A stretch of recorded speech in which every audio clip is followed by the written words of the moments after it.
Today, after nearly What is this? This popped up on my recommended. Hold on.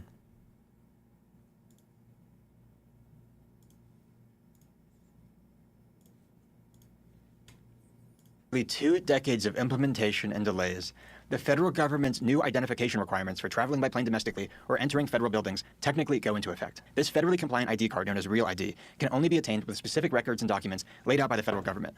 It's labeled by a black or gold star in the upper right corner. Even though DHS Secretary Kristi Noem promised that, at least initially, people without a Real ID will only have to face some extra scrutiny at security checkpoints, it's safe to assume that, as the full requirement sets in over the next several weeks and months, some number of people will show up to airports unaware that they no longer have the documents required to board their plane. Oh my God. I think that Real ID thing went into place a few days ago or like a week ago. Whew, I would not want to be an airline worker when that shit went into place. I feel like airports are the worst customer service environments. That's where because you can, like that and like pulling people over if you're like a cop. I feel like these are the worst times of people's lives. Like if you have to miss a flight because you don't have something that you're required to have or whatever, it's just like, oof. And because the process of getting through most domestic airports was grueling enough before the deadline, many expect air travel to be especially arduous during the transition. Because of the absoluteness of this new requirement and the harsh punishment for non-compliance, just picture what would happen to you if you tried to get into a federal building or onto a plane without the accepted forms of ID. It can be easy to write off. Okay, hold on. This guy is being dramatic for no reason. Hold on. Expect air travel to be especially arduous during the transition. Because of the It's not that hard to get through a U.S. airport. It's annoying, but it's not like, how did he describe this? Hold on. most domestic airports was grueling enough before the deadline. Grueling enough, I guess. But that's usually because of like how long it takes if you have like checked bags. But many expect air travel to be especially arduous during the transition. Because of the absoluteness of this new requirement and the harsh punishment for non-compliance, just picture what would happen to you if you tried to get into a federal building or onto a plane without the accepted forms of ID. The harsh punishment for non-compliance? If you don't have the right ID, they just won't let you through security, or they won't like let you get a ticket. I don't know what the harsh penalty would be, but it can be easy to write off the Real ID requirement as some new rule that, while annoying, is probably being implemented for a good reason. It's not. As mentioned before, the Real ID Act was passed 20 years ago in 2005. It was one of the many measures rolled out in the wake of the 9/11 attacks that was presented to the public as being necessary to ensure that similar attacks would never happen again. The original bill specified that the federal government would refuse to accept any form of ID that did not meet the requirements Congress had passed by May of 2008. But as that date drew closer, few states had implemented the new provisions. Some governors had vocally refused to comply because they opposed what was, in effect, the implementation of a national identification database. That prompted the Department of Homeland Security to delay the deadline several times. First to 2011, then a complicated range of deadlines from 2013 to 2017 based on age and state of residence, then to one universal deadline in October of 2020. Then the pandemic hit, and the deadline was extended again to 2021, then 2023, and finally to today, May 7th, 2025. If these new ID requirements were as crucial to the safety of air travelers and the American public at large as the federal government has claimed, the sheer time it's taken to implement would be unacceptable. That alone is a sign that perhaps the federal government's motivations are not what they say. And indeed, if you look back at how and why the 9/11 attacks occurred, it's clear that preventing a similar attack is at most an extremely thin excuse for this new federal ID system. None of the 9/11 hijackers used fake IDs or pretended to be someone else when they checked in and boarded their flights. At the time, an ID check was only required during check-in, and the rule was not always enforced. All of the hijackers who were asked to show ID presented legitimate forms of identification, mostly foreign passports. One hijacker was flagged at check-in because he... You mentioned yesterday that when it comes to podcasts like whatever, that you don't do the shows due to format. Are you still interested? What? No. When I said that yesterday, if I gave that impression, then I gave a misleading impression by accident. I don't like shows where, like some of these shows, it seems like the goal is explicitly just to bring on women and just shit on women and then laugh at like how stupid the women are. Like that kind of thing is kind of gross to me. I don't like to be on that in that format. And I don't know why. I don't have anything personal against Brian, but for some reason, it felt even more malicious on whatever than on Fresh and Fit. I don't know why. I don't know why I get that impression, but for some reason, it's just the vibe I got. I don't know. He did not have a photo ID. Two other hijackers were similarly flagged by a joint FBI and FAA pre-screening system after identifying themselves. But the government's rules at the time only required the 3 flagged hijackers' checked luggage to be set aside until they had boarded their flights. A rule meant to prevent people from sending bombs onto flights they would then purposely miss, as is suspected to have happened in the famous 1988 Lockerbie bombing. All 3 hijackers were allowed to board their planes. So it's hard to see how anyone can seriously argue that some new ID requirements that would have done nothing to stop the 9/11 attacks are crucial for preventing future attacks of the same nature. The truth is that the Real ID is just the latest chapter in the federal government's 20-plus years. Why do we allow anyone in the greater Middle East to have nuclear energy? They all have peak sunlight. They all obviously just want centrifuges to build bombs, including Israel. None of their bombed out assholes have an excuse or justification. Nick's Magician. Good job. You pinged me with a question, and you didn't make it insanely passive-aggressive towards me. Klappa. Okay. even if you have peak sunlight, I imagine it's still probably hard to store the energy at night or whatever, right? Because the sun doesn't come out 24/7. I'm pretty sure Israel, I know Israel has nuclear weapons, and have had them at least, I think they had one warhead that was done, I think, at least by 73. Because Moshe Dayan famously told Golda Meir that they might have to nuke.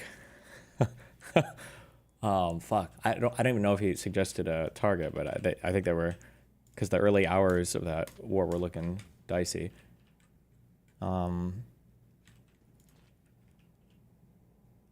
My understanding, one day we'll look more, or maybe we'll do it today. Fuck it, because why the fuck not?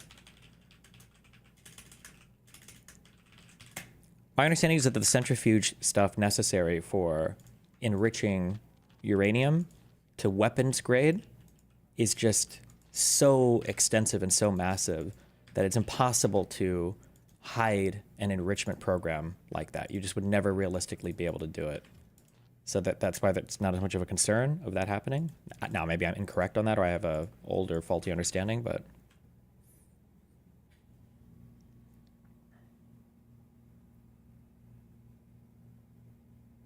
Although I will say, yeah, I mean, they are sitting on like some of the most easily accessible oil of all time.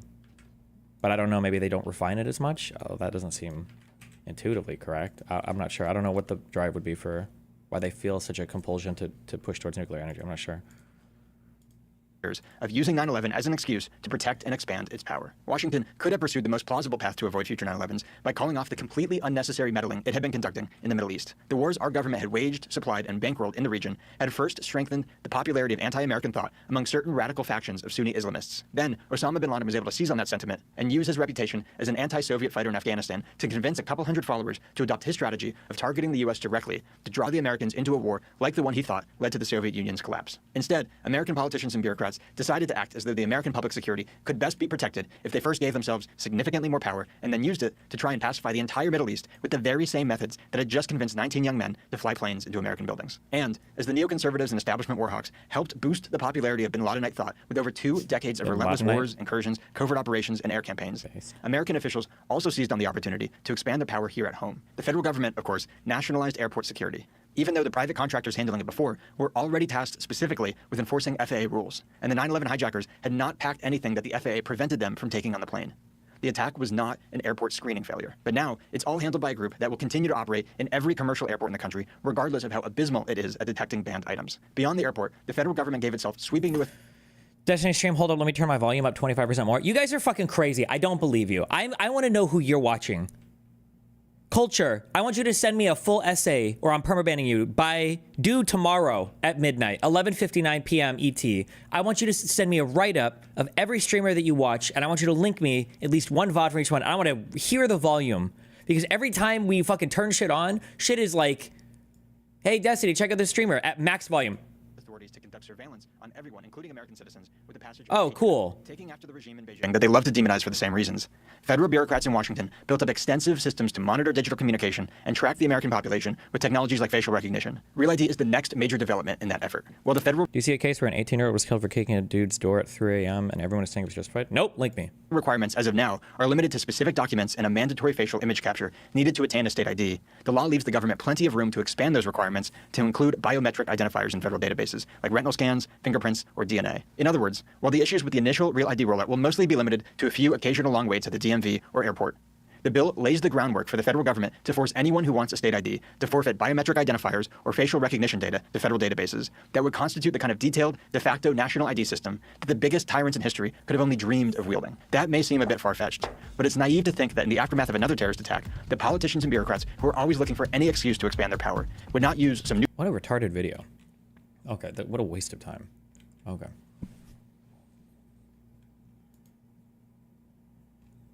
There's somewhere we are hosting the court filings. I can't find them the normal way. They should be on Pacer is what I use. That costs money to make an account. There's a website called like Court Listener, I think, that hosts them all.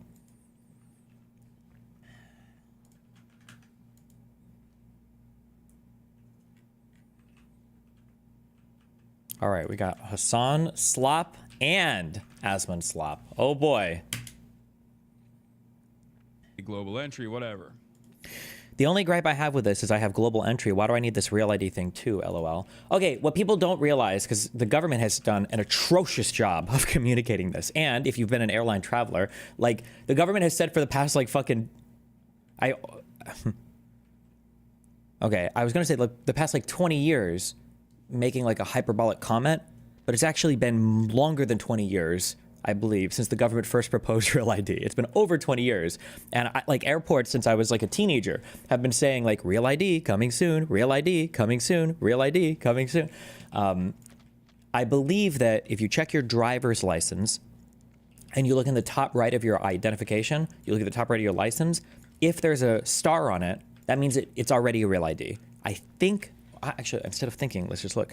How many state driver's licenses are Real ID?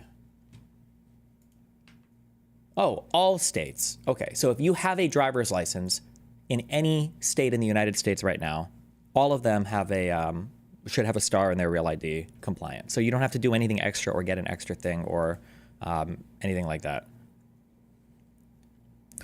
Do Americans not have a national identifying ID for all procedures? You have no idea how complicated identification and name shit is and decentralized in the United States of America. I learned about this when, I realized this, I guess, when me and Melina got married. And I was like, because we were trying to figure out, like, okay, well, how do we change her last name? And they were like, well, you would, like, write, like, her last name on the birth certificate. Or not the birth certificate, the marriage certificate. Like, write it as Bonnell. And I'm like, okay, yeah, but, like, is there, like, a federal thing? Like, what do I change it at? And they're like, what do you mean? And I'm like, well, like, because I'm sure her name is somewhere, right? Like, her name has to be somewhere. And it's like, no, immigration might be dealing with her under a certain name, but just notify them that it's changed. Like, changed with who? Well, you just, like, write it on the marriage certificate. It's like, okay, but, like, is somebody tracking that anywhere? And it's like, no. Okay. There is no federal. The only exception to this is if you have a social security number, there'll be a social security number that's attached to a name. But the even within the U.S. government, federal government, our systems are also segregated as well. So, like, just because the Social Security Administration has some piece of information about you doesn't necessarily mean that, say, the IRS will have the information or that Medicare will have the information. Now, sometimes Congress will explicitly authorize these things to communicate with each other, but yeah, we love our rights and decentralization in the United States. All right, what's up? What do you want? Hey, just hopped on. There's a new Pragmatic Papers out. Everybody should go read it. It just came out. It's a really good one. There are just a few quick articles I'd like to just spotlight. Gotcha. Oh, just put it in the chat. Everybody go read it. So first, there was a really good one by Case regarding the EU tariff war stuff. This is kind of a big endorsement of a lot of the past articles. I think that Pragmatic Papers have done a great job of kind of keeping up with tariffs, trying to make it where it's understandable what's going on and how they're overlapping. Case did a really good job of kind of talking about how the EU tariffs have kind of fell into the background while we all kind of celebrate about China and things going back to normal with China, allegedly. Meanwhile, EU is probably about to just push Trump's shit in, and this could be a really tough fight. So, well, I recommend that we'll one. see. To be fair, I don't know when this guy wrote this article, but today there was a huge victory announced for Trump in China. Did you see that? Yeah, no, I heard that he came out and said we're gonna wait 90 days to really enforce these tariffs. So why don't you stick that in your pipe and smoke it, huh? You Trump hater, you TDSer. Yeah. Now all my puts just cratered. I was so looking forward because of all these empty ports. Now since it's happened, all of the ports will now instantly fill up with goods. True. Prices will fall. Eggs will be cheaper. People don't realize how important China is for egg prices. Yep. So I'm gonna be able to buy as many dolls as I want. That's kind of buoying me against all of my losses. Betting against Trump, which is always a bad move. True. Okay, what else? The second good article was by Party Tomatillo 799. He wrote about this really cool Holocaust survivor who died in 2008. I actually really liked it because it was a guy that spoke out about it and against fascism for the he spoke out against the Holocaust. Brave. So I'm Yeah, well, I sorry. mean, No, I'm just he kidding. survived it, Yeah, I and got then you. he I went know. out and was like, "Hey, all you guys that like fascism, you shouldn't like fascism." So I hope you feel chastised. But it was I really liked it. It was a short read, but it kind of felt appropriate. That it's kind of like, man, seeing reading about accounts of people that survived really really tough political situations that then led to horrible events. It might sometimes feel like we're on the precipice of that, and so seeing people that survive it and kind of how they live their lives afterwards. I don't know. That kind of was a bit inspiring. I really liked that one, so I recommend people read it. And then the third article I want to shout out, we let some poor person come in and write an article about how great renting is or something. Mm-hmm. And yeah, his name is Stephen Borelli, and he wrote some kind of thing about how cool it is to rent property. I'm not sure I understand it very well, but You probably wouldn't. yeah, I think Are you in a mortgage house right now? um, I own multiple properties, Oh yeah, you and definitely wouldn't get it done. Yeah. My relationship with renting is that's what poor people do Mm-hmm. to my property.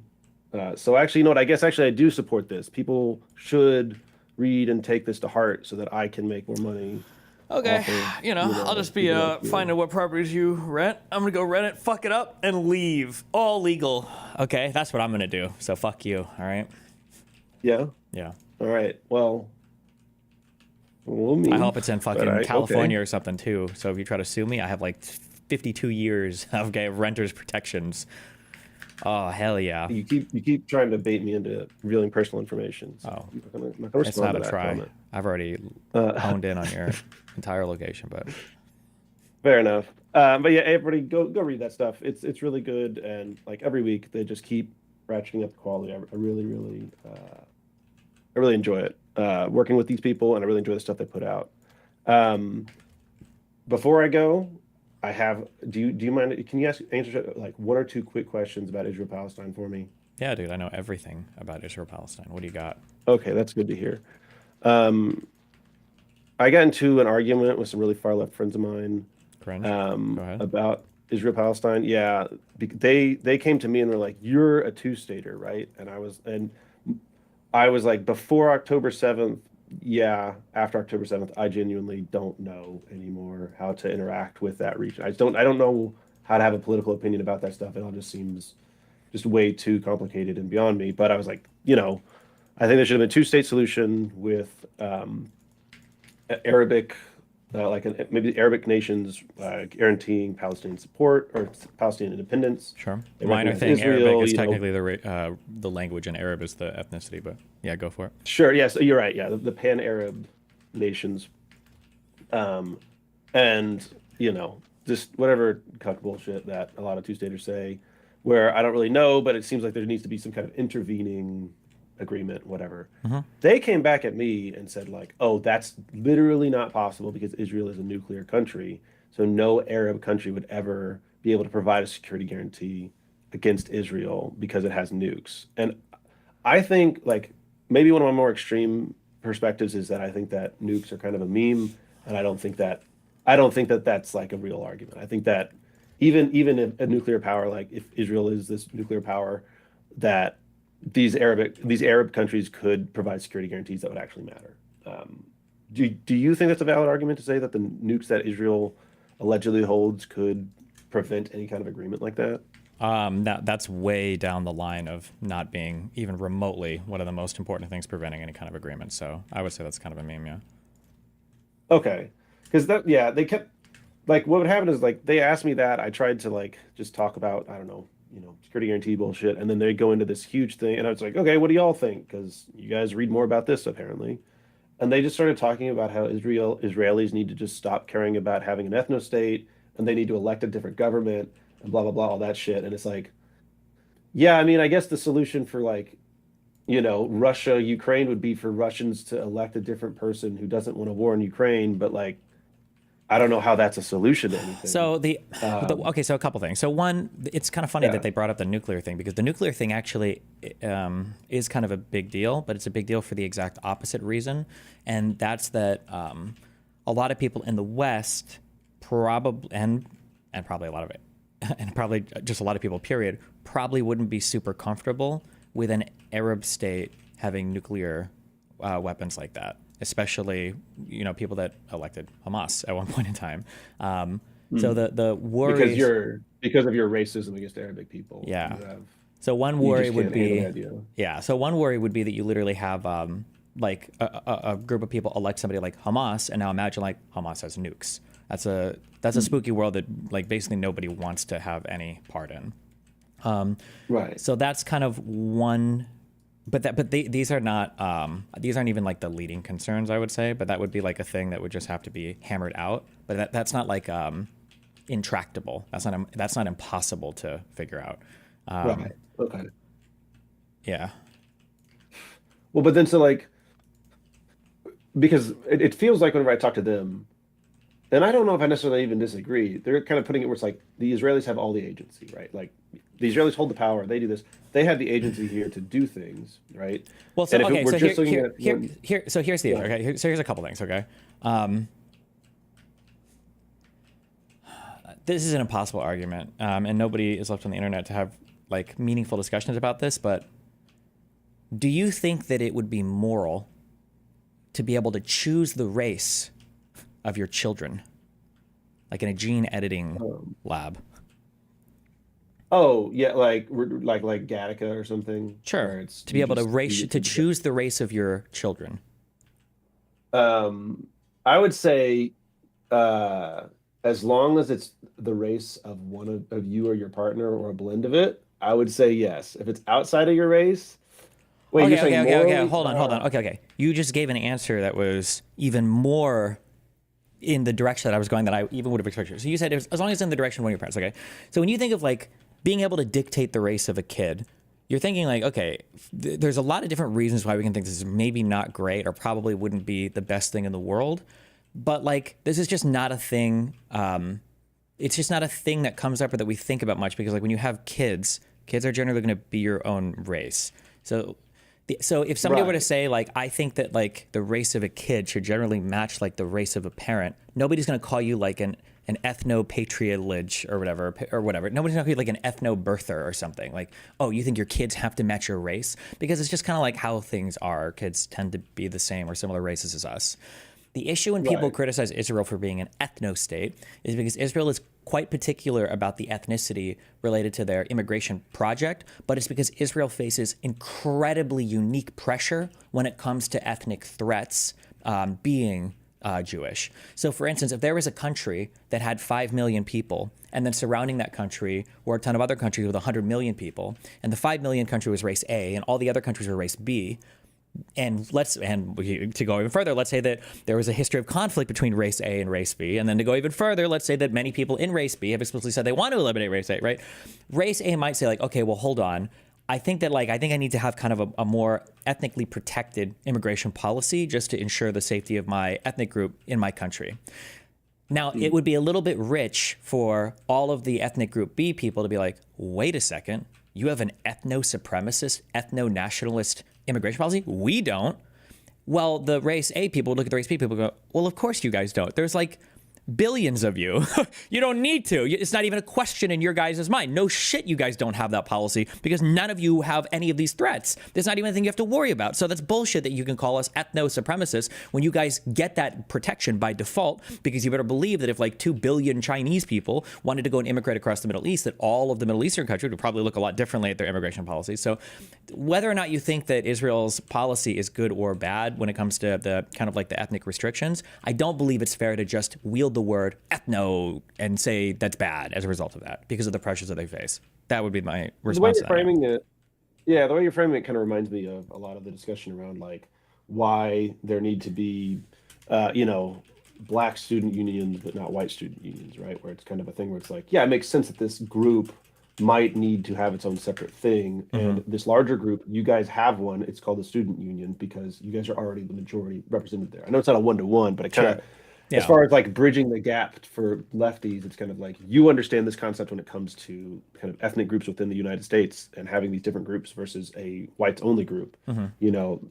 Extending that kind of logic over to here kind of makes sense. I see that. Yeah. I mean, I don't expect to get through to these people. Sure. But it's just, it was kind of That's- a thing where they brought it up and I was like, I don't know if because again, I'm not well read. So it's like, they brought that up and I was like, damn, maybe there's like legit like concerns about their nukes and the Arab nations aren't hopping in. That Yeah, I there just are haven't heard about. legit concerns about the nukes, but the legit concerns have always been, would we feel comfortable with like Hamas controlling the nukes? That's Yeah. usually the legitimate concern. Okay, so that's the first thing. The second thing, real quick, the issue with Israel Palestine is that there are non-negotiables on both sides that need to be negotiated on, and neither side Okay. at this point in time will give anything on those grounds. Okay, so that was like where I come into my second one. So they go back and forth about like they're just like whenever they get pushed to like actually like, hey, can you give me your position? They just start memeing like, let me tell you about how crazy these Jews from New York are in Israel, and it's like I don't care about this. But then I'll be like, okay, well, like, and so I said, you guys put a lot of agency on the Israelis to like solve this problem. So if that's the case, how do you guys see influencing the Israelis to go in that direction? If you're saying that's the solution, how do we get there? There was crickets, and they're like, "What? We don't think that's possible." And I said, "Okay, well, if I was thinking about it, one thing that I know about that I've heard you talk about is that the Palestinian right of return is like a really big issue, and that all of these Palestinians outside of Israel are refugees who aren't getting citizenship in these Arab nations. They're And so explicitly it's like, forbidden from getting citizenship. Yeah. right, hmm which like one of my friends just didn't even know that was a thing, and then the other one he immediately goes, well, if those Arab nations gave them citizenship, Then it would, Palestinians would one, lose their ability to ethnically fight over Israel. They would have well, no more fight. not even that. Not even that. They go, one, they would make those Arab nations complicit in the ethnic cleansing, because it would be like resettlement for Israel. Yeah. Two, Israel would use that as an excuse to like deport the Palestinians. And then three, Palestinians would just cease to exist. Yeah, because they all would of be in those the three Arab arguments are, essentially what I said earlier. The reason why that refugee problem Okay. is kept the way that it is because it allows the fight to drag out indefinitely and to mount greater and greater odds against Israel. Like, when you are a Palestinian refugee, even if you were like a Jordanian citizen, because when Jordan annexed the West Bank in 48, they gave citizenship to everybody living there. Those people who are descendants of the people living there are all still considered refugees. But part of the reason why is so that Palestinians can say, look, there are 7 million Palestinian refugees. I think the number is 5, 6, 7 million Palestinian refugees. A lot of these people were born and raised in cities in neighboring states that are whose parents might have been born and raised there, who've never been to Palestine in their entire lives, but they're still considered refugees. But what it allows is for Palestinians to say, look at all these refugees, we need to bring them back. Right, and so that way, and then also it allows Israelis on the far extreme ethno-state, whatever, say, look, there's all these Palestinians poised to come back. We can't have a one state because they'll come back and vote the Holocaust in, right? A little, yeah. And so I said, and not even examining the truth of that statement or any of that stuff. It's just like it's very clear that both sides, and the Palestinians in Israel, or like in the West Bank and Gaza, clearly feel a lot of pressure to keep that in the negotiation. Like they feel like that, like you said, it's a non-negotiable where we have to have that in Yes. there. And to me, it's like I think it's just like a very childish understanding of how like citizenship works and things like that, where it's like those people could be citizens of like Saudi Arabia or Iran or whatever, and then you get this, you have a one state solution, whatever, and then we just have no right of return for Jews or for Palestinians, and you just have a normal citizenship naturalization process that can be controlled by the government. Well, and they can regulate it. you got to be really careful I with that. understand that that's like You got to be really careful with that because from the Palestinian perspective, they've had their land stolen from them and they've lived under this quasi-apartheid-ish, divided state oppressive system, oppressive regime from Jewish people. And there's still a question of how do we resolve this? If the resolution ends up being a one-state solution with the majority of Palestinians denied their right of return, where Jewish people maintain an ethnic majority in the state, then Palestinians are going to feel like, oh, cool, we created a one state from the river to the sea. It's just all Jews now. We actually lost everything. Jewish people are still in government. They can theoretically deny right of return to every Palestinian. And now the Jews, through clever negotiating tactics, have basically secured the West Bank and the Gaza Strip for themselves. That's why the ethnic stuff is so important for the numbers on both sides, is because the Palestinians don't want to feel like they're going to agree to a one state where they're a minority, because now they have no state now. They've lost literally everything. Jews conquered it all. Sure, no, like I understand like I can understand that motivation. And, like that's how they feel about it. That's all that stuff. But it's like, okay, well, you've had 80 years to build some leverage in order to get things. It's not there, and like these people are very clearly like we're okay just dying rather than compromising and whatever. but from like an outsider's perspective, it's like, okay, well, if there's no one going to come in and intervene on behalf of the Palestinians to create leverage, if the Palestinians don't have any leverage and are not willing to compromise, right? I'm not saying that Israel is right in what they're doing, but it's just kind of a thing where it's like, I literally don't know how to have a conversation with these people where it's like, yeah, okay, well then I guess Israel's just gonna like wipe them all out and that's it. Because like you're Yeah. telling me you're afraid that Israel's gonna like deport more people or that Israel's gonna do these. Israel's already doing these things. At least even in your eyes, let's just assume everything you believe about Israel is correct. They're already doing all of these horrible things. So all of these weird holdouts that you're taking and these weird positions to try to like maximize a future potential like deal are not coming to fruition because they're just doing it anyway. So like Yeah, it's kind of that thing where like it's complicated because you have to. There's a difference. Just Westerners don't know anything about it, so it's hard to argue with them because they're just going to say retarded shit. But from the Palestinian perspective, yeah, the idea of giving up the entirety of the state to a Jewish majority that would be a complete and total defeat in their eyes, and they would have completely lost everything. So that's probably why they would be reluctant to make that big of a concession. Yeah. sure, but I mean like at what point whenever I mean like I don't think that you necessarily I don't think I've ever seen you take in like partake in the kind of like oppressor oppressive politics, but it's just kind of a thing where it's like okay, well at one point are we just gonna like have to just acknowledge that these people, no matter what their feelings are not going to get what they want. Like, Yes, unfortunately, that's the adult right? decision, Like, but that's impossible. You can't, again, Westerners don't accept that, okay, and obviously Palestinians don't want to accept that. You also have to keep in mind, too, though, that in 48, the Palestinians were promised up till then that all of the Arabs would show up and kick the fucking Europeans out when they were all immigrating. All the European Jews were coming to the Middle East, and the Palestinians were fucking hyped up and ready to go because they'd gotten basically raped by the Brits from 36 to 39. And then they got somehow defeated by the fucking Jews in 47. And then in 48, all the Arab states were like, okay, Palestinians, let's go get these guys out. And the Arab states show up and they suck shit at military anything. And then from 48 to 67, everybody, there's like Palestinian terrorist groups that the PLO forms, like, Jordan kind of helps Arafat like gain some footing. Like all of these people are ready to go. And they're like, okay, we'll get him. And the Palestinians are getting gassed up to fight like fucking everywhere. And they start to slowly realize like, hey guys, what's going on? Why aren't we fighting as much as we would? And then like, I think the first like big domino is, oh my God, I forgot the dates. Egypt peaced with Israel. Is that in 79?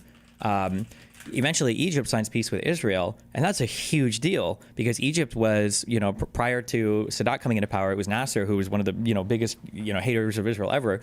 You get these new people that come in who are signing peace treaties with Israel. You get the fall of the Soviet Union in 91, which was a big backer of the Arab states. And now the Palestinians, basically, they're these people who are like hyped to fight for their territory, and they had all this surrounding support. And they're slowly looking around and realizing, wait a second, Egypt is gone. Fucking Jordan is gone. It's like 80% Palestinians. They're gone. The Gulf states have always been meaningless. Syria just had another fucking collapsed civil war. Fuck us. And now they're like, fuck, who do we have left to help us fight? We have fucking Iran. It's like the only supporter anymore now via Hezbollah and Yemen.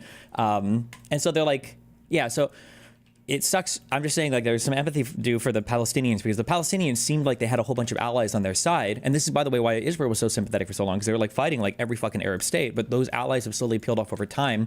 And then you have this weird doublespeak where Arab leaders will come out and they'll be condemnatory of Israeli actions and shit. And the Arab street loves to hear that language because they're like, yeah, these fucking Jews, these Israelis are crazy. But Arab leadership, I think it's been done fighting with Israel for like the past like 50 years. Arab leadership is like, Israel's here. They're here to stay. The U.S. is awesome. Like, fuck this. Like, let's just work with the Jews. But we'll like shit talk them in public, I guess. But like, this is like stupid. This is why I'm really critical of people who think that the Abraham Accords were this massive step forward in relations. Because like really, like all the states like south of fucking like Syria, Iraq, and Iran are like done fighting with Israel. They don't give a fuck about that. Even the Muslim Brotherhood, when they took over in 2011, I think in Egypt, were like, yeah, we got a peace deal. We're fine. Fuck it.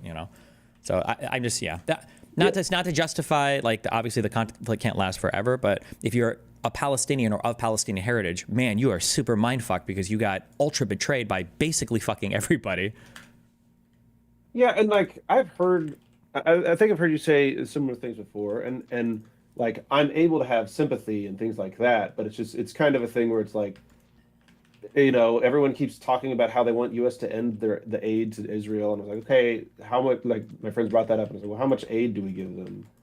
And they were like 20 billion, and I was like that, and I looked it up, and that's an arms deal. So we're selling them arms. Mm-hmm. So that's not aid. And I was like, well, okay. Do you, what about just straight aid? And it's like, oh, it's like maybe like Is it 500 million a year. Okay, I thought it was 2 to It 3 was billion, like but it's an maybe okay it amount. is But it's because not, it's not I like an couldn't ultra find significant I couldn't- amount. it was It's just- yeah.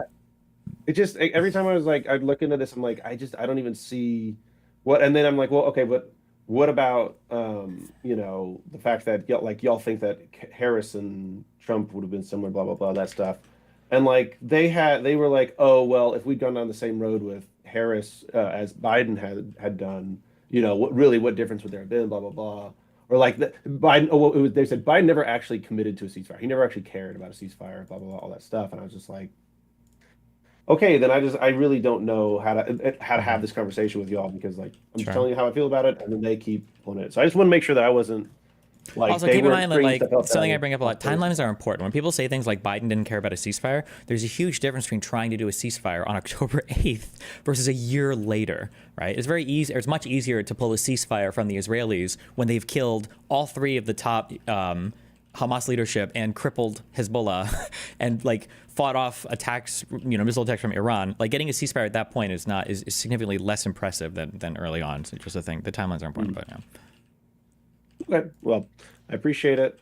Again, everybody, go read the Pragmatic Papers. Put it in the chat one time.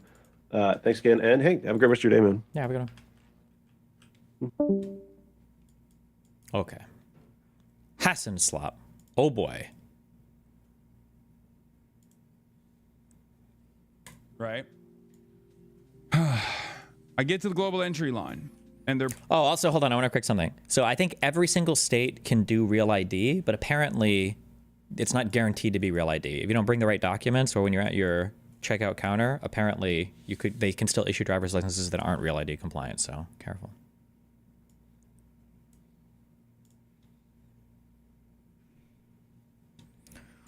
I need you to tell me my friend is retarded when it comes to a small business meme. What do you want?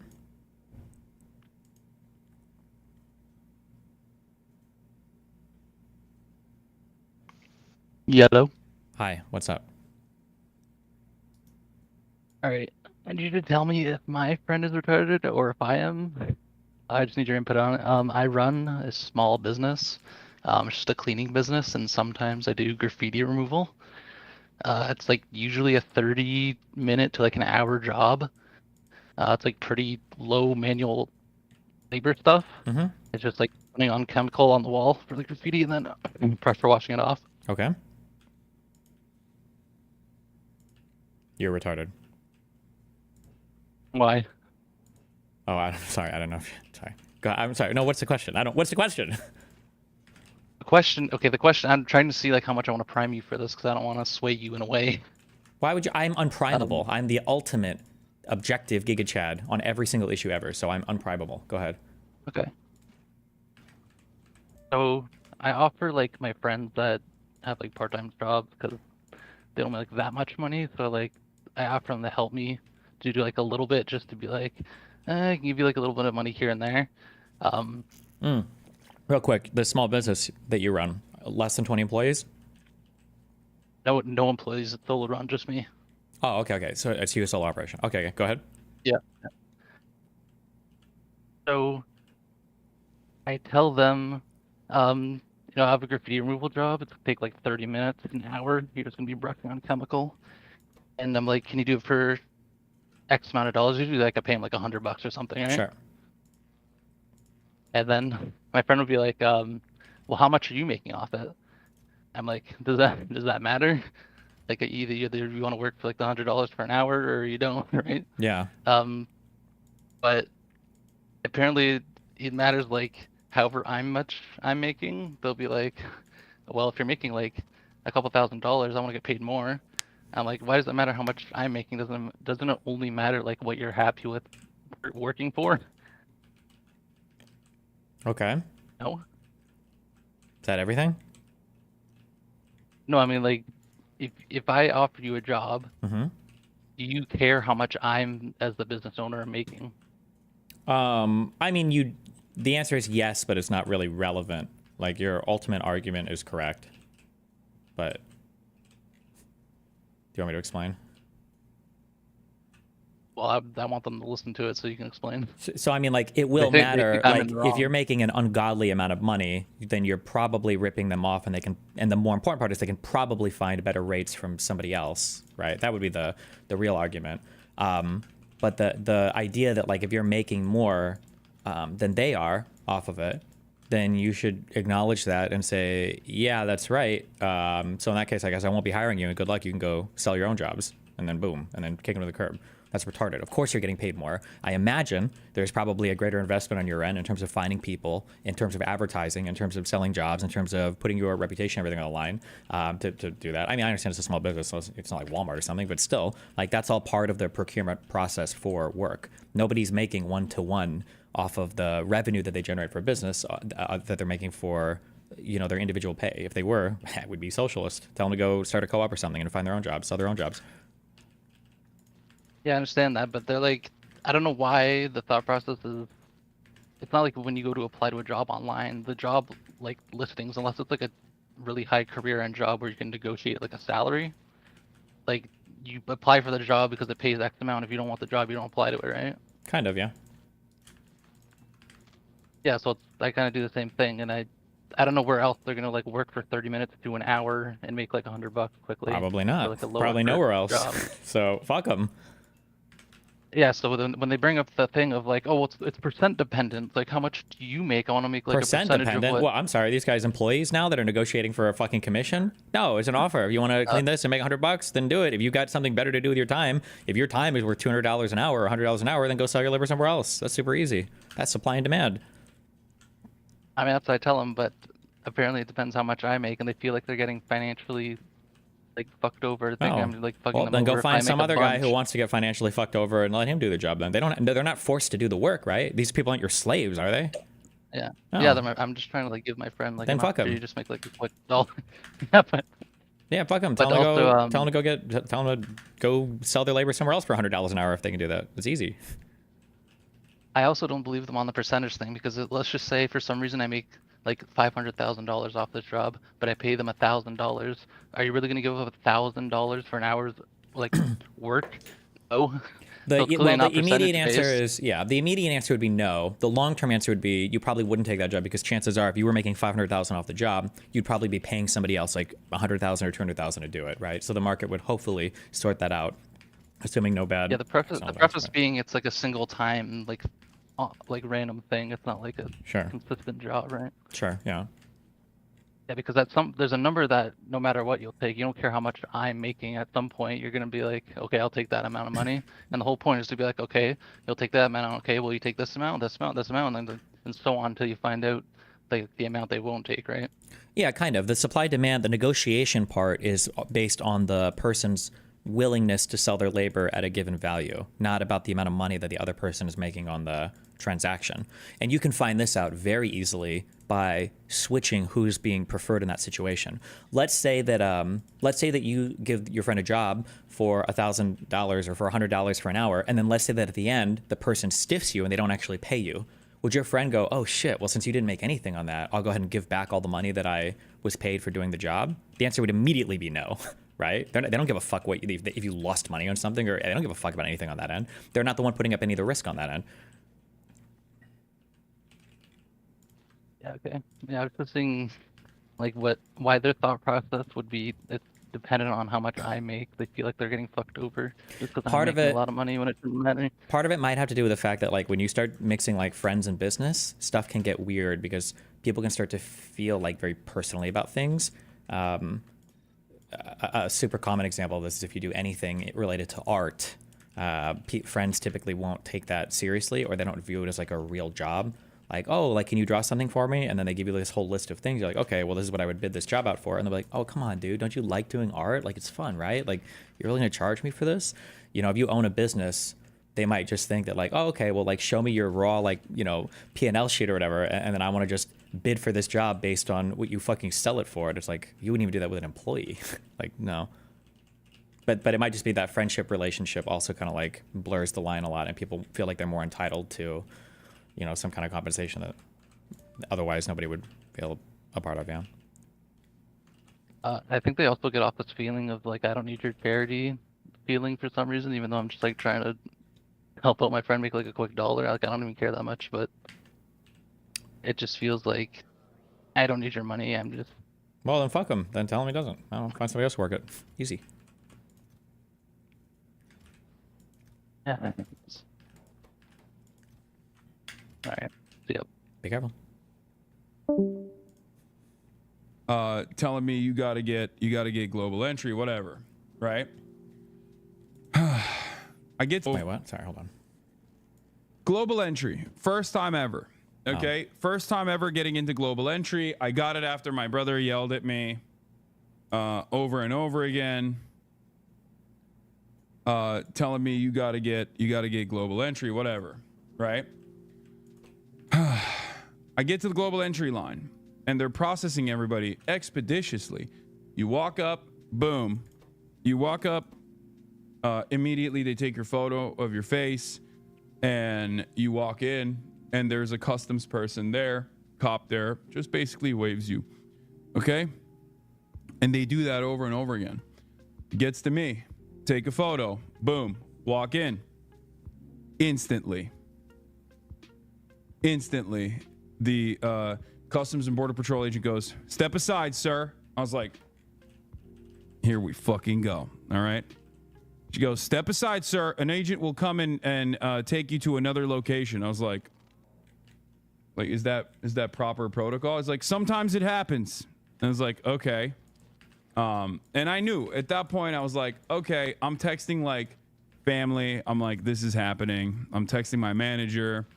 You know, I was basically I got Lolo on. I was like, listen, you know, I'm going in. All right. I'm freaking going in. It's who knows how long this will take? Who knows what will happen?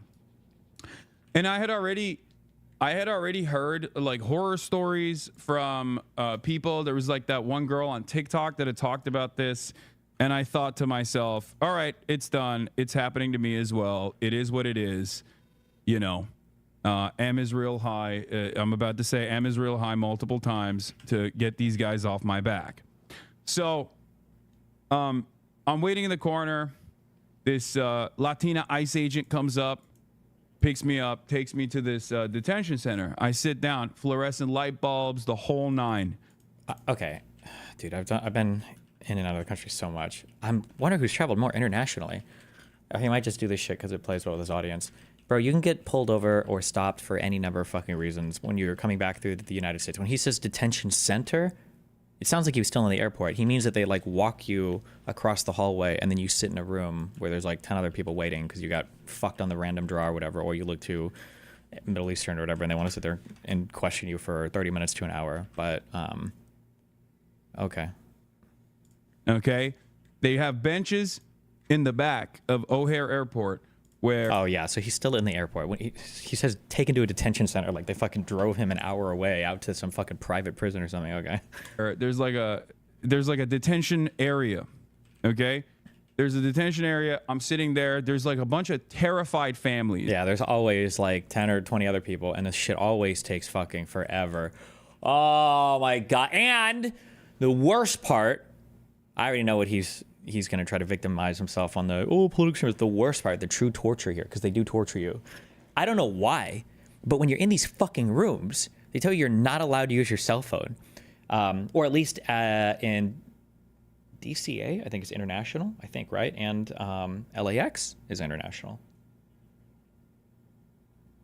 No, it was LAX and Miami is where I've flown in from. I don't think I ever got stopped from coming through DCA. So you're sitting in this stupid fucking room for way too fucking long because it takes these people forever to ask you the most basic retarded question, and they say no cell phone allowed. You're not allowed to have your cell phone on. It's like, are you fucking serious? I don't even know why. But okay, whatever. Okay. There's an old lady in a wheelchair. There's like a mom and daughter behind me. There's some like random dude in front of me. And the way it works is there's a back door, right? And they take your passport, they go to the back door. You don't know what the hell's going on in there, but they sometimes come out and they just say someone's name with their passport in their hands, and they go, "You're clear to leave." So they basically, when they bring you to the detention area, they, I guess, do some kind of surveillance on your background to figure out if you are, if you're going to get harassed even further, or if this level of harassment is fine. Okay? All right. And I asked, and I looked around at all the passports that people had to see if there were other American citizens. And lo and behold, at least in the area that I was at, I was the only American citizen. There was another guy that actually had an American passport as well, but like, Wait, what? okay. And I asked, and I looked around at all the passports that people had to see if You asked everybody to look at their passport? I thought he just said that, don't they take your passport? Is it? I don't believe this. That he did a passport check on everybody and verified that he was the only U.S. citizen? I don't believe this. I think he's completely making this part up, but okay. there were other American citizens. And lo and behold, at least in the area that I was at, I was the only American citizen. There was another guy that actually had an American passport as well. But like, because I asked the terrified family behind me, I was like, hey guys, if you don't mind me asking, like, do you guys have an American passport? They were like, no. So it turns out it's just they're terrifying the shit out of mostly non-American citizens. I don't believe that. I don't believe that he fucking asked them. No shot. Oh, you guys, do you have an American passport? No shot. I don't believe this. Okay. But apparently they're also interested in trying to terrify American citizens as well. So, they're just like coming in and out. They get this lady in a wheelchair out of there, which I thought was so insane. Old lady in a fucking wheelchair is in the ICE detention area. This is not the ICE detention center, like you're fucking being. You have no idea why she's there. It could be any number of reasons for why she's there. Maybe she has the incorrect visa. Maybe she has no visa. Maybe she was flagged because she stayed in the country for too long. Maybe there could be some crime. Like, you have absolutely no idea. The fact that you see someone in a wheelchair, you're like, what? That's impossible. Why? There's nothing there. Like, it's beyond stupid, but whatever. Yeah. And they come out with their passport and they're like, here, you can leave. Okay. So. Also, they didn't even do anything with her? And Like, they get this lady in a wheelchair out of there, which I thought was so insane. Old lady in a fucking wheelchair is in the ICE detention area.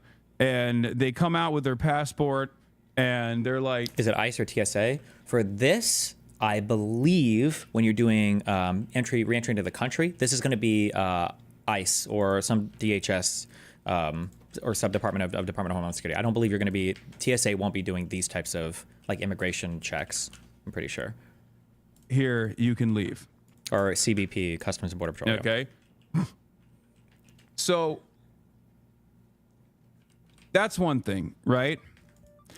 Like, I've had secondary searches and stuff done to me before. I've had the I think it's called the quadruple S. Like, they put the SSSS on your boarding pass, and you always get checked randomly when you get hit with that. Like, that's happened to me a lot in the past. I get GSR swabbed all the time. That stuff is normal. I've experienced that quite a bit. Okay. But this time I didn't even have the quadruple S on my boarding pass. So I was like, all right, it's probably fine. So I wait. Finally, this agent comes out, says, Hassan Piker. I'm like, that's me. Coming with me. I'm like, oh, brother, here we go. They take me to this back room. Okay. And the back room is not great. Everything... The back room is designed in the most hostile way I've ever been inside of a room. The vibes are really fucked back there. Oh my god, dude. It's so dramatic. Holy shit. Everything in the airport sucks. All the rooms suck, okay? All of an airport. Actually, I don't even know if it's so much the rooms suck. Maybe they do.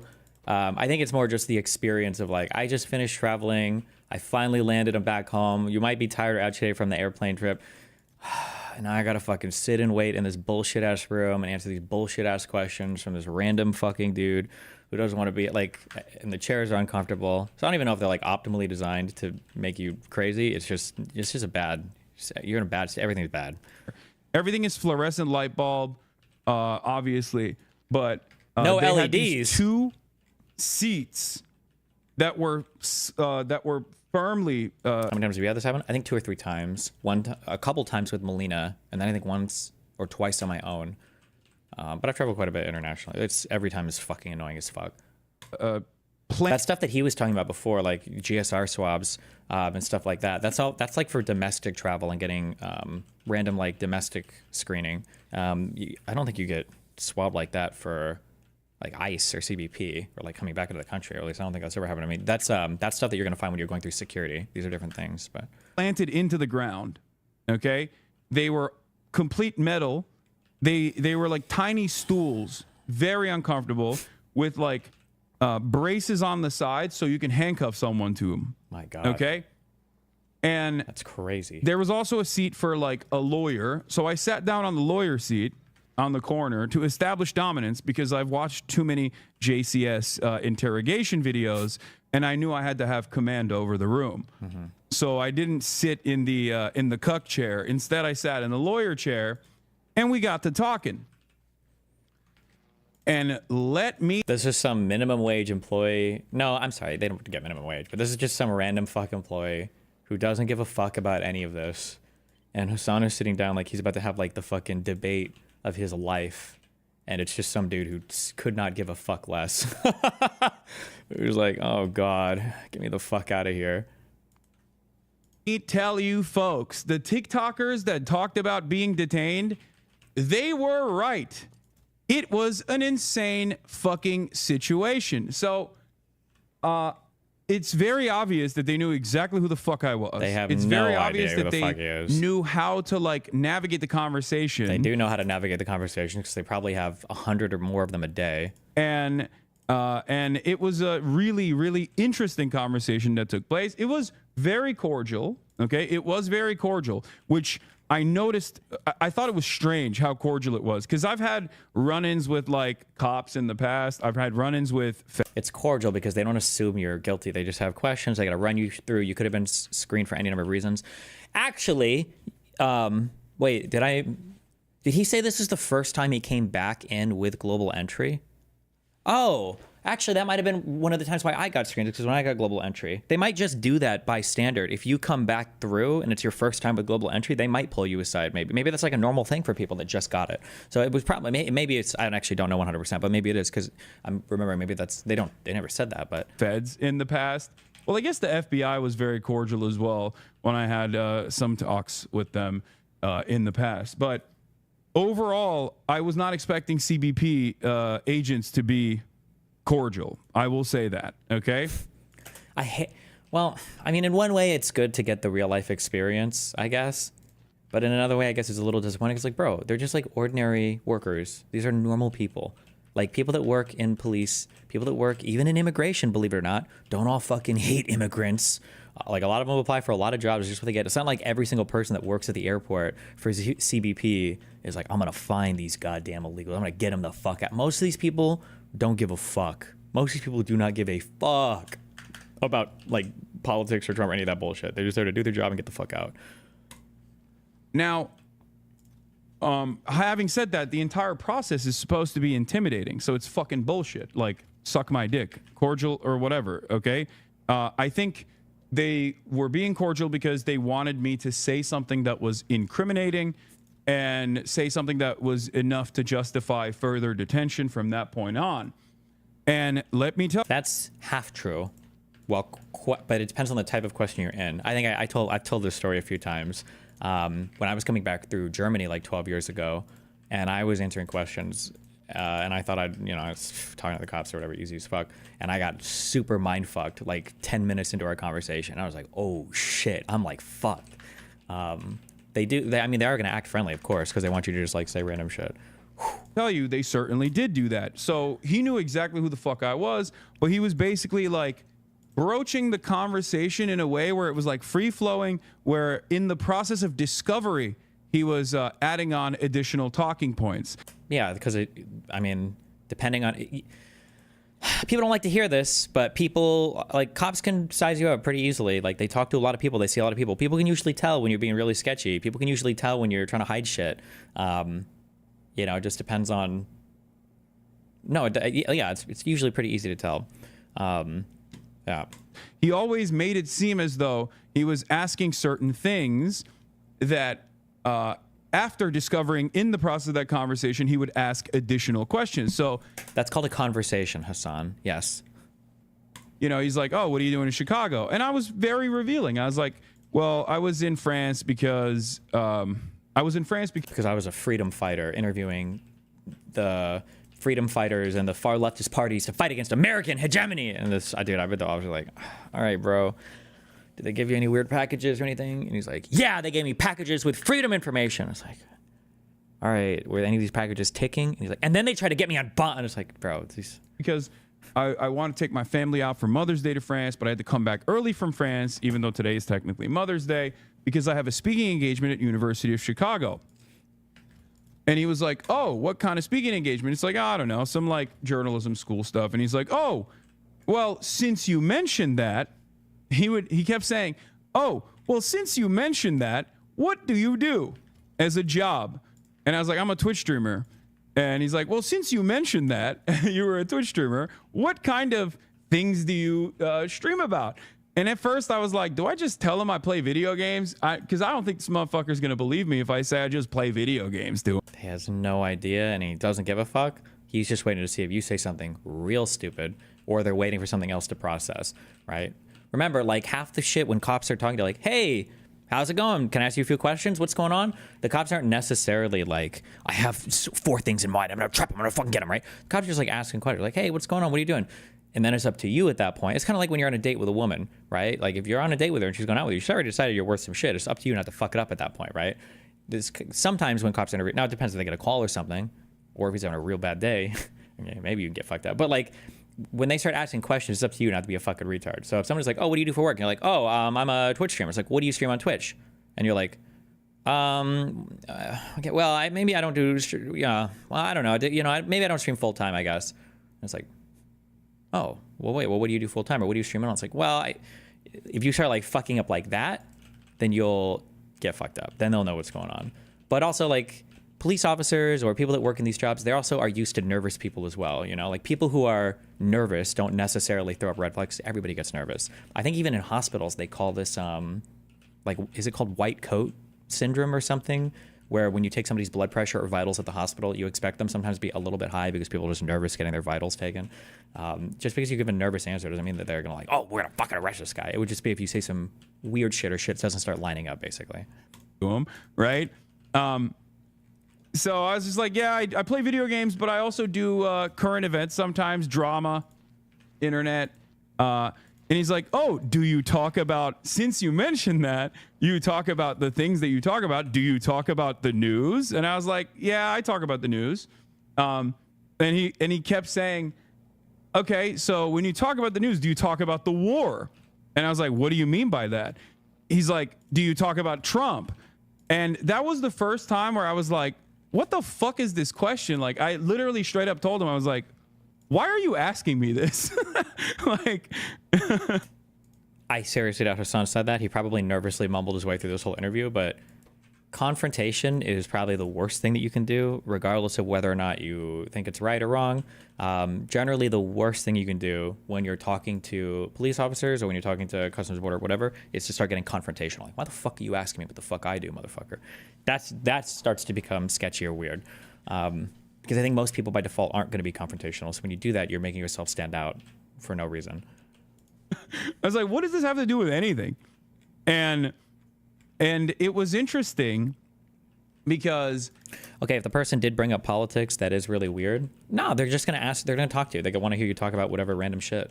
They just want to hear you talk through it. Because the more that you talk, generally speaking, don't talk to the cops. You don't have to. Please don't misinterpret my advice to say you should offer up whatever you can to cops. But if you're dealing with a good faith actor and it's just a guy doing your job, the more that you talk, the more that they could figure out what you're really about. Like they'll have talked to enough people and seen enough people that they'll be able to figure out, like, especially for people that work in security or police or whatever, they'll have like an intuition of like, that dude over there, that motherfucker's sketchy. I can tell that motherfucker's sketchy. And the more that you talk, the more that you either confirm that or okay, it's just an ordinary dude. The dude asked so many so many insane questions, none of which is illegal, by the way. I just need you to understand. Nothing. Are you saying it's not weird for CBP to ask if you talk about Trump? I think that's weird. They'll ask you literally anything. What's the weirdest question they asked? I've had when I'm trying to think. One of the times I came back through Germany, this is the second time, they asked me. It wasn't what race I played, but they started asking me questions about the games. Fuck, what was it? It wasn't about StarCraft because the guy hadn't heard of StarCraft, but he started asking me something else about like World of War or some other game or whatever. Like they just want to talk. They're just trying to talk to get you to talk to see if you have like a rehearsed story or if you're going to say some. Because if you are coming through and you're up to some legal shit, you might say, okay, I came through here and I am a video game streamer and I stream video games. Okay, that's it. Let's go. And if if you seem really relaxed and guys like, oh, what are you doing? It's like, oh, I'm a video game streamer. I stream video games. Oh, cool. What do you stream? I stream a variety of FPSs, Fortnite and, Call of Duty Modern Warfare. And the guy's like, oh, Modern Warfare. Who's your favorite other streamer that does like Modern Warfare? And you're like, what a weird question. But they ask you a few questions like that and you're like, oh, I don't know. I don't really watch any other Modern Warfare streamers. It's like, oh, are there any guns you like in Modern Warfare? And you're like, he asked me about the guns that I like? How strange. What he's asking is the questions that you're starting to answer is starting to seem like your story is a little bit bullshit. That's what they're doing. They're just asking questions because the more that you talk to somebody, if this is your job, and the more that they talk, eventually people. This is why I always tell people like lying in movies and TV shows is like so sexy and awesome. In real life, it's really, really, really, really, really hard to lie. Like not only do you have to sell it physiologically, there are so many different things you have to keep track of. And the reality is if you get a guy and you talk to him for 10 or 15 minutes, if his story is bullshit for 99.999% of people, it's going to fall apart and you're completely lose it. That's all they're doing when they're talking to you. They're just trying. So don't try to like tell any weird lies or any whatever. But please don't misinterpret what I'm saying is that you should volunteer information to the cops or go and talk to the cops. This is just if you're at a border patrol checkpoint, you have to talk like this is what they're doing. Nothing I have done thus far is illegal nothing I've done online is illegal as of now, if that makes sense. Now, laws may change in the future and they might actually start. Wait, did he say that to them? Did he tell the guy, hey, just so you know, nothing I'm doing is illegal? Prosecuting speech, which I do fear is the goal of this administration. But so far, everything I've done is fully protected under the First Amendment. Okay? And none of these questions are actually valid questions to ask. But I was entertaining it because I didn't want to present it as being difficult because I didn't want to extend the tension. And two, I actually wanted to see how far I could take it. Maybe it was fucked up of me to do that. Maybe So it was brave. not appropriate for me to do that, to play fast and loose with a person that has complete control over my life in that very moment. But I wanted to see like what they were trying to get away, like what they were trying to take from this conversation. This is some real investigative journalism right here, guys. So, instead of just pleading the fifth as I'm supposed to do in situations, You're absolutely not supposed to do that when you're at the border.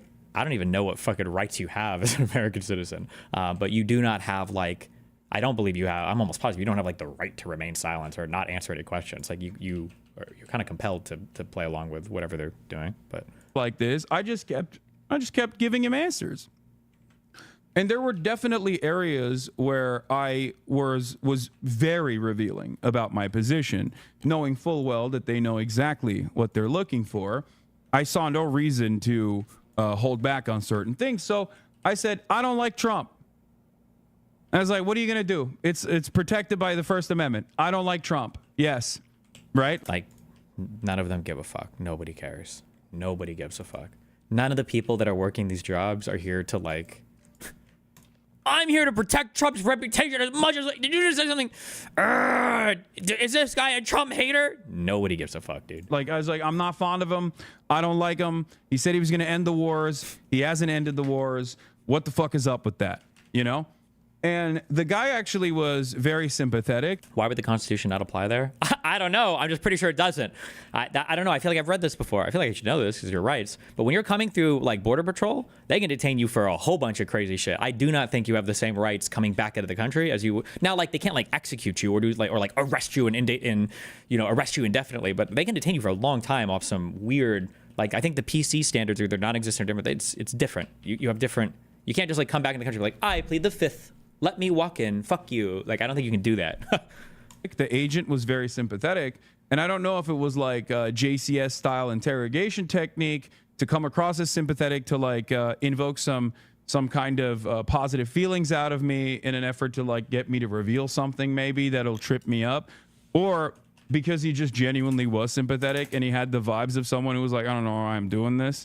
Right. But he was like, listen, I'm Iraqi, so I know.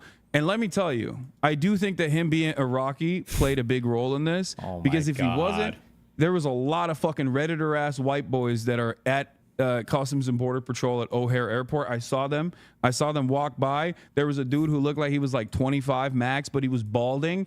And I knew immediately, if that motherfucker's my agent, I'm screwed. I'm going to CCOT. This dude is going to literally fucking cook me. So I got a little lucky. Don't get our hopes up. All right, I will admit. So basically, I think the reason why they sent the Iraqi CBP agent is because they bracket you into different categories. For me, they wanted to conduct an investigation about my involvement with Hamas and my involvement with the Houthis. Yeah, dude. And they suspected my involvement with Hezbollah. Straight up. That's literally what this conversation was about.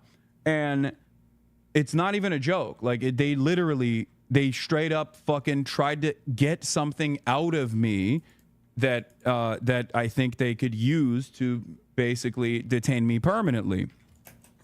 Okay. Which is insane. Because there is no direct connection or direct involvement. So I'll say this much. So we're talking. Do you then not have the camera self-checkout cams on Chicago Airport? Here in Orlando, you can just scan your US passport and look at a camera and walk right out. Yeah, but it sounds like he got flagged. But this is the first time he's come back into the country with global entry, so they might just flag all new people coming back for the first time with it. You know, I'm telling him like, oh, I'm U Chicago. I'm going to be speaking there for the journalism school. I told him like, you know, I don't like Donald Trump, and I was like, so why are you guys doing this? And he's like, oh, it's just like routine. It's a routine process. I was like, it doesn't feel too routine.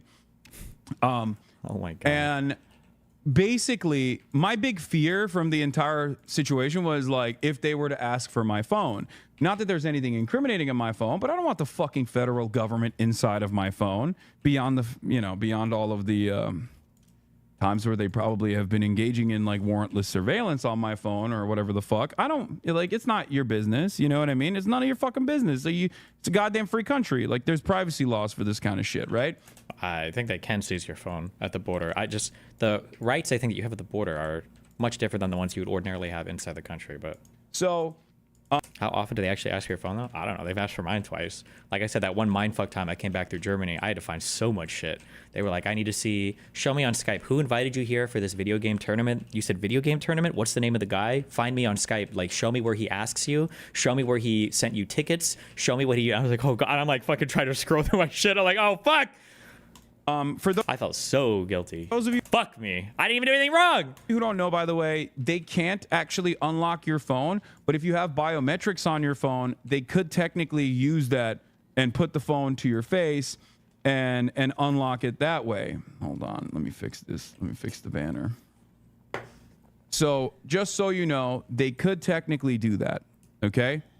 They could technically do that, but there's a trick. Either you get a burner phone when you're traveling internationally, or if you have your regular phone, you can just do a passcode by either canceling biometrics, or if you forgot to do so, How long do you think this interrogation lasted? He reveals it later. My God, from the sounds of it, just the conversation, probably 5 to 10 minutes, and then maybe sitting in that fucking room. If it's the same one where they pull you after, I don't know, that could be like an hour or two because they have one fucking person staffed back there. Fuck that shit.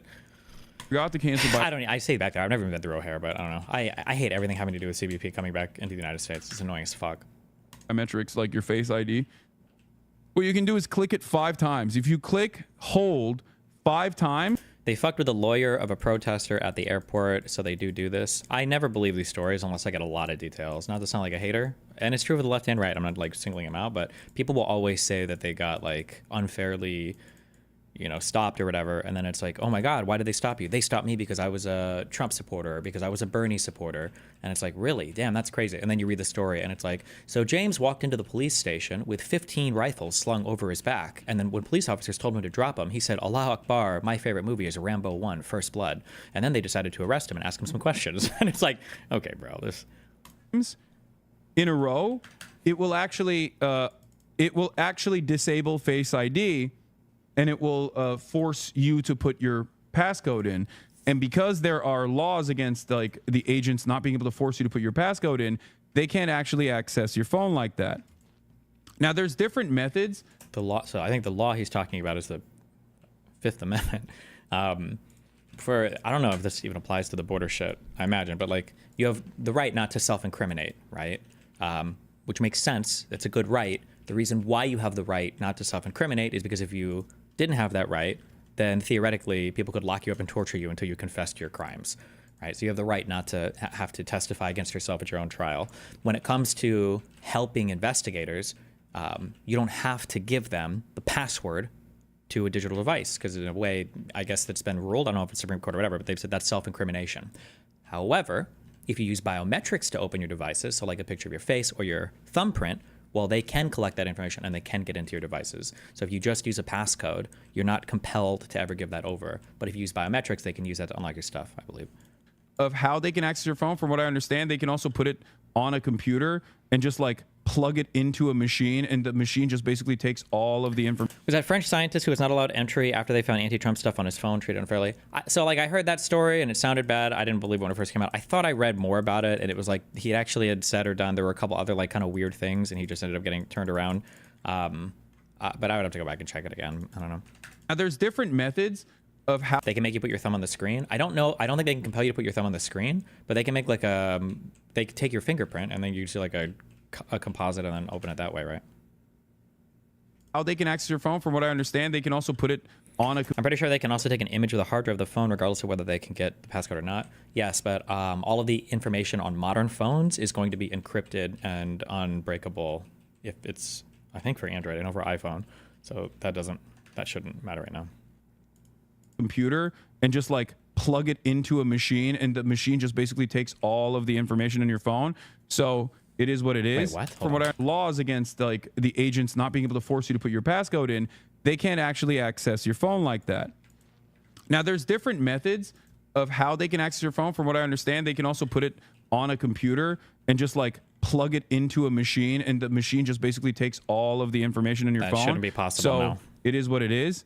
I don't know if you can actually do that if your phone is on, but I was thinking about all these things. I had already unlocked the biometrics, like I disallowed biometrics, and it's a Faraday cage once you get into the detention center anyway, so you can't actually send any fucking text messages once you're in there. It's there's no access to the internet, but unless somebody said Celebrite can unlock most phones even if they are locked with the exception of the...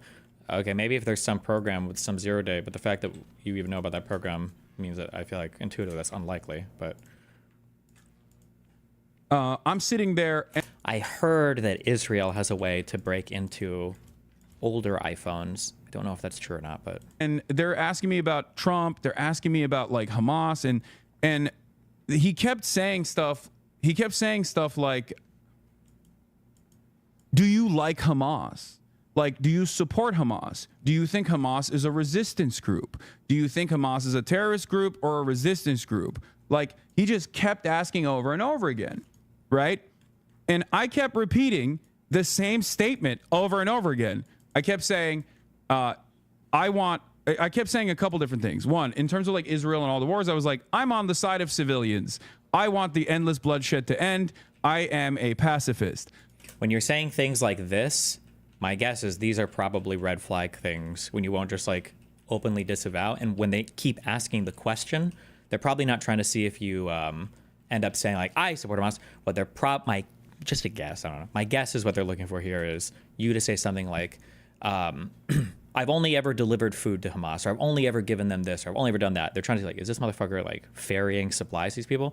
They don't give a fuck about your political views. They don't care. They don't give a fuck. But if you're engaged in some type of material support, they will care about that. And if you're giving kind of cagey answers like this, I support the freedom of blah, blah, blah, they might ask questions around it. So Celebrate gets everything off of your phone, even though it's completely locked. Funny enough, it's an Israeli company. I'd have to look into that. I don't believe that, but I want wars to end. I just kept repeating that over and over again. Every single time he asked me a question, I just kept repeating that. And every single time he asked me a question, a leading question about Hamas, I kept saying, the United States State Department recognizes Hamas as a terrorist organization. The United States State Department recognizes Hamas as a terrorist organization. So, like, he just kept asking me over and over again, like Hamas, Houthis, all this shit, trying to be like, oh, do you support them? Do you like them? Like, what do you think about them? the idea is that with a hardware clone, you can brute force it by trying passwords against emulations of it infinite times. Well, but you can't do it infinite times because eventually the heat death of the universe will limit your ability to test a password. Even if you created a million billion clones of a drive, I don't know, is it RSA 2040, whatever encryption they're using, or AES, whatever, like it would take you hundreds of trillions or quadrillions or septillions of years to crack it, even if you have a billion emulations and you're constantly brute forcing all of them. Which I thought was fucking insane, because the reality of the matter is, okay, up until this very moment, if you were to say, as an American citizen, you stand 10 toes down with Hamas, or you stand 10 toes down with the Houthis, or whatever the fuck, they can't deny you entry into the country for that shit. But I don't know what the fuck they're trying to do. So I was like, I'm not going to go beyond it. I'm not going to go beyond just like reiterating over and over again. The American government's position is that... Depends on how strong the password you used is. Oh, actually, I'm so sorry. Literally, forget everything I just said. I'm thinking about using a brute force to break the encryption on the drive. You're talking about cloning the drive and then using brute force to do the passcode. Oh, that actually could be trivially easy. I'm sorry, I was thinking on breaking the drive encryption. Yeah, because even if you have a 6-digit code, that could probably, my guess is that could be done in seconds or minutes or whatever. If you can actually clone those drives. I don't know what the protection is like on that or how that would work. There must be some protection against that, because that would be trivially easy then, I would imagine. I don't know. Hamas is a terrorist organization. But then he just kept asking me about the Houthis, and at that point I was like, listen. He's like, well, do you agree with the terrorist designation for the Houthis? And I said, I'm of the Brookings Institute mindset that in 2020, when Donald Trump initially designated the Houthis as a terror organization, that was a major mistake. Oh, okay. Somebody said, whoever said that is wrong because a clone of the hard drive doesn't contain the keys required to test passcode combinations. That's stored on the CPU, and it's nearly impossible / completely unviable to clone it. That might be the case. I think the only issue you run into is if you have... if a phone has been recently unlocked or something, you might be able to pull something from the memory, but I'm not actually sure. I don't know. I talk about these issues from an academic context with humanitarian rights organizations and with academics and with journalists. As a matter of fact, this is perfectly this is, completely protected under First Amendment laws. And therefore, I don't understand what the reason why we're having this conversation is. And I kept saying that over and over again, at which point he just kind of gave up. But what I thought was really interesting was, and I even followed it up with I call balls and strikes. And there are things that Trump has done that I actually agree with, and I'm not shy about saying those things. Bro. Even though initially he said he was going to end all these wars, he hasn't done so. Oh my I think God. These wars are unnecessary. I would pay so much money to just see this interview. Holy shit. This guy is sitting here at his computer pushing next, and it sounds like. So anyway, that's why I think that Trump, geopolitically, he's a threat. And I didn't like Kamala either. And but I think that, I think that what he's doing around and the guy, the agent's all right, yep, I got you. Okay, hold on 1 second. They're costly, and a lot of civilians die in the process. I don't think it's appropriate. I think it's very inappropriate. and it must end, right? Like that's my position. But I do think that Trump did a good thing where he implemented a ceasefire with the Houthis. So when he does stuff like that, when I agree with him, I tell him what's what. Like I say it. When I agree with Trump in a decision, I'm open about it, right? So Wait, Celebrate software will dump the phone data of an unlocked phone and look through all the files for anything suspicious. It doesn't crack the drive encryption. Oh, of an unlocked phone. It just, okay, never mind, yeah. That's okay. I explained that to him, and I just yapped away over and over and over again. And what I found to be particularly interesting was in the first half of the conversation, it was just like basically a fact-finding mission, right? Try to get me to say something that I think would be of interest. In the second part of the conversation, there were some real actionable items that he presented that depending on how I answer those questions, like I'm fucking going to jail. Because the first stuff was just illegal for him to ask me those questions and completely what? Like completely idiotic and ridiculous, and I think they did it because they know who the fuck I am, and they wanted to put the fear of God into me, not knowing that I'm a stubborn piece of shit, and that's not going to work at all, right? Is he trying to present the narrative that he like debated his way through CBP, that like they would have got him, but because he was such a good debater, he's like looking at this agent and he's like, this is a foot soldier from Ethan Klein. I know that this is an H3H3 fan. These motherfuckers aren't gonna get me. And he's like looking around and he's like, that TSA agent, I bet that's that CBP guy, that's a DGG, or I know these guys, okay, and oh my god, I think that's a Nicholas Diorio Turkey Tom fan. And he's like, I'm gonna out debate all these guys and make it through here. And it's like, bro, right? The second half of the conversation was actually like, because he went away for like 35 minutes, came back, and then he asked like actionable items. But one thing that I will take note of that I thought was very interesting. Yeah, what's that, buddy? Was the fact that a lot of the shit that like the Ethan Kleins of the world have like cried about over and over again were unironically brought up in that fucking conversation. And I was shocked. What? I was shocked. Okay? Not like the bleach sword, obviously, but like if they know people's names and run a check before interviewing them, it's entirely possible that they knew who he is. Why are you implying that's a lie? Because they're not running your name and Googling you to figure out shit. There's probably standard stuff that pops up on the computer screen, and then they just like go through some standard questions and then ask you shit to see if you say something retarded. Now, if it was a personalized interview for like a type of visa or something, I remember when we were doing the interview for the marriage stuff with Melina, and the lady was like, so I see that you guys have stated before that you're into polyamorous relationships. What does that mean? I was like, oh shit, is this like disqualifying for a marriage visa? But these are like highly personalized interviews. You're bringing like a binder full of like personal shit, and you have like an agent assigned to you and everything. This is like a much more personalized process. But at the border, these motherfuckers are not Googling you and trying to like compile a docket or a file of all your shit. The Houthi. Like, did you interview a Houthi? It says here that you interviewed a Houthi. And I was like, or was he actually a Houthi? Like, when they're asking you questions like this, did you interview a Houthi? They don't actually care that much if you interviewed a Houthi. What they're probably trying to find is like, are you passing stuff to and from them, or are you going to places that are very sketchy? Like, are you in areas that an American probably shouldn't have access to or aren't allowed to be in, basically? And I was like, he's not. You can look to all of the reporting that came out afterwards and before I interviewed him that he is not a Houthi, that he is a regular Yemeni citizen. And I said, like, his name is Rashid al-Haddad. He is not even a Shia. And the dude, luckily, again, Iraqi, went, oh, yeah, that's right. That's a Sunni last name. Al-Haddad is a Sunni last name. So he must not have been a Houthi. And it's so funny because, like, Hassan is so crazy.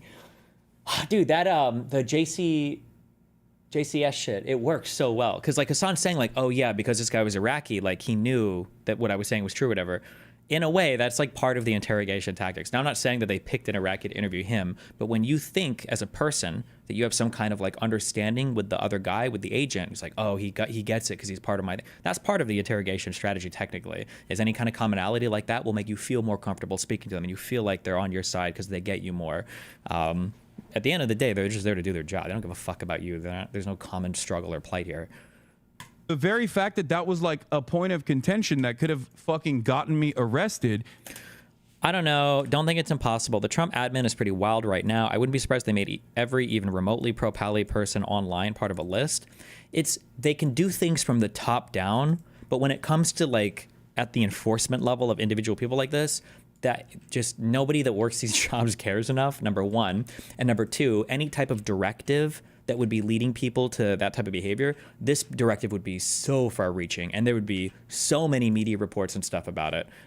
This would not just be a random thing that would happen and like, oh God, nobody knew. Like, yeah. Name. So he must not have been a Houthi. And the very fact that that was like a point of contention that could have fucking gotten me arrested is insane. And I genuinely in that moment was thinking like, these fucking dumbass slop tubers are actually playing with fucking fire. Could you imagine? Wait, oh no! I was about to make the joke. I'm glad I paused. I was gonna say, could you imagine that? Could you imagine that Hassan is there in line, and all of a sudden the guy's like, "So talk to me about this," and he spins the monitor, and it's like a picture of something that's not, and he sees this from like reddit.com/r/destiny, and I was like, "Oh, Hassan would kill himself in line right there." Arrested is insane. And I genuinely in that moment was thinking like, these fucking dumbass slop tubers are actually playing with fucking fire. And I even thought about not even mentioning this because I was like, I don't want to give him any sort of like power over the situation. But like the reality of the matter is 100% the Trump administration is inadvertently working with a lot of these fucking dipshits. These dipshits are playing a formative role. Wait, what? Who? With the slop tubers? So first I'm getting paid by the Mossad, and now Trump is talking to... Am I included in this, or is this just like Willie Mack and Ethan Klein, or... In getting people in trouble with the law, okay? That is literally the case. It was shocking that that was the case, but it is the case. And it's actually very frustrating that it is the case, that this administration doesn't care. That's why they work with Beitar. That's why they work with all these other fucking insane groups. The Barry Weisses of the world actually have motion in this goddamn admin. Motion. Okay? So, oh, true. He's trying to one up, in a way, he's trying to like one up Ethan Klein's CPS story. So like, you think you're being persecuted by, by the system or whatever? Bro, immigration literally targeted me because of you guys. He's in a way, yeah, true. They're cheering this on over at eSub. Yeah, I know. They can suck my dick. Liberals, by the way, cheering on one of the largest progressive voices in the country getting... Oh, and now he's back. Oh, he's back to being progressive. Nice. He's back to being oh, welcome.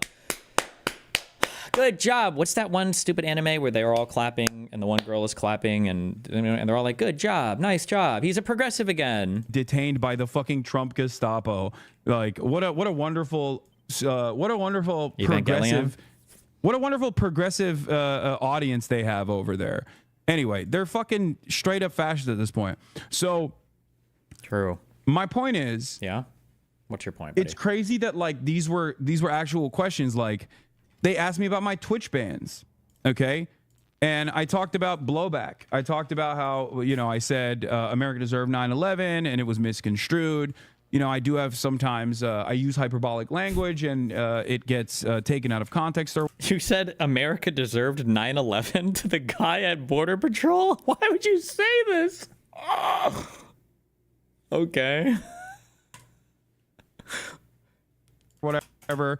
And he agreed with the blowback sentiment. There is a 100% chance also, by the way, and he'll never admit it.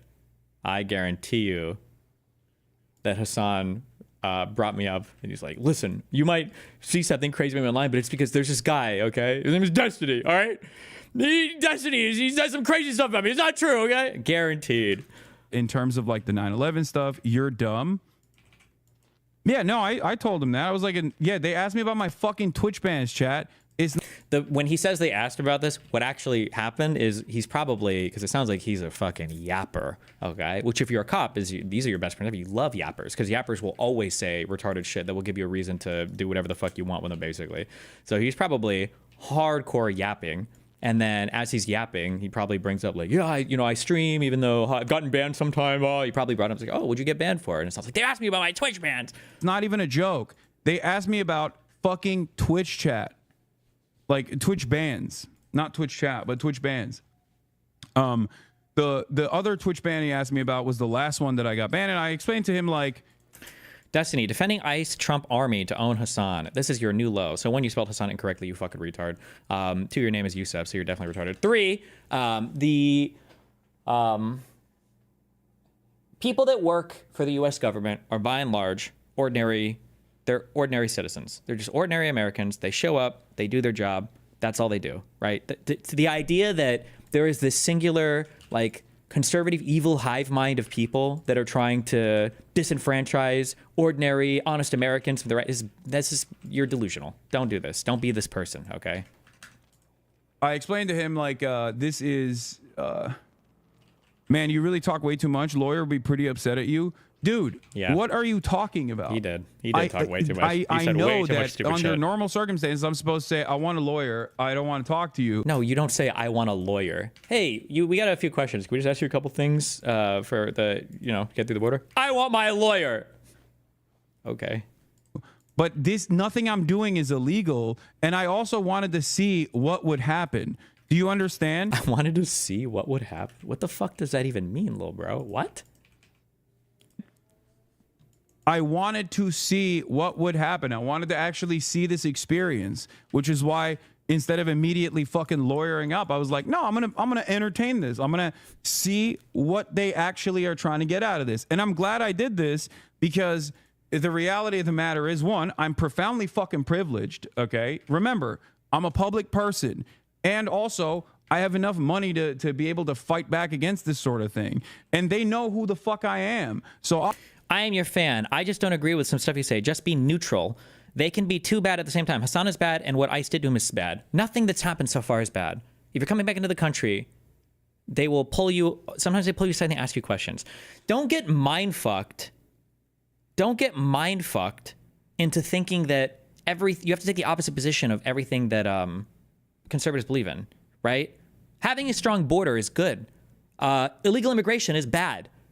Crime is bad. Criminals are bad. We can believe these things. It's okay. It's okay. All right. It's okay to have security at the border. It's okay to ask people questions when they're coming to the country. That's fine. obviously, the reason for why they're doing that is, I think, to try to create an environment of fear, to try to get people like myself, or at least like others that would be in my shoes that don't have that same level of security, to shut the fuck up. And for me, I'm going to use the privilege that I have in that moment to try and see what the fuck they're doing. I'm crying. Okay? He's so brave. Because every single thing that they ask me, trying to get me to say something like, oh, I support Hamas or whatever, is literally not allowed. Like, they are not. You can ask what the whatever fuck do you want. mean? You Like, can ask why whatever is you this want. Anybody can ask whatever denying they me entry want. into the country It wouldn't necessarily deny you entry. They can ask you whatever. You don't have to answer if you don't want. But they can ask you whatever the fuck. of my birth. Like this. But don't these kinds of jobs produce a selection bias that favors a certain type of person? Yes, they can. And I think that people can lean in a certain direction, but just because it favors a certain type of person doesn't mean that like that's the ordinary person, right? There are going to be some crazies for sure. There are going to be some crazies for sure. But like Hassan is acting like, yeah, like he was fucking like Anne Frank coming through the security. It was retarded. This is my birthright. I'm an American citizen. You can't just stop me at the fucking border and be like, what's your opinion on Donald Trump? You're not allowed to enter the nation. Like, that's fucking bullshit. So, that was the first half. Like I said, they asked about the Twitch bans. They asked about like the Rick Scott statement. And I was like, listen, I don't, I laughed. I was like, I'm not calling for the assassination of a. Couldn't Hassan have recorded this interaction? That sounds like bullshit. Usually, from my personal experience, they don't allow you to use phones at all in these areas. So sitting senator, that'd be fucking insane. But instead, I explained to him, like I was talking about the hypocrisy of the Republicans, blah, blah, blah. I explained away all that shit. And he was understanding. Then he my went God. back and he came back. And the actionable items that came up afterwards was basically asking me about if I had ever been in contact with Hamas, if I had ever been in contact with the Houthis, directly or indirectly, if I had ever actually been in contact with Hezbollah, if I'd actually ever offered financial support or logistics or Yes, these are the big things that they're checking for. Yeah. any kind of support to Hamas, Hezbollah, or Houthis. They straight up asked me that. I laughed. I said, no, of course not. But yeah, that was once. Was this even a genuine detention for an actual criminal investigation or just a standard interview? No, it wasn't a standard interview. It was like an extra, you get pulled aside and asked, but this wasn't a detention. There was no like probable cause. I think my guess is it's because he came back for the first time with global entry, and those people probably have heightened screening. Because the first time I came back with global entry, they also pulled me aside. I didn't even think of that until somebody brought it up. So that's probably why. The first time you come back with it, they probably pull you aside and ask you some questions or something. Once again, these are questions that they're asking. But one thing that I thought was really interesting was in the actionable side of things, they also asked, have you ever interviewed a member of Hamas? Have you ever had a communication or correspondence with a member of Hamas, Hezbollah, or the Houthis? Now, what's really fucking insane about that? The questions he's being asked seem much more than just random screening with global entry. Well, probably because he's volunteering a lot of information, and they're going to ask him follow-up questions based on what he says, right? So, like, if I'm coming back and they're like, "Oh, what'd you do?" and it's like, "Oh, I have a wife in Sweden. I go there." And they're like, "What do you do for work?" It's like, I stream politics." "Oh, politics. That's cool. Did you talk to any political people when you're here?" Yeah, there's actually a guy who's part of the Free Palestine movement, and I'm really close to a lot of those people. And I talk with them. "Oh, interesting. Free Palestine movement. Who do they work with?" It's like, "Oh, they do some, they apparently they are affiliated with Hamas sometimes." And I was like, "Oh, really? Hamas? Have you ever talked to any people like that?" Like that's where the conversation will go if I'm volunteering this information. And by the end, you can be like, "Wow, those are a lot of pointed questions for a random screening." I was like, "Well, depending on the answers you volunteer, they're going to ask you follow-ups, and they're going to get to that subject matter, right?" Is that as someone who works in media, sometimes I do actually do journalism, right? As I've maintained this position. And I will say this, explain global entry. It's like TSA pre, but for international travel. Instead of having to go through the ordinary customs line, you get to go through the expedited cuck line. The biggest warning takeaway that I'll have from the massive drama queen story that Hassan is telling is please, please, please. This is coming from somebody who's very smart. I am a very smart person. Even I know. Do not ever try to think you can like outsmart investigators. It's just an extended lie is impossible to keep up unless you have like fucking special forces training. Okay, you don't know what information they're working with. Just don't ever go through this thinking that like you can debate your way through a police interaction or whatever. Assuming you're doing everything you're supposed to be doing, like be honest and as forthcoming as you need to be. Don't volunteer extra bullshit and get yourself in trouble. But over and over again, and I said that I would have given the opportunity to talk to someone that is a part of the Ansar Allah movement, a Houthi, or even Hamas, or even Hezbollah, right? I think that I have the right to do so. And what was interesting, you don't do journalism, you grift. I know, Chatter. That's why the fucking federal government is trying to arrest me. Yes, oh my because God, I'm grifting bro. too hard. It's so cringe. That's what it is. You're Thank such you. a victim, dude. Yes, your fucking dumbass slop tuber is correct. I'm Oh my grifting. God. So what's interesting, asking that is a violation of prior restraint. What? So that part, like those are the questions that are like actionable, right? Like those are the ones that if you say, how do you even classify a member of Hamas? It's not like even Hamas issues passports. Yeah, it's ridiculous, right? But that is the part where they were like, if you answer yes to any of that, that's when, there's like actually illegal stuff in there. Having said that, there is one part of it that wasn't illegal, which is being in communications or being in contact with someone at Hamas. Like that is a part of journalism you actually can do. It's fucking ridiculous. Like you can interview ISIS. Like what are we talking about? Yeah, you can do that. You can do all of that. Now, if you admit that, they might ask you a few extra questions, but yeah, you can do that. Nobody's saying otherwise, little bro. The notion that this would be an issue for the Customs and Border Patrol is fucking ridiculous, okay? I mean, Donald Trump is in contact with Hamas. He had a fucking envoy directly talk to Hamas a couple months prior. He's in direct contact with the fucking Houthis. Like, what are you talking about? And so is Dropsite. Like, the idea that this was the idea that this will deny you entry into the country is Like, he keeps saying that this will deny you entry. None of this would have necessarily denied him entry. Even if he would have had direct contact with, you know, the Houthis or anybody else, none of that necessarily would deny him entry. He's just saying that. fucking bullshit. Like, what are we talking about? What do you mean? Like, what kind of insane double standard is there, right? And so that part was frustrating. And the interview interrogation, whatever you want to call it, that basically ended. I had to go back to the more extreme language. With me asking, like, so what is the purpose of this? Like, am I being detained? And because I was like, you know that I'm going to talk about this. I was like, a lot of people have talked about this, like, detainment structure. And he was like, yeah, people really exaggerate. The people really exaggerate how these things go. And I was like, well, it is not a great situation to be in, you know? Like, what do you mean? Yeah, he was like, yeah, there's been a lot of reporting on, you know, the conditions and situations like this in detainment, but you're not technically detained. I was like, so I can leave? Like, I asked him, like, am I detained? And he's like, no. I was like, all right, so what's the purpose of this entire situation? I can just walk out right now. And basically when I said that, the interview ended. That's why he wasn't even... Dude, I guarantee you that this guy's like, okay, yeah, you're probably good. And Assad just sat there fucking yapping for like 20 minutes extra. He's like, yeah, well, just, you know, like, I think that Trump is horrible and everything. And the guy's like, okay, yeah. And Assad's like, yeah, oh my God, bro, kill me.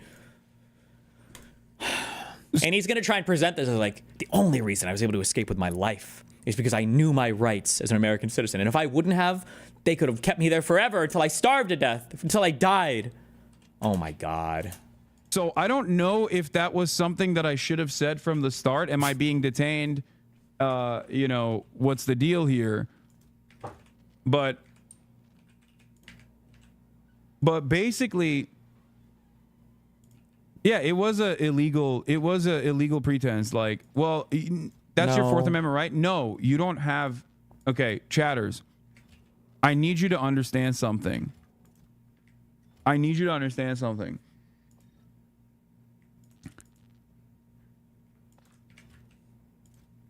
So after I said, am I being detained or whatever, he was like, no, well, you know, he didn't like abruptly end it. He kept asking some questions, but it pretty much ended after that.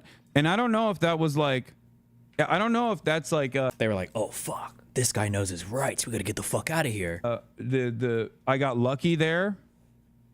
Because when I asked, like, am I free to go, that kind of stopped the process a little bit. And I don't know if that's the reason why I didn't have them look through my phone, but I wasn't planning on letting them look through my phone anyway. That was my point. Like, there was a line where I was going to say, I'm done. Wow. I'm done with this. Either fucking arrest me or, you know, let me go. I don't know what the fuck's happening here. How can one man be so brave? I got detained. I didn't get detained. Yes, chatter. Yes. Uh-oh. ICE agents took me to a detention center. That is a de facto detention. Like, what are you talking about? And by took me to a detention center, he means that we walked down the highway. Or, I'm sorry, not the highway, Jesus. We walked down the hallway, and I waited in a room with some other people.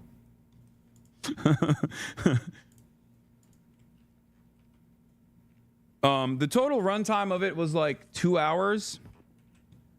An hour and a half of that was probably just him sitting there waiting to get interviewed. Which was definitely faster than I thought it was going to be, I will admit.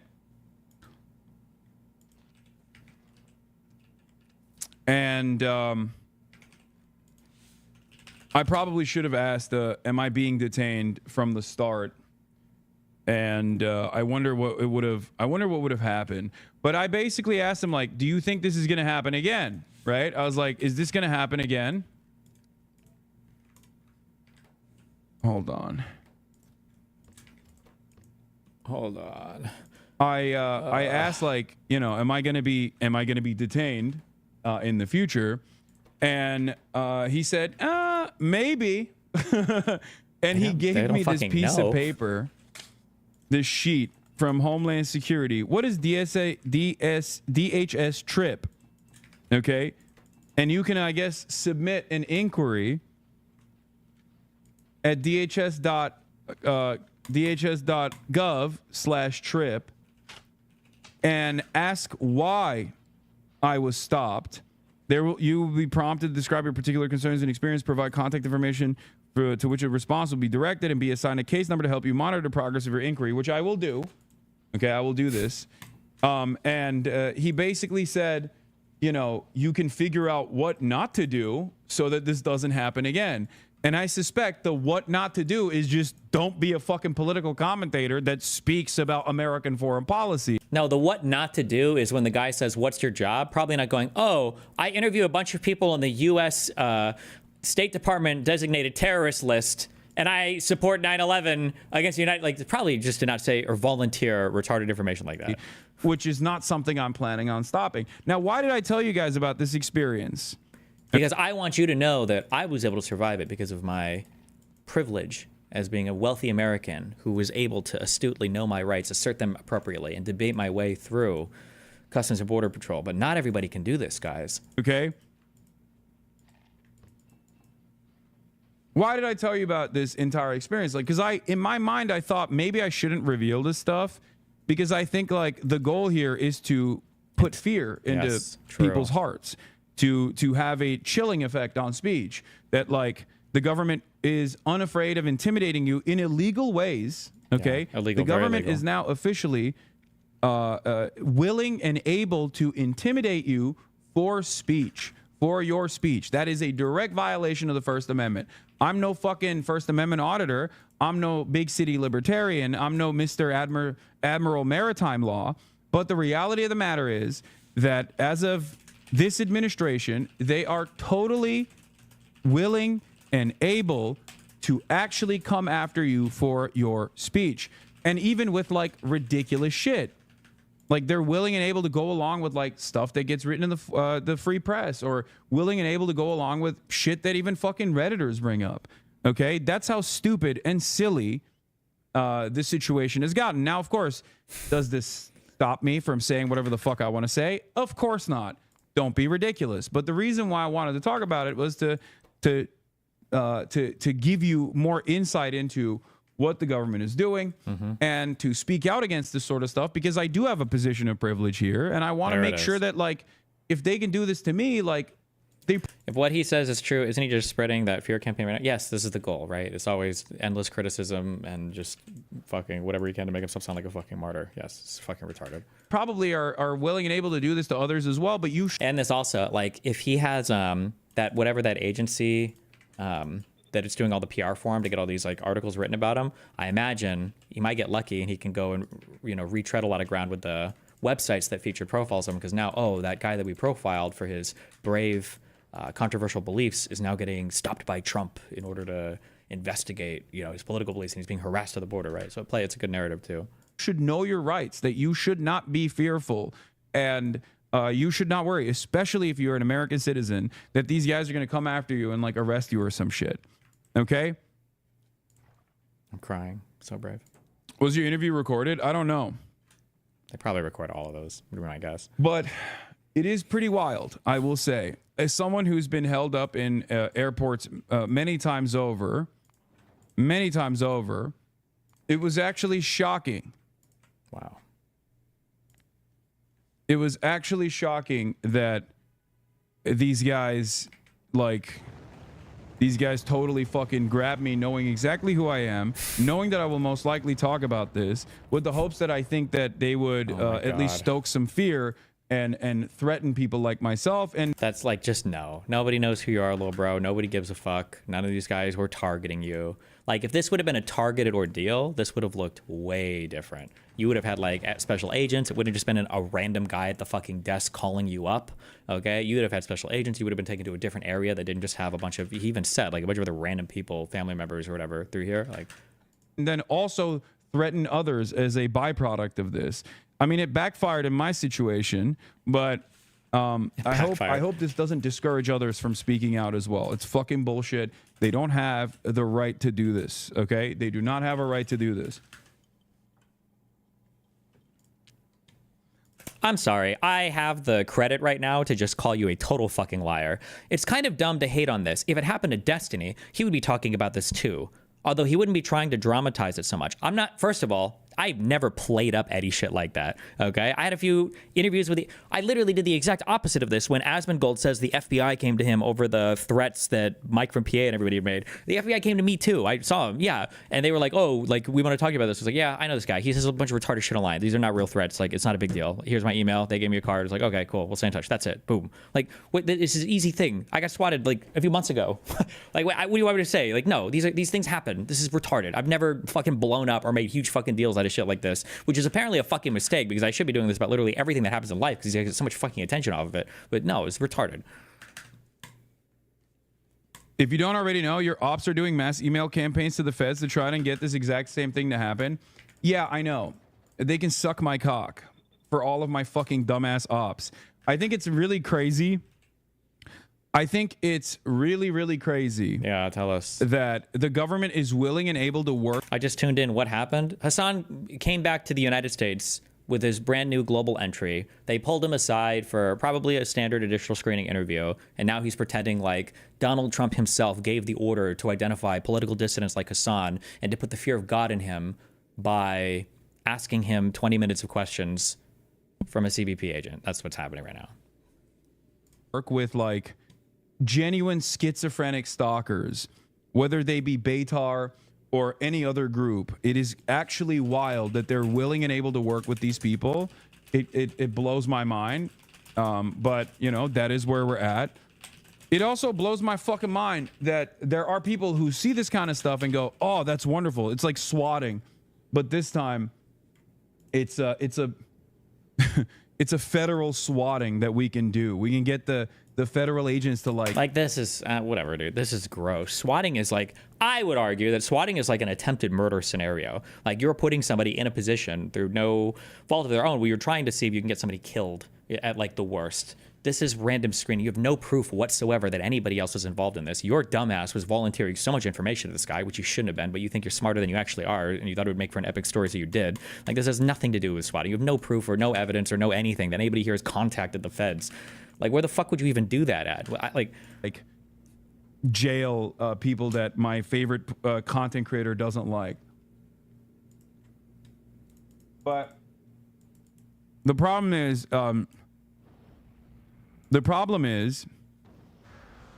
airports are not constitutional free zones. That's a lie. Why does your tweet say it's his first time returning to the U.S.? He's obviously traveled abroad before. It's his first time coming back with global entry, and it sounds like he either doesn't travel internationally a lot, which could actually be the case. I don't know if I have heard of him traveling internationally a lot.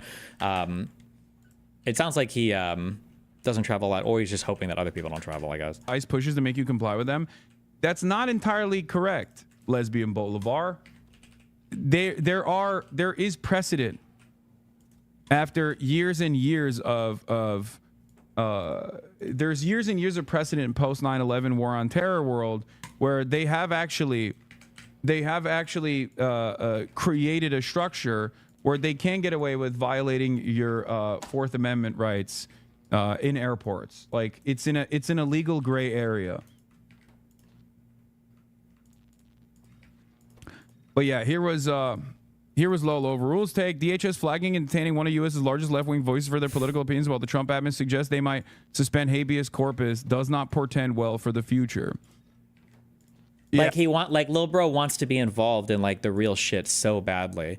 Like, oh shit, when they talk about suspending habeas corpus, this is kind of like that. When they stopped me and questioned me at the airport, like, kill me, dude. What is global entry? I'm vacationing out of the U.S. in a bit. Should I know what this is? Global entry is like TSA pre, but for international travel. It just lets you come back through Customs and Border Patrol like way quicker than. Well, I mean, it depends. Sometimes it depends on when you're flying, at what airport you're coming through. Sometimes the ordinary line isn't that long. Yeah. That's where we're at.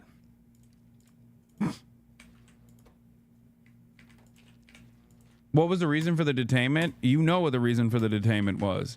It's because I am flagged in the flight manifest.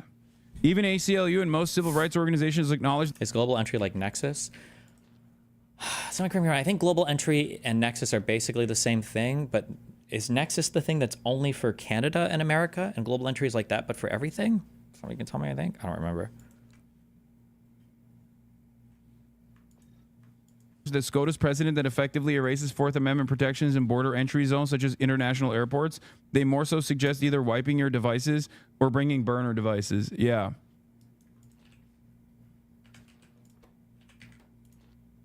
Saw you at O'Hare and tried to get a selfie with you, but your private security took you into a VIP room to avoid normies like me. Didn't realize you were too good for your fans. Some socialist you turned out to be.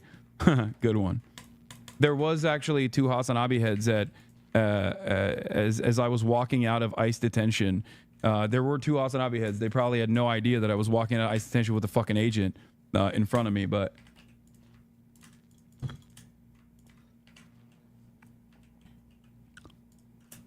Why would you get interviewed extra for coming back to global entry? Isn't the whole point that it's faster? Yeah, but the first time they might do like extra screening or some bullshit. is this going to change the way you travel? No, but it does actually gum up the works a little bit in terms of going to Cuba. I did want to go to Cuba, but now I don't know. And no, I'm not going to fucking go to Kat's campaign office, chat. What are you guys, stupid? I'm sorry. I know she's excited, but you guys don't have to literally fucking be like, hey, can you, instead of covering the news, go to Kat's campaign office? I can't do that today. What is Kat's campaign office? Chat, there is a shit ton of news that I have to get to. And then at fucking 4 p.m., I have to leave to go to the University of Chicago, deliver a speech. Okay, there's a lot going on today. I'm sorry.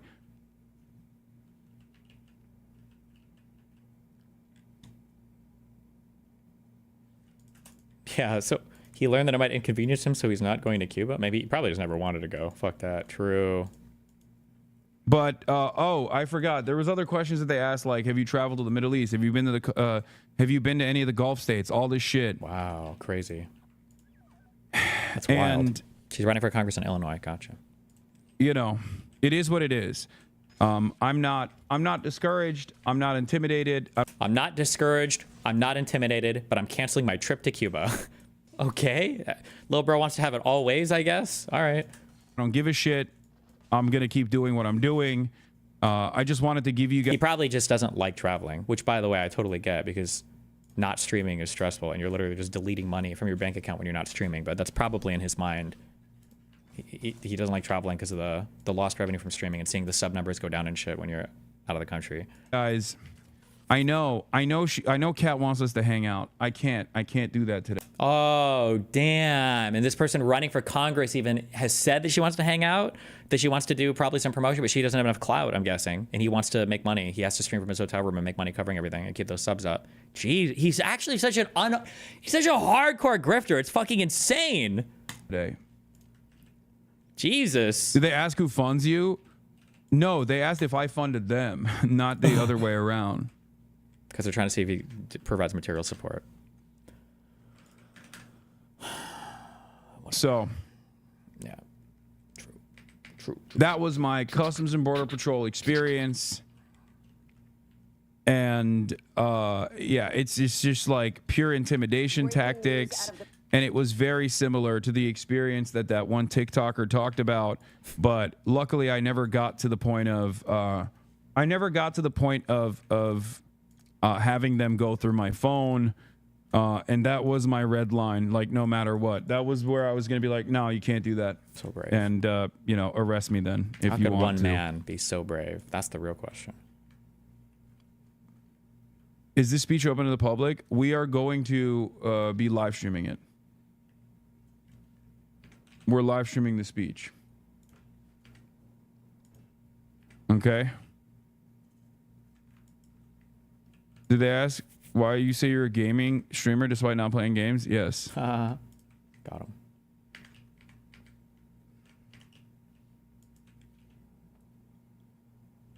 I think Asana's got a portable streaming setup. He streams when he travels. Yeah, but you're still streaming less. And he obviously, if he goes to see this cat person, it would take more time off streaming. And you probably don't get as good views while streaming and traveling. He gets better views, ironically, as a streamer. When you're not an IRL streamer, you get better views just sitting in your home, like what I'm doing now. Yeah. Any plans for a Chicago meetup? No. I'm going to be Nope. flying out Gotta stream. after my speech. Gotta stream, baby. I'm going to University of Chicago. I'm going to University of Why don't you accept money for speeches, but his son does? Seems lame. He's got to get that paper, boo-boo. Chicago to talk to. If somebody has, like, if it's like a big company or it's somebody that's got like a huge budget, I'll accept money for it. I just usually for some stuff, like when I found out colleges sometimes budget a lot for shit. Well, fuck it, I'll charge a college if they got a lot of money. But for like smaller orgs or whatever, or for student union stuff, if they don't have money, I'll do it for free. I'm going to University of Chicago to talk with Ested. And we're just gonna do like a back and forth. I think there's like questions. They had the most signups ever for any fucking speaking engagement on the campus, and they're very excited. Cute. And I'm very excited as well. Cute. Where was it? There was. Oh, this is the experience that it closely resembled. By the way, ICE detains a woman who runs anti-Trump TikTok. She's a U.S. citizen born and raised. She was detained for hours as agents searched her phone and social media, even demanding financial statements on how much she earns on TikTok. They never asked me for my financial statements either. But why? The woman who goes by Eye of Sav was returning from a European vacation to the Miami International Airport with a valid global reentry card issued to her as a U.S. citizen, but she also had global entry. Do you charge speaker fees? No. Sometimes, not usually. Yeah, like even reading this girl's story, it just seems like you just get interrogated sometimes. I don't know, guys. Like not everything is like a huge fucking scandal.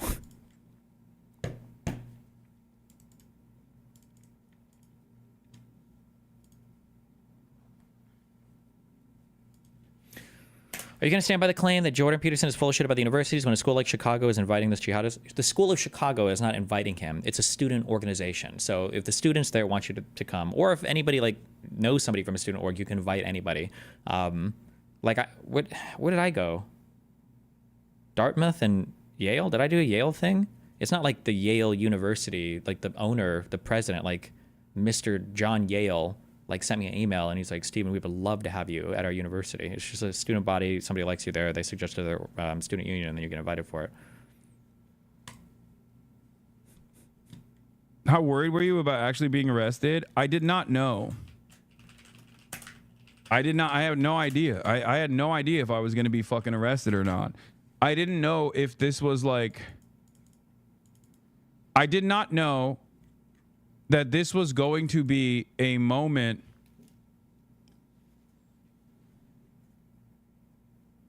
where I get... I didn't know if this was going to be a moment where I was going to be the precedent-setting court case. You know what I mean? Oh my like that God. is definitely a worry that I have for sure. It's something that I think about because eventually, somewhere along the line, somewhere down the line, someone is going to be the precedent-setting court case of whether or not someone gets prosecuted for speech and speech alone, because the line right now is material support. And that line is being blurred by this current administration with Mahmoud Khalil, with Mohsen Mahdawi. Does this guy have narcissistic Rumeyz- personality disorder? Hassan? I don't think he's that narcissistic. I think he's just a standard kind of, like a lot of influencers or people in these positions are just kind of like insecure people. He's a Öztürk, right? Like, they're... Wait, did I say her name? I keep saying her name wrong. Okay, no, I did say it right. Rumeyz Öztürk is the person. So that some of those people have been released at this point, but Mahmoud Khalil is still very much in detention. And according to Marco Rubio, the argument that they are trying to use is that speech is material support, right? They are actively trying to blur the boundaries between what constitutes material support to try to make it seem as though things that would be protected under First Amendment would be considered material support. Expressing any sort of opinion is considered material support, and that's fucking bullshit.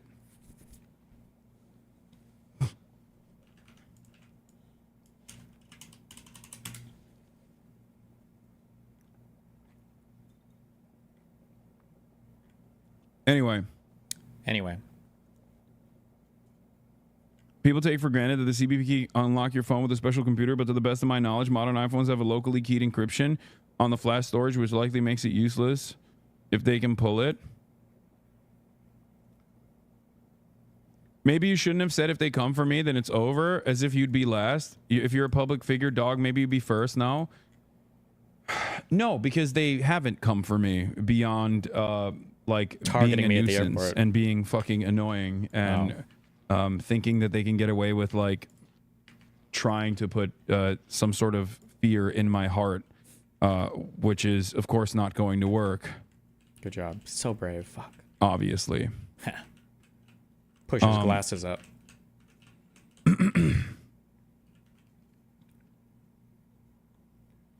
Can you detail what they asked you? I already did, Cliff. Wow, you forgot.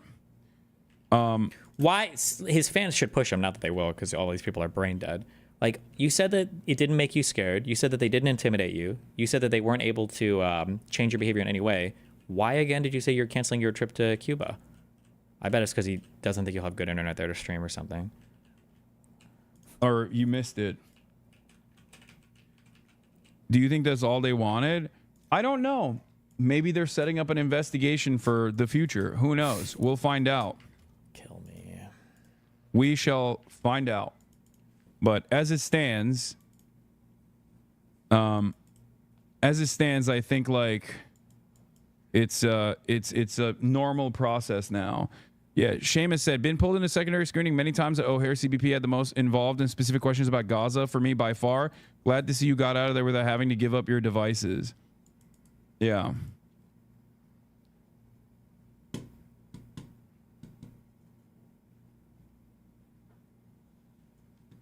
It happened.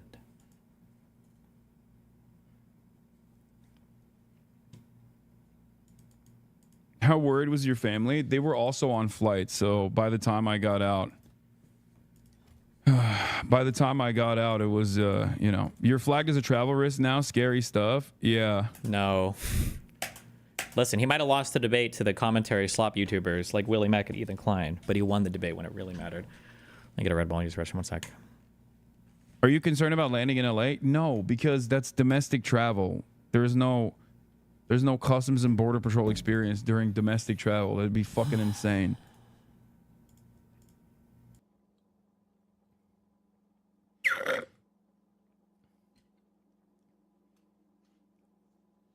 But yeah, I am my worst enemy in that regard. I did want to get this interaction out because I wanted to like figure out what the fuck they were doing. And I'm fortunate that I didn't actually get into any additional trouble. But I could have. You know what I mean? That could have certainly happened. Right? And who knows? I can't imagine how scared the other non-American citizens waiting there were. It's evil. Yeah. I mean, it's so much worse for them because like I am profoundly privileged, as I say all the time. I'm profoundly privileged. I'm rich. I'm an American citizen. I was born here, you know? And I have I'm a public figure on top of that. So all of this stuff plays a role in how protected I am from additional scrutiny.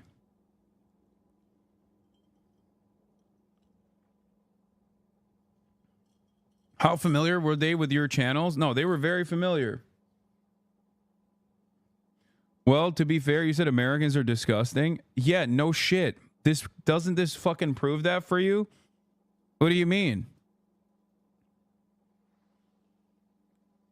Like, my Palestinian spouse got their American passport flagged during the Biden presidency. They now can't get a boarding pass online, and they separate us and our stuff as security. They took their laptop and phone too. Yeah, it's really fucking gross. Are you scared to go out of the country again? No.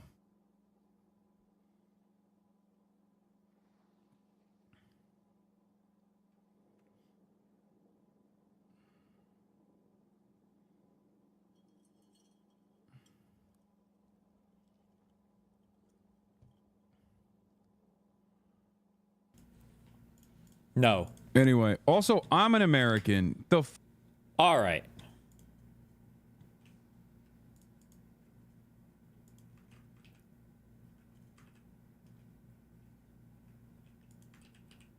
Fuck. Somebody said Sam Harris talks about his airport experience. What was the timestamp for this?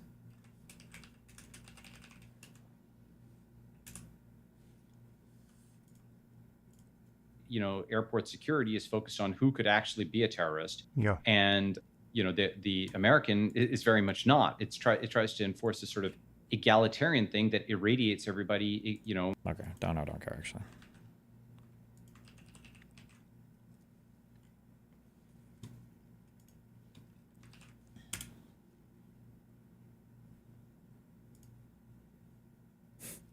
Oh no.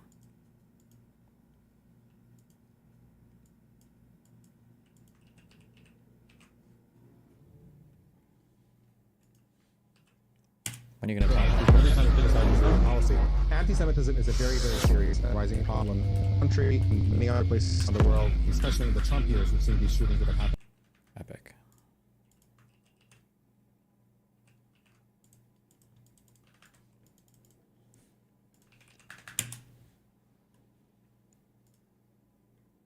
Bullshit in game chat. Horny e-boy trying to fuck the e-girl. The e-girl who ignores every comment, doesn't open her mic until it's 11:12, talking about, hey everybody, let's lock in. Shut the fuck up, bitch. I'm gonna fucking kidnap a retarded Muslim kid and strap a C4 vest onto him to walk into riot game. Okay, Jesus.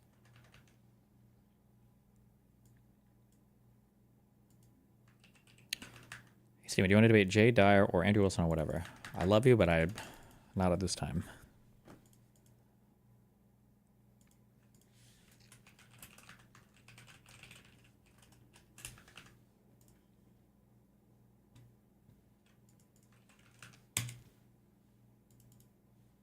Mr. President, what do you say to people who view that luxury jet as a personal gift to you? Why not leave it behind? You're ABC fake news, right? Why not? It's only ABC. Well, a few of you would.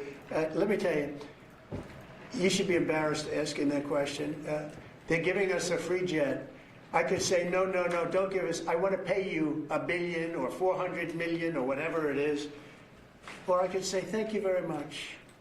You know, there was an old golfer named Sam Snead. Did you ever hear him? He won 82 tournaments. He was a great golfer.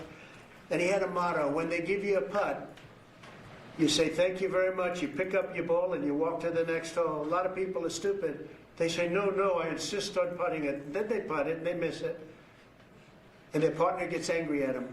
You know what? Remember that, Sam Snead. When they give you a putt, you pick it up, and you walk to the next hole, and you say thank you very much. Respectfully, sir. Isn't the issue, I haven't followed much on this story because it seems super fucking unhinged. Isn't the issue that they're giving him a thing? Can he I must have misread this. It can't be that I read this correctly. That it's personally for him and he's allowed to keep it after he leaves the presidency? That can't be it, right? There's no way that that's...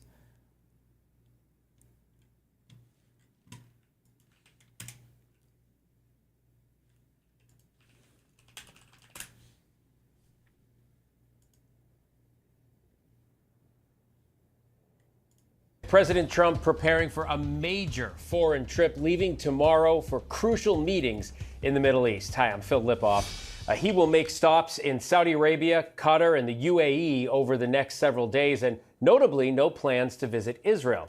The trade war, ongoing attacks in the Middle East, and peace talks in the Russia-Ukraine war are expected to dominate much of that discussion.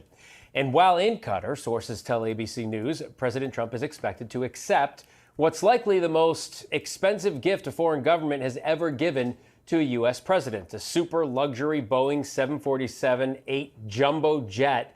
Bro, he flipped sides? Wait, hold on. Preparing for a major foreign trip, leaving tomorrow for crucial meetings in the Middle East. Hi, I'm Phil Lipoff. He will make stops in Saudi Arabia, Qatar, and the UAE over the next several days, and notably no plans to visit Israel. The trade war, ongoing attacks in the Middle East, and peace talks in the Russia-Ukraine war are expected to dominate much of that discussion.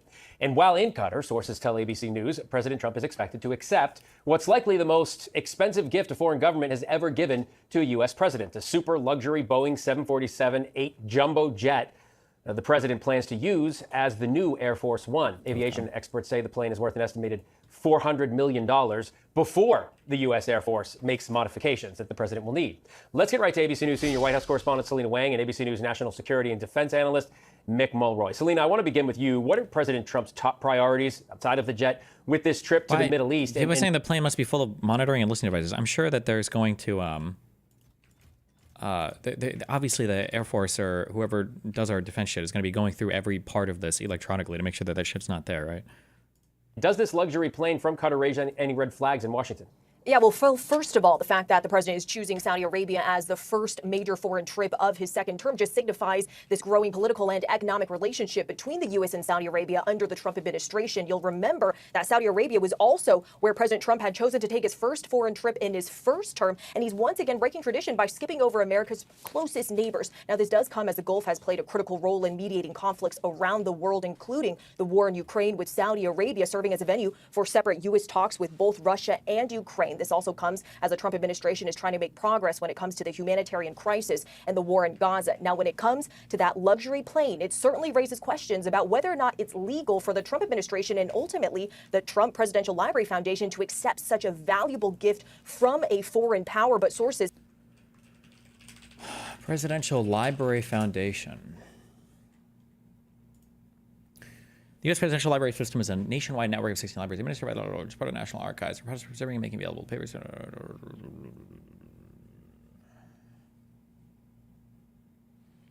Like, are you allowed to take stuff from it afterwards? Like, can they keep it personally? Certainly raises questions about whether or not it's legal for the Trump administration and ultimately the Trump Presidential Library Foundation to accept such a valuable gift from a foreign power. But sources are telling us that both the White House and the Department of Justice have concluded that because the gift doesn't come with any conditions, it's not conditioned on any official act, they're considering that this does not constitute bribery. Mick, what's most at stake as President Trump meets with these leaders? So, Phil, of course, there is a lot of economic aspects to this, particularly investments in the United States when it comes to these countries. But it's also important to point out that a lot of our military assets in the region are housed and hosted by these countries, including our forward command. Have streams gotten quieter in the last month? It doesn't come with any conditions. It's not conditioned on any official act. Government has ever given to a U.S. You need to get your hearing checked. You need to go to the audiologist and you need to get a hearing aid, okay? It's your problem. You have issues. And center for Central Command and our major air operations, major maritime operations are all in this region, some of which are hosted by the countries you already mentioned. So it is important for us to show our appreciation for that because it gives us the ability to project force to this region that's really unparalleled among any other countries. And Selena, these trade talks between the U.S. and China are underway, as you know, in Switzerland. I know you've been digging into this. Any progress towards lowering tariffs yet? Yeah, well, we're on day 2 now of these talks in Switzerland, and it's unclear exactly where these discussions stand, but we're getting positive signs from the White House. So you have President Trump posting on Truth Social that great progress is being made, adding that it was a, quote, total reset. Treasury Secretary Scott Bessent told reporters today in Switzerland that, quote, substantial progress has been made and that a briefing will be held tomorrow on the conversations. This also comes as, quote, substantial progress has been made and that a briefing will be held tomorrow on the conversations. This also comes as Trade Representative Jamieson Greer told reporters that a deal has been made with China. Take a listen to what else he said.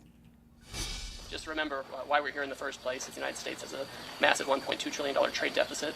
So the president declared a national emergency and imposed tariffs. And we're confident that the deal we struck with our Chinese partners will help us to work toward resolving that national emergency. So, Phil, we've reached out to the White House for clarification on whether or not... Resolving that national emergency. So, Phil, we've reached out to the... We've reached? Really? We've reached out? The White House work toward resolving that national emergency. So, Phil, we've reached out to the White House for clarification on whether or not a deal has actually been reached since the Treasury Secretary described the talks as progress being made, not a deal actually being struck. Remember, going into these conversations, Phil, U.S. officials had downplayed expectations, saying that this meeting was really more about de-escalating tensions, not actually coming to a full trade agreement. And we also have yet to hear officially from Beijing. All right, Selena Wang, Mick Mulroy, thank you both. Bro, upcycling supercapacitors is actually fucking cancer AIDS. This is cancer AIDS. Or these upcycling centers probably need to be way, way, way, way, way bigger, I guess.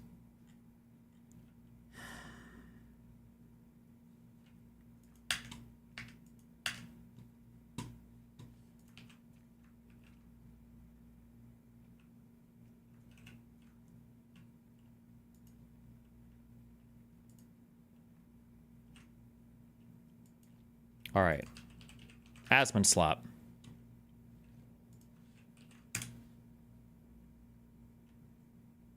But the fact is that this is the reason why. Wait, hold on.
Okay, just kidding.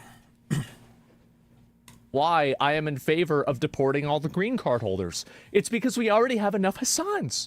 We already have enough of these. We have enough of these people on our own. We don't need to bring in new ones from China. We don't need this. We've already got enough of these people on our own. We've got these problems ourselves. We can deal with these guys, but do we need to bring in new ones too? You're not even a citizen and you're here and you're causing these trouble. Absolutely not. So no, by the way, I take absolutely no responsibility in Hassan getting detained, but I wish I did. The fact is that he does support terrorist propaganda, and by any, again, the honest question, would you want the TSA, and ask yourself the question, would you want the TSA and the people that are vetting the individuals coming inside of our country to do additional questioning towards people that have a record for supporting known terror groups? Would you want them to do that? And I think the answer to that is absolutely yes. 100% yes. And I think even he would say that. He would have to say that. How would you say no to this? So if anything, this is a huge W. You're a terrorist? To some furries I am, but not to America, okay? And so that's the difference. You 100% need immigration to keep going. Yes, it's crazy. To keep birth rates declining, you can't afford services without people paying taxes. Listen, if you want to have... the only way for us to keep the country going is to import an infinite number of people from other countries that hate the country and don't want to assimilate with the culture. Yeah, I don't know. I think that we can figure out another option, right? And yeah, maybe we can come up with a plan B there. So I don't know what to say. Do you think the Fed should interview Hassan and see what contacts he has? No, I don't think they need to interview him. I mean, they have this is the federal fucking government, right? Like, they have every tool and every resource available to them to do all of this investigation without even telling him that's happening.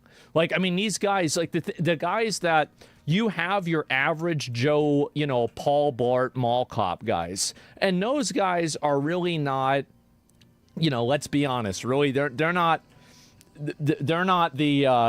America's best in a lot of cases, right? Now, they're trying, and I respect them for trying, but they're really not America's best. But you do have the guys that are working at, the FBI. Like, these guys are smart, okay? They can figure this shit out in like 5 minutes. It's not so much for them, like, talking about who, like, America's best is or anything. It's more just like, what is your job, right? Like, if you're, whatever, working in, wherever the fuck random place, it's not your job to have access to or to be trained on all this stuff. That would be like a misappropriation of resources of anything else. But when you take hold of the title of being an independent or centrist versus being a leftist, I know fake centrists like Tim Pool, but your values seem to be more nuanced than left or right. Would like to discuss where I just don't want to be grouped with anybody that calls themselves that. All of those people are some of the worst that humanity has to offer. So if there was an actual problem going on, they would have figured it out. So yeah, there it is. It sounds like you support throwing out any extremists with a green card, left or right.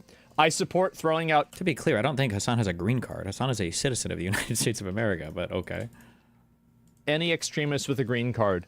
Not extremists, but people that are advocating for and supporting extremist groups that are terrorist organizations, absolutely yes. I don't want them here. Get the fuck out. That's right. Yep. That's exactly right. Get the fuck out. Yeah, it seems reasonable. You don't live here. You're not a citizen. Get the fuck out of our country. That's what I think. Yeah, So I'll brave. say it straight out. Yeah, no How terrorism. could Yeah, one exactly. man be so brave? Might want to look at how successful the FBI has been. Usually with a lot of things, if they're not successful, it's because they don't care. That's the truth. And they're spread very thin. And so, yeah, there it is.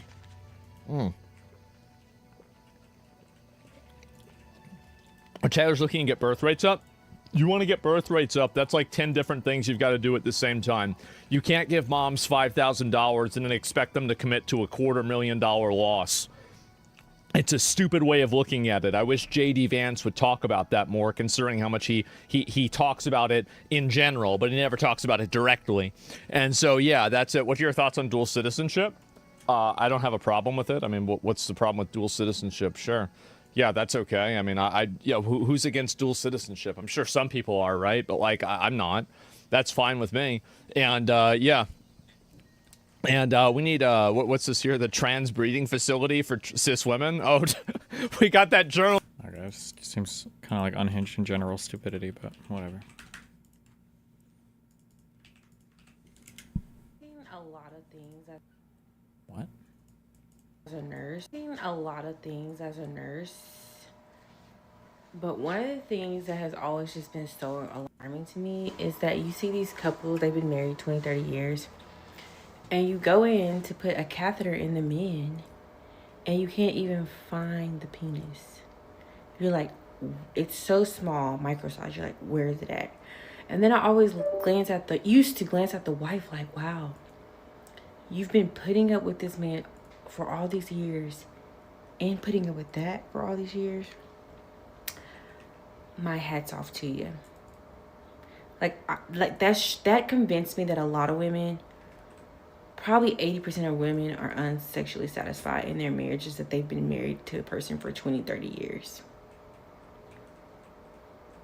And then you let this man impregnate you on top of that. How did he even get you pregnant? Like, what was that process like?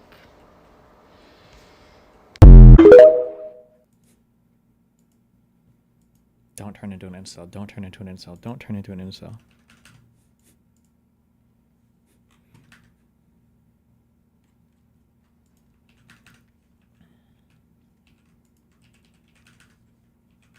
Are you taking a Factorio break from Doom when it comes out? No. Once I finish Factorio, we're back on the politics grind, okay?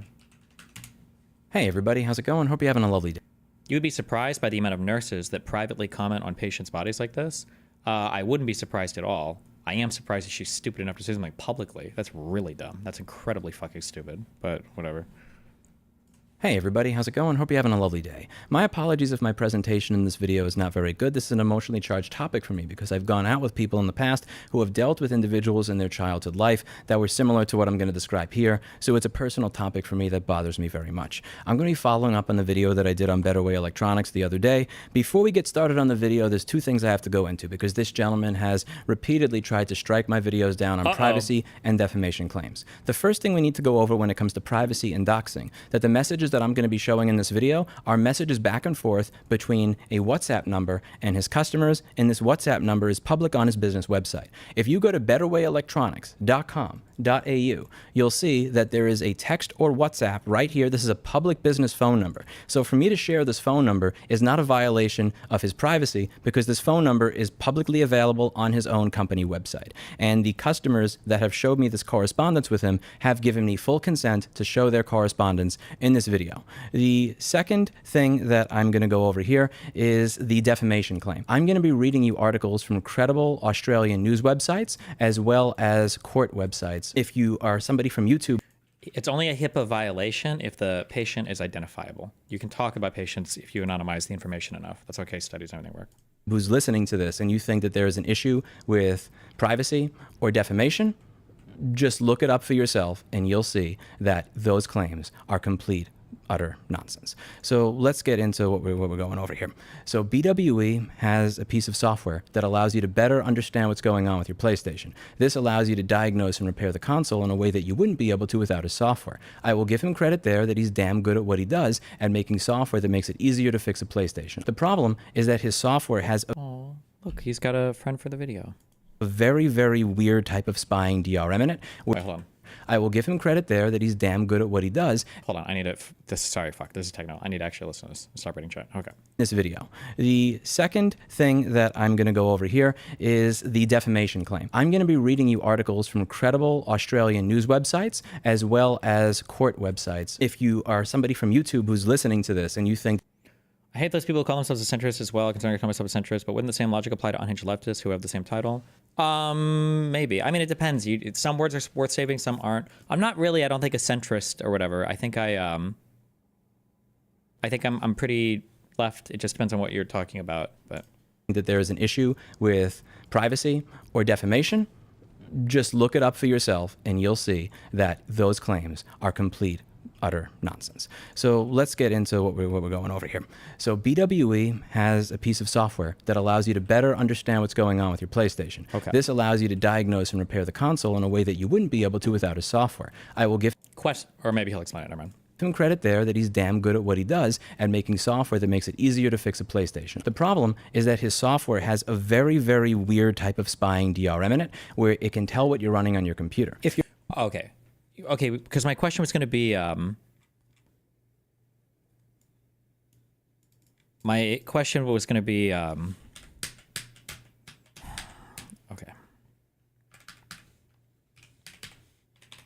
How does this software interact with your PlayStation? Do you install it on your PlayStation? If you install it on your computer, how does it diagnose your computer? Hold on. I'm sorry. Okay. I banned a guy earlier for this. Okay. All right, I'll ban him. This is banned in chat from now on, okay? This type of memeing is funny if you do it to me while I'm offline, or it's funny when you do it to me when I'm offline. That's it, okay? Don't do this stupid fucking meme where you're like, Destiny, don't you think this is really important? And then you link something that's painfully unfunny, okay? Destiny, is this a truth nuke? Yes or no? And it's some retarded, like, 50 million year old meme about Asmongold, okay? When I'm streaming, you know how like people are like, oh, you're not listening to video, that's why you missed it. I'm trying to keep up with all three chats at once. I'm also opening links in the background to see if it's something that's relevant to whatever's going on. When you link like the most painfully unfunny fucking memes in the world, like Destiny, don't you think it's important? It's like, okay, is this relevant? And you click it, and it's like a picture of like a cat's throbbing cock or some bullshit. I'm like, why? Please don't tag me with the waste of time bullshit like this. It's not funny. No one in chat gives a fuck. Nobody's laughing at you. Everybody hates you. You have the micro dick that black nurse was talking about, and she was right to make fun of you for it. Please, Christ. Okay. You're running software, very weird type of spy. Do you use leftist and Democrat interchangeably, or are you generally referring to left-leaning values universally? Sorry, leftist on online discourse, and in Europe, leftist typically means socialist or communist or illiberal, generally speaking. Very much in the online communities, kind of in Europe. If I say left-leaning or a Democrat or a liberal, that's like a left-leaning person, like a Democrat. But leftist generally implies like socialist or communist in some circles. For other people, she means Democrat, but it's whatever. DRM in it, where the problem is that his software has a very, very weird type of spying DRM in it where it can tell what you're running on your computer. If you're running software on your computer he doesn't like, he bans you. If DRM stands for digital rights management, that's the stuff that you run on a computer to make sure that somebody's not running software in an unauthorized manner. Okay. If you're not running other software on his computer, he also bans you. Why am I making this video rather than dealing with this privately? I tried to deal with it privately. I asked him to stop doing this to his customers. That was in April of 2024. He continued to do this to his customers, and he defended all of his actions. I made a video going over these business practices. He continued to do this to his customers. 13 months later, he has not refunded any of the customers he's banned, and he tried to have my video taken down from YouTube. That's strike 3, because trying to have my videos taken down from YouTube is offensive to me since this harms my channel and risks me losing my channel. So I did another video saying, stop doing that and refund your customers. And after doing this video, he then filed further strikes for both privacy, doxing, and defamation on my other videos. Damn. That is strike 4. Wait, sorry. I have given this man 13 months to change his ways. Not only has he not changed his ways, but he's also tried to destroy my YouTube channel. At this point, you leave me very little recourse other than to make the video I'm making now. Jessa Jones, as well as many others, have contacted him in private and politely tried to get him to understand that this is not the way to deal with people. This is on you. Nobody else but you. Let's read one of the most outlandish customer chats I've seen. And to anybody from YouTube who's getting this as a timestamp for doxing him, please do remember that this phone number is on his business's public website as his customer service phone number. There is no doxing here, and Uber Micro Repairs, who sent this to me, has given me full consent to post this to the YouTube channel. I feel like being centrist, or I feel like centrist / being independent allows more individuality. I lean more left as well nowadays because MAGA sucks, but that separation still provides more flexibility to adhere to self-made values. I agree with you principally, but the issue is that what centrist generally means is somebody who is trying to find two political sides and he wants to find a way to feel superior to both of them. So he calls himself a centrist. That's why I don't like it. That's what the labeling has become. I don't want to fight for it. I don't care that much. Uber Micro Repairs messages the customer service phone number with the software not working and says, any reason? And he gets the automated message from BWE, and then BWE says, hi, who are you and what business do you represent? He identifies himself as Uber Micro Repairs. Ah, okay. Uber Micro Repairs asks, any reason for the license to be revoked?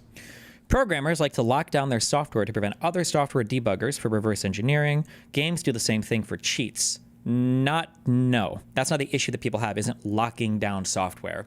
The issue that people have is, especially for anti-cheats, and it sounds like it does this for DRM, is what it sounds like is happening is this form of digital rights management is basically gaining access to and then is swimming through everything that's stored in your RAM, and it's looking for programs that it doesn't like because it thinks that you might be using those programs to violate the DRM. So for instance, in the best case scenario, it might install itself while you're using this program, and it's looking for, say, a program called screencapture.exe, because it knows that if you're running that program, you're trying to record something that maybe the author or the owner of the DVD or whatever doesn't want you to record.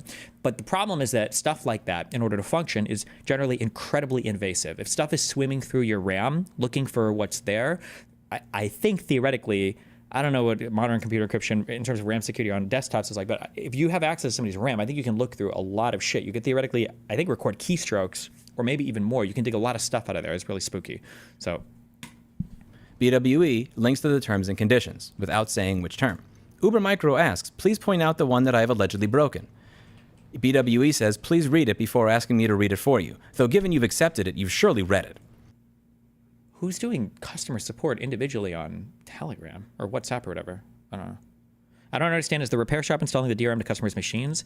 It sounds like he sells software that allows you to troubleshoot issues on your PlayStation, which it sounds like is good, or the software is good, but it sounds like he has an incredibly invasive DRM to prevent people from pirating the software, is what it sounds like. Can you tell the assault and passive-aggressive, arrogant prick in this, for lack of a better way to put it? Is that the way you treat people that have paid you? I'm not a mind reader. Please enlighten me on the terms you think I have broken. As far as I'm aware, I did nothing wrong. That software was last used on February 15, 2025, and since that day, the laptop was on my shelf with a dead battery. So again, please let me know what I did wrong. BW responds, then no loss? Sorry, what does that mean?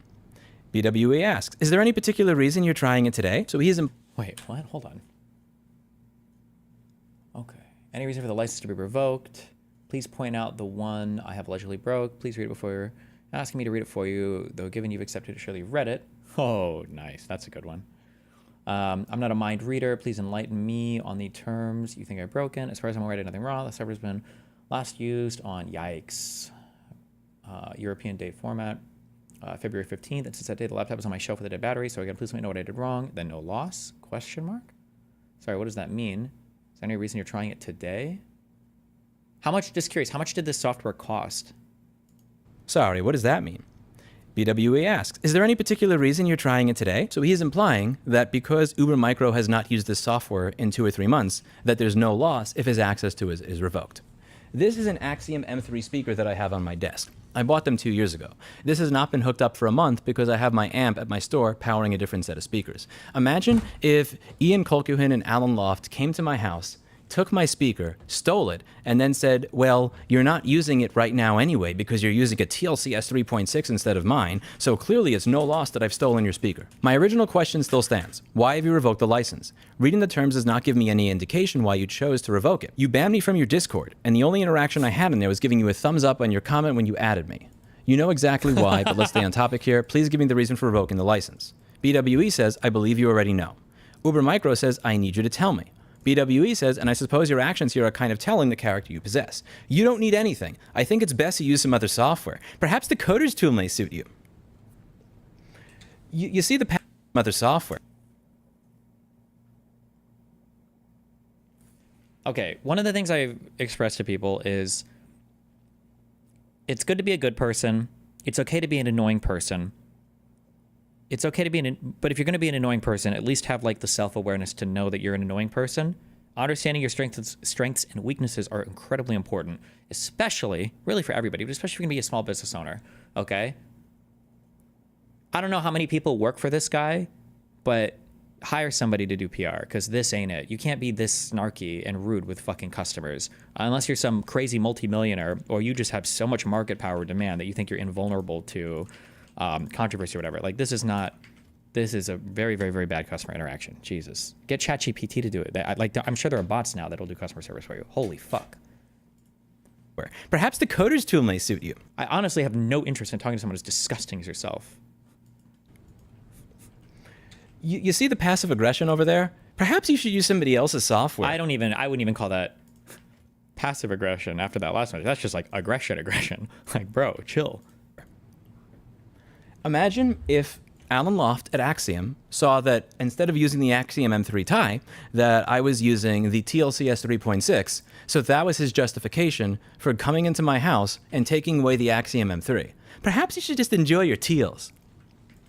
That's insane. This is the type of jealousy that I would expect from a toddler, but that's actually insulting the toddlers because I don't even expect a 4-year-old to be this petty. Well, it would seem you're avoiding the question. End of conversation.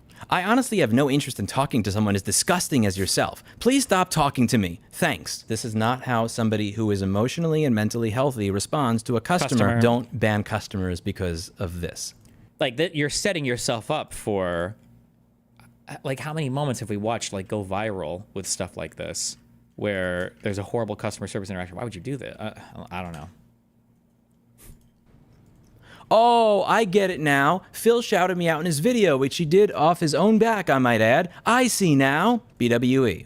I don't watch his videos, and I don't see how that would warrant anything. Micro says, so I'll take that this decision of yours is theft.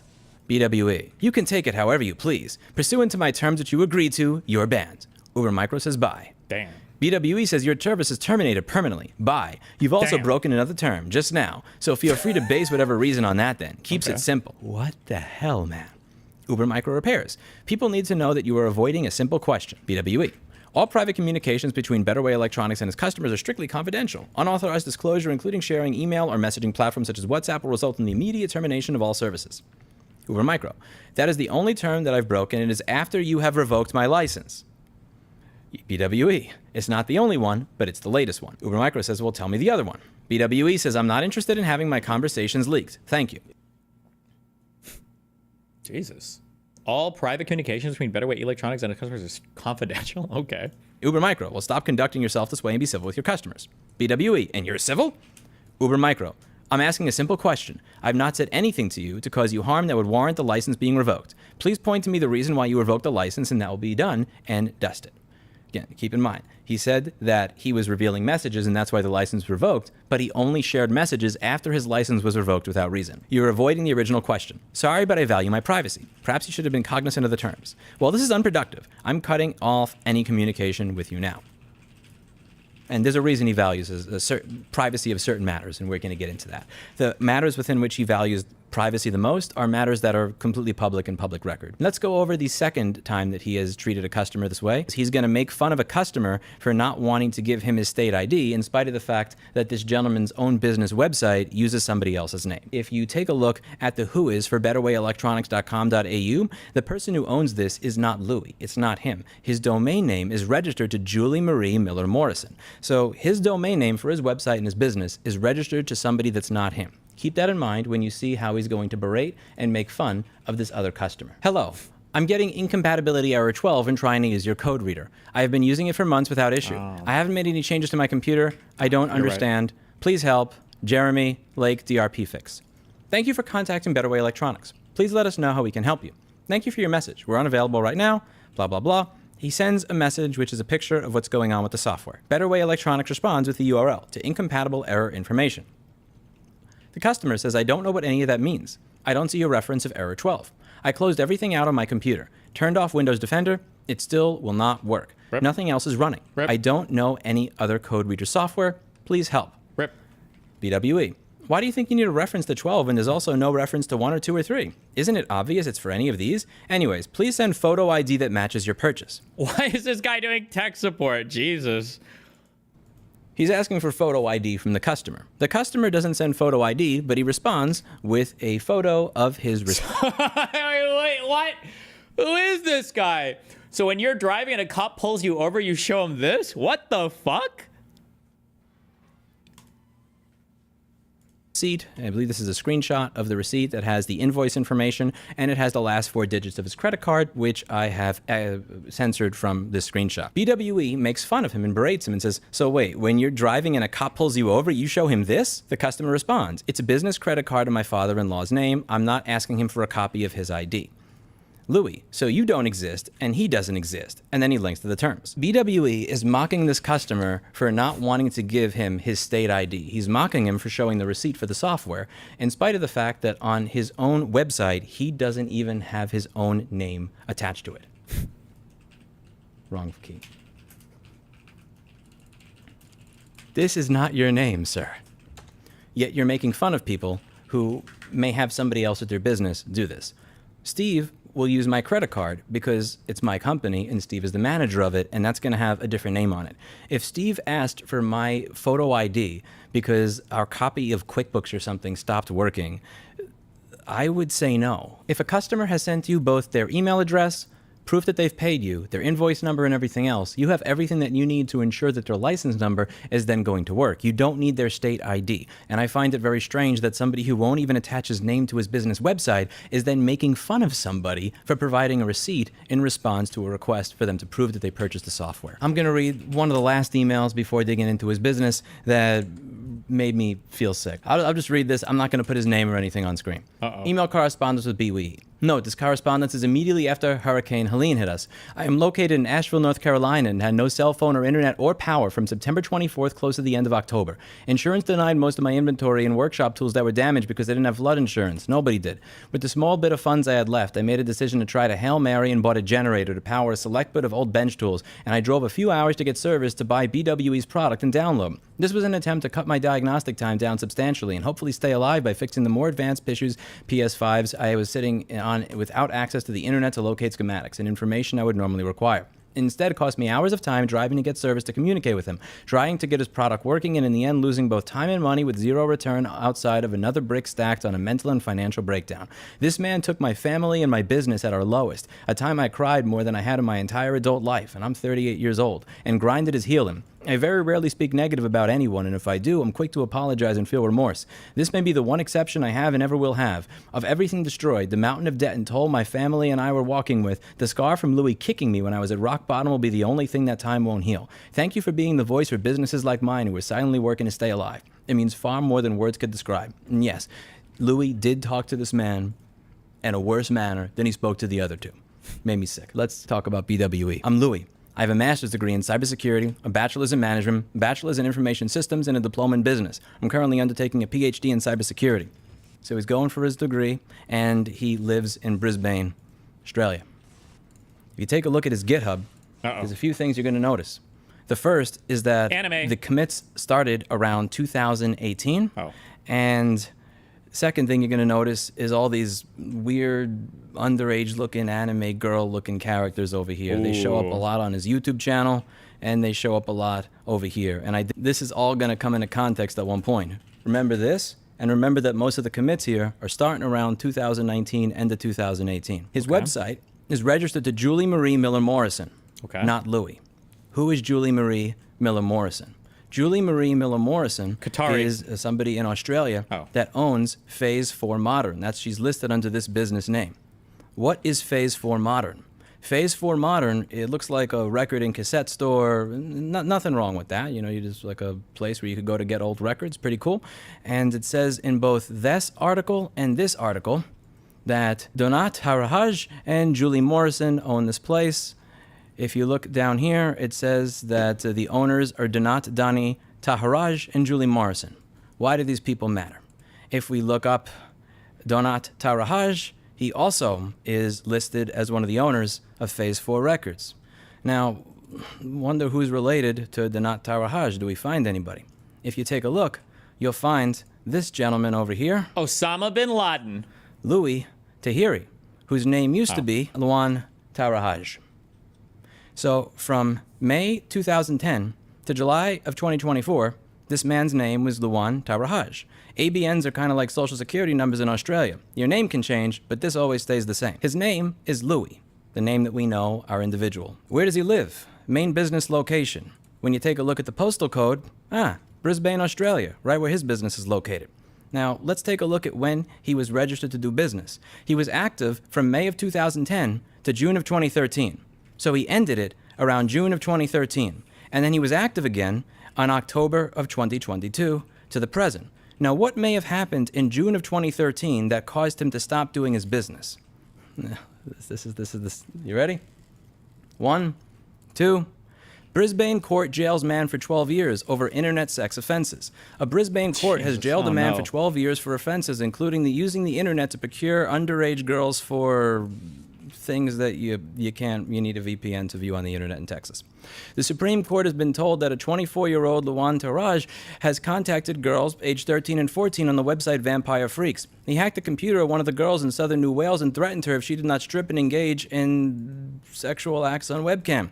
Police found 180 child things you can't view on the internet in Texas without a VPN, images on his computer, and that he had bragged. To be clear, I don't think you should be viewing these on any computer in the United States, but online about his conduct. He posted images on 2 internet sites along with comments like epic win and enjoy and learn from the master. No remorse. Justice George Freiberg said Tarahaj had shown no remorse and ordered he serve half his 12-year term before being eligible for parole. He urges parents to only allow their children internet access in shared spaces. When you take a look at the rest of the case, there's an entire thing over here. This is public from Australia's website, Australia government. So if anybody's watching from YouTube and they think I'm making this stuff up, view this website for yourself. I'll link it down below. I'm going to read you some of the highlights of this. Using a carriage service to access child abuse material, count 5. And knowingly possessing child exploitation material, count 7. Where the appellant befriended a 13-year-old girl on the website Vampire Freaks. She asked him about the program to help her get more friends on MySpace. He turned on her webcam remotely. She tried to block him on MSN Messenger. He made a countdown appear on her computer screen and said he... I think it means that it's lolly, not actual child porn. Wait, what? Hold on. What?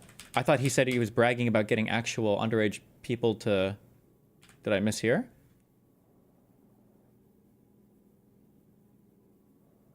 "24-year-old Luan contacted 2 girls aged 13 and 14 on the website Vampire Freaks." I don't think that's a lolly. I think that's a real person. To this. Using a carriage service to access child abuse material, count 5. And knowingly possessing child exploitation material, count 7. Where the appellant befriended a 13-year-old girl on the website Vampire Freaks. Yeah. Computer if she did not unblock him. She complied. He told her to strip on webcam, threatening to destroy... Oh, he's replacing the word porn with the thing banned in Texas. Gotcha, okay. Destroy her computer and hack all her online accounts if she did not. He instructed and told her to masturbate on webcam and write something on her breasts. She acceded knowing the incident was being recorded. He said, and I quote, "I am Ruffles. I destroy lives. Who wants this video? I make a girl cry. I force her to strip and F herself. I force her to finger her... and lick her fingers. I then make her write agreed to a mate of mine on her tits. Epic win?" On another site, he wrote, "and enjoy and learn from the master." The appellant had shown no... All right. I know that for a lot of people, child anything is just like bad and they just have no concept of like granularity on it. But like this guy, this is insane because it's like, there might be people that are into fucking kids or jerking off to kids because they are sexually attracted to kids or whatever, right? And abusing children, that's already bad. This guy, the fact that you would go like a step further and you're like trying to actually sexually exploit, like for real exploit, not just like get off to the kids, but you're like mind fucking the kids that you're also trying to like e-fuck. That's like it's like another level of depraved shit. What the fuck? What the fuck? Why?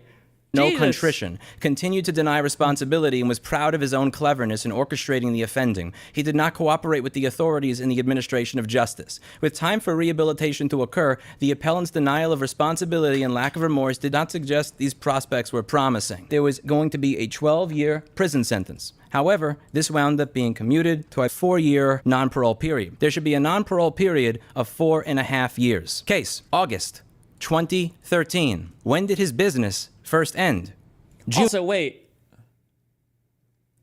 Why wouldn't he change his name more? Like, oh, hey, is this the guy who raped 400 people? No.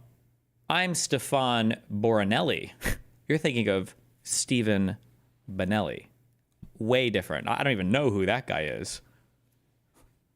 Like, what? June 2013. 4.5 year parole period. When would he have been active again? 2018. Wayback Machine. Let's check his website. When did his website become active?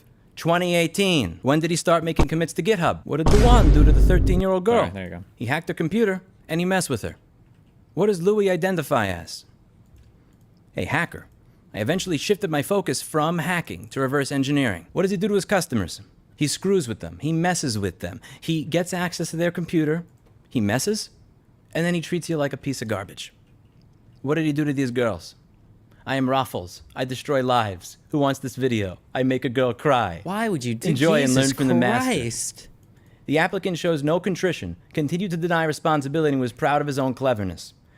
With time for rehabilitation to occur, the appellant's denial of responsibility and lack of remorse did not suggest these prospects were promising. Keep that in mind. When you Google this guy's name, Louis Taharaj, Queensland University of Technology, Brisbane, Australia. Louis Taharaj, Department School of Electrical Engineering and Computer Science. Where was this guy going to school when he was arrested? Queensland University of Technology. Now, when you look at the website, his name's not there anymore, but it was there before because it was screenshotted 2 days ago. It stopped being there yesterday, 1 day after I made my community post saying I was looking into information about this guy and looking him up.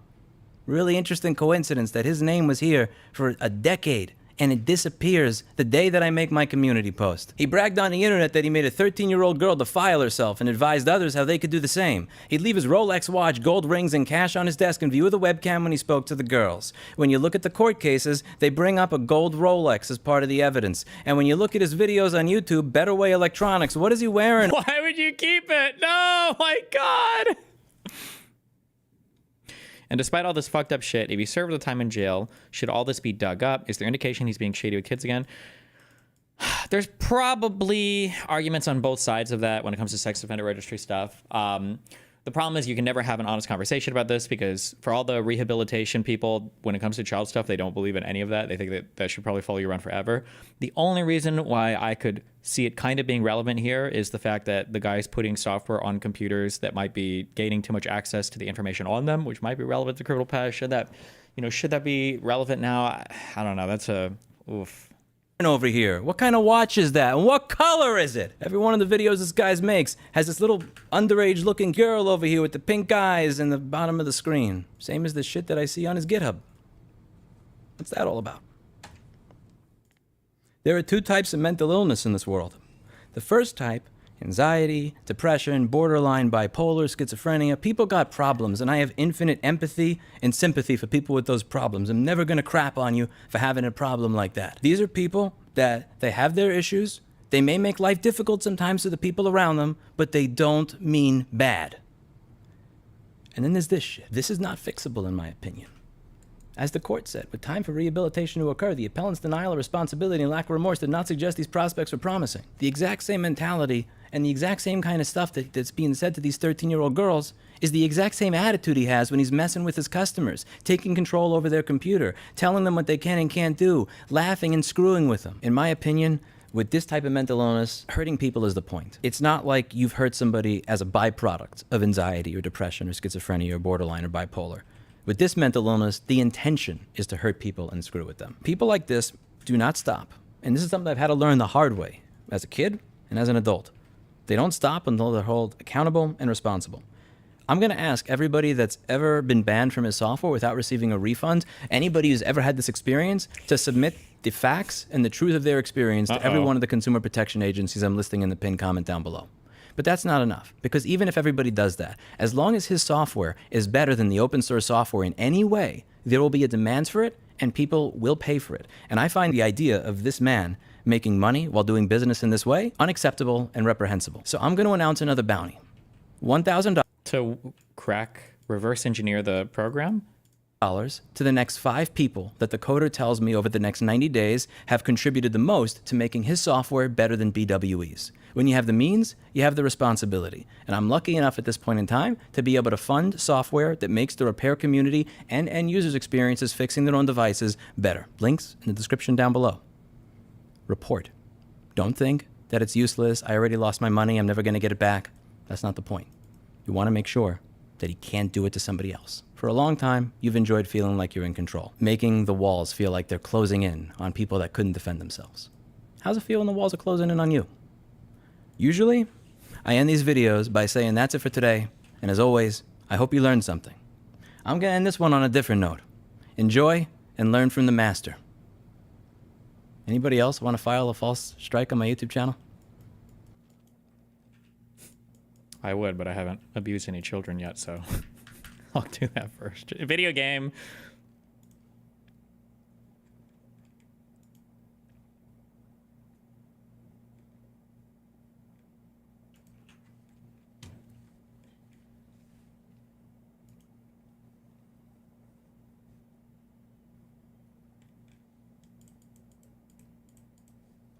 Jesus.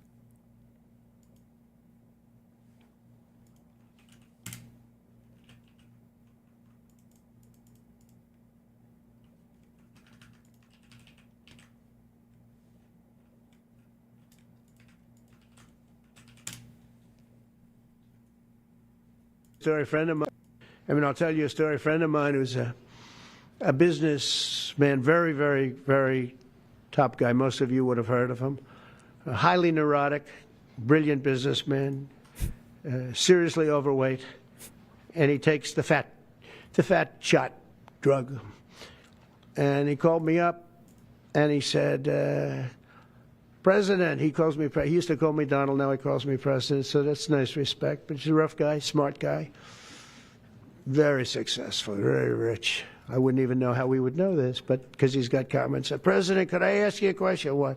I'm in London, and I just paid for this damn fat drug I take. I said, it's not working. He said, I just paid $88. And in New York, I pay $1,300. What the hell is going on? I'll tell you a story. Okay. Destiny, the whole thing. Bro, these conferences are slop. Do I care?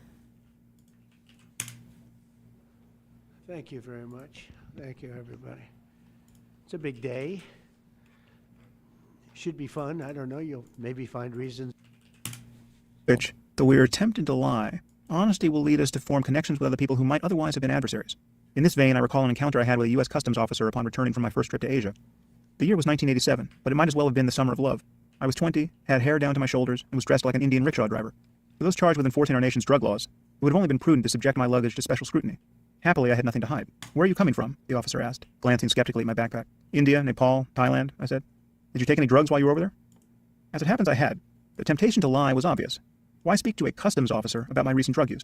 But I had no real reason not to tell the truth, apart from the risk that it would lead to an even more thorough search of my luggage, or perhaps my person, than had already commenced. Yes, I said. The officer stopped searching my bag and looked up. Which ones did you take? I smoked pot a few times, and, I tried opium in India. Opium? Yes. Opium or heroin? It was opium. You don't hear much about opium these days. I know, it was the first time I'd ever tried it. Are you carrying any drugs with you now? No. The officer eyed me warily for a moment and then returned to searching my bag. Given the nature of our conversation, I reconciled myself to being there for a very long time. I was therefore as patient as a tree, which was a good thing, because the officer was now examining my belongings as though any one item, a toothbrush, a book, a flashlight, a bit of nylon cord, might reveal the deepest secrets of the universe. What is opium like? He asked after a time. I told him. In fact, over the next 10 minutes, I told this lawman everything I knew about the use of mind-altering substances. Eventually, he completed his search and closed my luggage. And one thing was perfectly obvious at the end of our encounter. We both felt very good about it. A more quixotic self stands revealed. I'm not sure that I would have precisely the same conversation today, but I probably wouldn't work quite so hard to open such a novel channel of communication. Nevertheless, I find that a willingness to be honest, especially about things that one might be expected to conceal, often leads to much more gratifying exchanges with other human beings. Of course, if I had been carrying illegal drugs, my situation would have been very different. One of the worst things about breaking the law is that it puts you at odds with bitch, that we are tempted to lie. Honesty. Okay, thanks. That's why it's not. But I can't imagine, because we have a lot of great things happening. It's been a very strong week and a very strong weekend. Before we begin, let me say a few words about the historic events that took place over the last few days. On Saturday, my administration helped broker a full and immediate ceasefire, I think a permanent one, between India and Pakistan, ending a dangerous conflict of two nations with lots of nuclear weapons. And they were going at it hot and heavy, and it was seemingly not going to stop. Hot and heavy. I'm very proud to let you know that the leadership of India and Pakistan was unwavering, powerful, but unwavering in both cases. And having these, they really were, from the standpoint of having the strength and the wisdom and fortitude to fully know and to understand the gravity of the situation. And we helped a lot. And we helped also with trade. I said, come on, we're going to do a lot of trade with you guys. Let's stop it. Let's stop it. If you stop it, we're doing trade. If you don't stop it, we're not going to do any trade. People have never really used trade the way I used it. That I can tell you. And all of a sudden they said, I think we're going to stop. And they have. And they did it for a lot of reasons. But trade is a big one. We're going to do a lot of trade with Pakistan. We're going to do a lot of trade with India. We're negotiating with India right now. We're going to be soon negotiating with Pakistan. And we stopped the nuclear conflict. I think it could have been a bad nuclear war. Millions of people could have been killed. So I'm very proud of that. I also want to thank Vice President Vance and Secretary of State Rubio for their work and efforts. They worked very hard on that. We also, as you know, created a situation where the Houthis, for the first time ever, have ceased firing. And they've let it be known that they're not going to be firing at American ships anymore, not going to be firing at Americans anymore. This was a heavy barrage that lasted for approximately 50 days. And as you know, they've been in war essentially for forever. But over the last... Speaking of nuclear weapons, your discussion with Dan was so nauseating. Nuclear winter makes things colder because it reflects sun. Are the clouds actually white? But there's not enough that makes things hotter like Venus. The only thing that can make a planet hot is energy from the sun. No? 10 years have been very difficult for other countries. Nobody was able to do what we did. But they stopped, and we take their word for it. The surrogates and them directly said, we don't want to do this anymore. And so we were satisfied with that. In addition, yesterday we achieved a total reset. I don't know why everybody's saying geothermal, unless your core of your planet explodes and just fucking spews all of the lava and all of the whatever up. That's not happening. All of the energy for the temperature or whatever on a planet's body is generally coming from the sun. It comes in some form, is processed by the planet, and then about an equivalent energy is spit out. Right? It just depends on what your capacity for holding that thermal energy is, or holding the totality of energies in the meantime. And so we were satisfied with that. In addition, yesterday we achieved a total reset with China after productive talks in Geneva. Both sides now agreed to reduce the tariffs imposed after April 2nd to 10% for 90 days as negotiated. Venus has little atmosphere, so it can't really retain or block heat. The sides that don't face the sun are super cold, and the sides that are super hot. Everything you just said is true of Mercury, though. You're mixing the planets up, I think. I think Venus has a very dense atmosphere. It is continuing the larger structural issues. And I want to tell you that a couple of things. First of all, that doesn't include the tariffs that are already on, that are our tariffs. And it doesn't include tariffs on cars, steel, aluminum, things such as that, or tariffs that may be imposed on pharmaceuticals, because we want to bring the pharmaceutical businesses back to the United States. And they're already starting to come back now based on tariffs because they don't want to pay 25, 50, or 100% tariffs. So they're moving them back to the United States. I spoke to Tim Cook this morning, and he's going to, I think, even up his numbers, $500 billion. He's going to be building a lot of plants in the United States for Apple, and we look forward to that. I really do look forward to that. But the talks in Geneva were very friendly. The relationship is very good. We're not looking to hurt China. China was being hurt very badly. They were closing up factories. They were having a lot of unrest, and they were very happy to be able to do something with us. And the relationship is very, very good. I'll speak to President Xi maybe at the end of the week. We have some other things we're doing. But one of the biggest things that we're doing, and I don't know if people realize this, but we made a great deal with China, great trade deal. Okay. But it was a much bigger deal originally, and then they canceled it right in the last day. Those Some darn of you Chinese. faces I remember were there when that happened. I remember you. And we had a deal where they opened up their country to trade with the United States. And they took that away at the last moment, and then I canceled the whole thing. And then 6 months later, we ended up doing a smaller deal, but it was a big deal. It was $50 billion worth of product that they were going to purchase from our farmers, et cetera. And we agreed to that. People thought it was 15 because they were doing 15. We made it 50 because I misunderstood the 15. I said, you got to get 50. Because when I asked, if you remember the story, when I asked, what are we doing with them? My Secretary of Agriculture at the time, Sonny Perdue, said, sir, it's about 15 billion and we're asking for 15. And I thought he said 50. So I said, so they came back with a deal at 15. And I said, no way, I want 50 because you said 50. They said, sir, we didn't say that. Anyway, bottom line, I said, go back and ask for 50. And they gave us 50. And they were honoring the deal. And we would call them up a lot for the corn and for the wheat and for everything. They were honoring the deal. And then when Biden got in, they no longer honored the deal. There was nobody to call. Okay. I would call on an average of once every 2 weeks to say, come on, you have to speed it up a little bit. And our farmers were doing great. I said to them, buy more land and bigger tractors, if you remember. That's what happened. But the deal was a very good deal. But the best part of the deal was that we opened up China. China agreed to open itself up to American business to go in. And it would have been a great thing, I think, for China.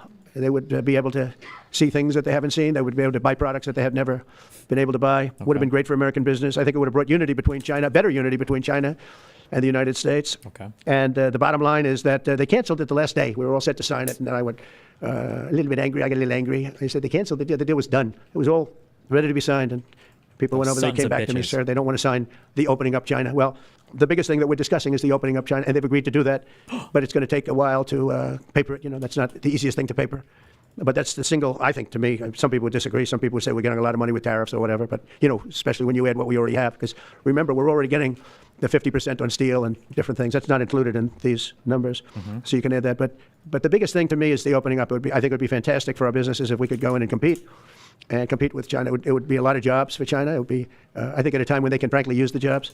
And that's what we're talking about. So that's a very, very important element to add. So when Scott, I watched him speak the other day, and I think he didn't want to say it, but I said, it's okay to say it. Look, if we don't get it, we don't get it. But if we don't get it, it won't be a positive thing. But if we do get it, I think it's maybe the most important thing to happen. Because if you think about it, we opened up our country to China. They have very few restrictions. And they didn't open their country to us. Never made sense to me. It's not fair. Mm-hmm. And they've agreed to open China, fully open China. And I think it's going to be fantastic for China. I think it's going to be fantastic for us. And I think it's going to be great for unification and peace. China will also suspend and remove all of its non-monetary barriers. They've agreed to do that. Well, they're very numerous. But again, to me, the biggest thing that came out of that meeting is they've agreed. Now we have to get it papered, but they've agreed to open up China. It's going to be great for everybody. And third, I'm very happy to announce that Idan Alexander, an American citizen who until recently most thought was no longer living, thought was dead, is going to be released in about 2 hours, actually. And he's going to be released before the eyes of Steve Witkoff, who's done a fantastic job. Fantastic. I know a lot of people that have a lot of talent. I know Steve had a lot of talent. But I know a lot of people with a lot of talent. But there's one that I thought had a special way about him, special personality. Aside from being a good deal maker, had a special way about him, and it was Steve. Knew very little about the subject matter, who does? But he learned it in about 2 hours. And he's been fantastic. So I want to just thank Steve. But they're going to be releasing Idan in about 2 hours from now, or sometime today, let's say. And again, they thought he was dead just a short while ago. His parents are so happy. Oh. They're so happy. So it's, as you know, Idan's the only American citizen who's captured and held hostage by Hamas since October 7th, 2023. And he's coming home to his parents, which is really great news. I mean, to me, it's big news. They thought he was dead. So that's that. So we'll be heading there, and we'll be seeing 3 primary countries. You know all about that: Saudi Arabia, mm-hmm. UAE, mm-hmm. Qatar. Mm-hmm.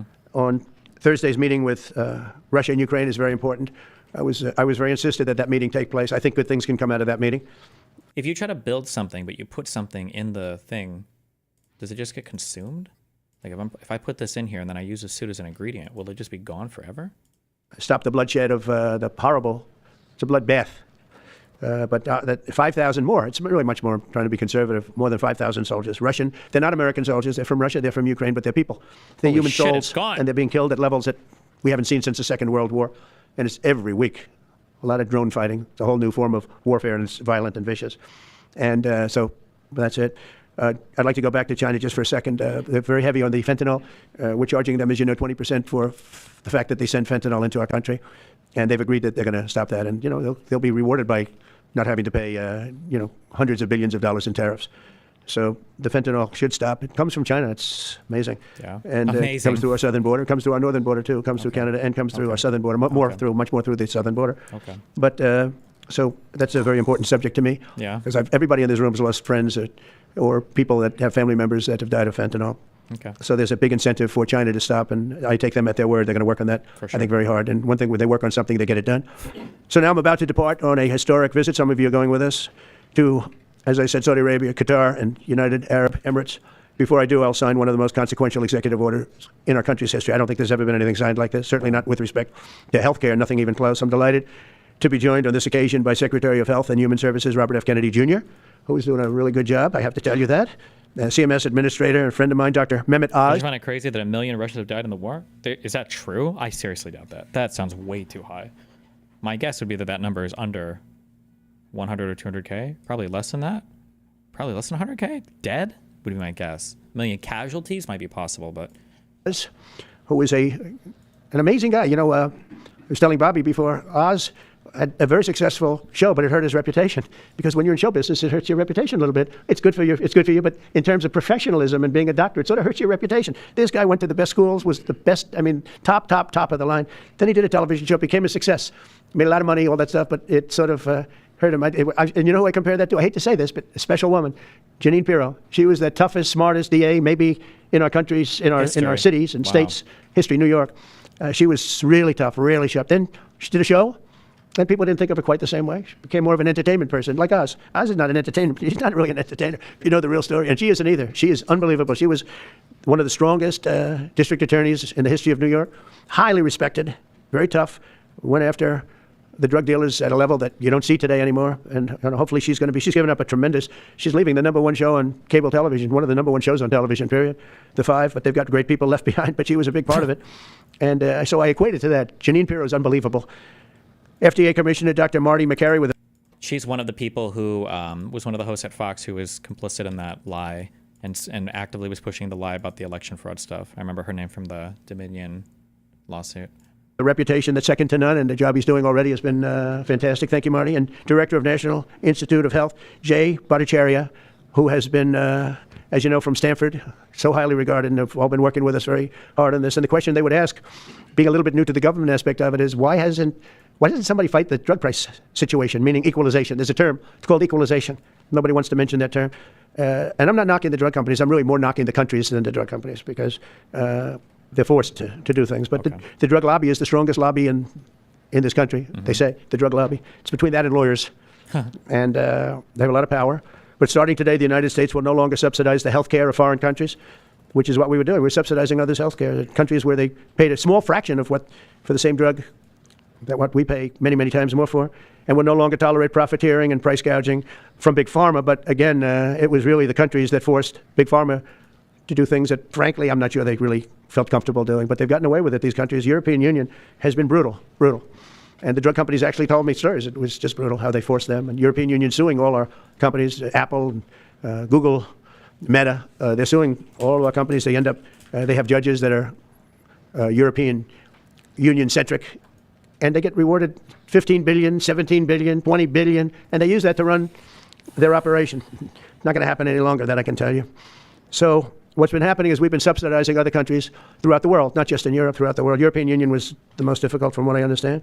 I mean, I'll tell you a story. A friend of mine who's a businessman, very, very, very top guy. Most of you would have heard of him. It's just never ending schizo rambling. Like a highly neurotic, brilliant businessman, seriously overweight.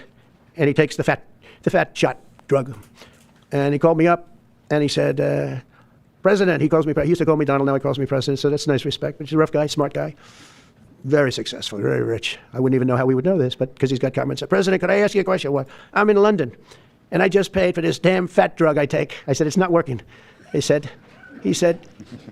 I just paid $88, and in New York I pay $1,300. What the hell is going on? He said, so I checked, and it's the same box, made in the same plant, by the same company. It's the identical pill that I buy in New York. And here I'm paying $88 in London.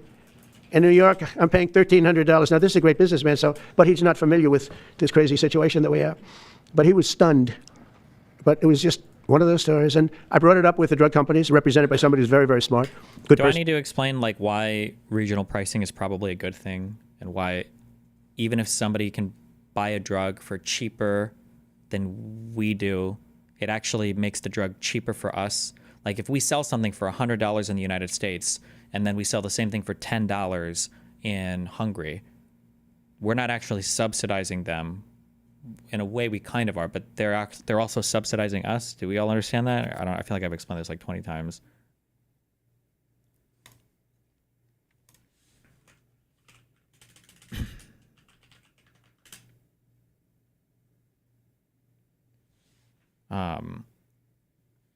Okay, so let's say that I want to create a thing, and let's say that thing that I want to create is going to take me $1 million of research, okay? If I want to create a thing and it's going to take me $1 million of research, all right? So our x-axis here is going to be how much of a particular thing we've sold.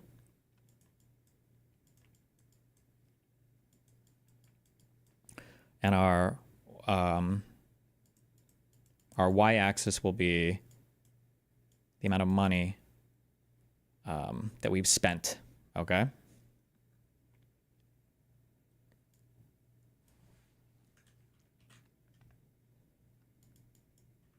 I'll just do 1 million, okay?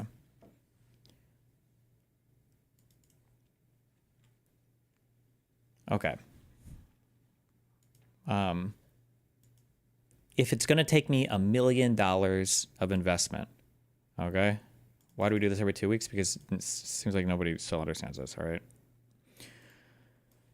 Let's say that it takes us $1 million to do the research and development to create the very first product, all right?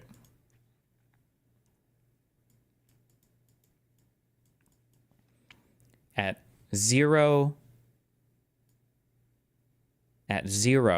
units sold, we've invested $1 million, okay? So we've got this point here. At 0 units sold, we've invested $1 million, okay? So if we sell one product, or wait, hold on, sorry. Another couple concepts, okay? So you have something called R&D, research and development. These are your initial investments that you make to create a product. So this might be actual research. This might be creating the molds or the factories to create a thing, like in a manufacturing plant or whatever, right? These are all your initial things where you sell anything, okay? Once you've done all of that and you've created all of that, the actual thing itself, like just the raw material cost to make the thing itself, is usually fairly cheap, okay? So maybe we did $1 million of R&D, and now to create like the actual thing that we've researched, maybe it only costs us, well, I'm going to be exaggerating quite a bit, we'll say $1, okay? It costs $1 to sell that particular thing. If we sell one of those things, all right, for $1, okay, we sell one thing for $1, that means that the average cost to us, right, of what we spent $1 million in $1, and we've made like nothing, right? You're out. The average cost per thing is like $1 million for the product sold. Let's assume the raw material cost is $1. We won't worry about price sold, okay? So the average material cost for creating one product is $1 million in $1, okay? If you make 2 products, your average cost per thing sold goes from $1 million to $500,000 because now you've made 2 of them, all right? If you make 4, the average cost per thing is $250,000. If you make 8, it's $125,000. If you make 16, it's $62,500. If you make 32, it's $31,750, whatever the fuck, $31,750. I don't know. As you make more and more of the thing, because your marginal cost of production is so much lower than the actual all the initial R&D, the more things that you sell, the more things that you sell, the more that you recoup the initial R&D, the more your like per product investment decreases. Okay, does that make sense? So let's say that there's $1 million of R&D that goes into creating a thing. All right, we're running this, okay? So there's $1 million of R&D that goes into a thing, and we'll say that each thing costs $1 to make, all right? That means that we need to look at our market and we need to say, okay, how much do we expect to sell at a given price of a thing? So let's say that we think that we can sell like 1,000 of these units at $1,000 each, okay?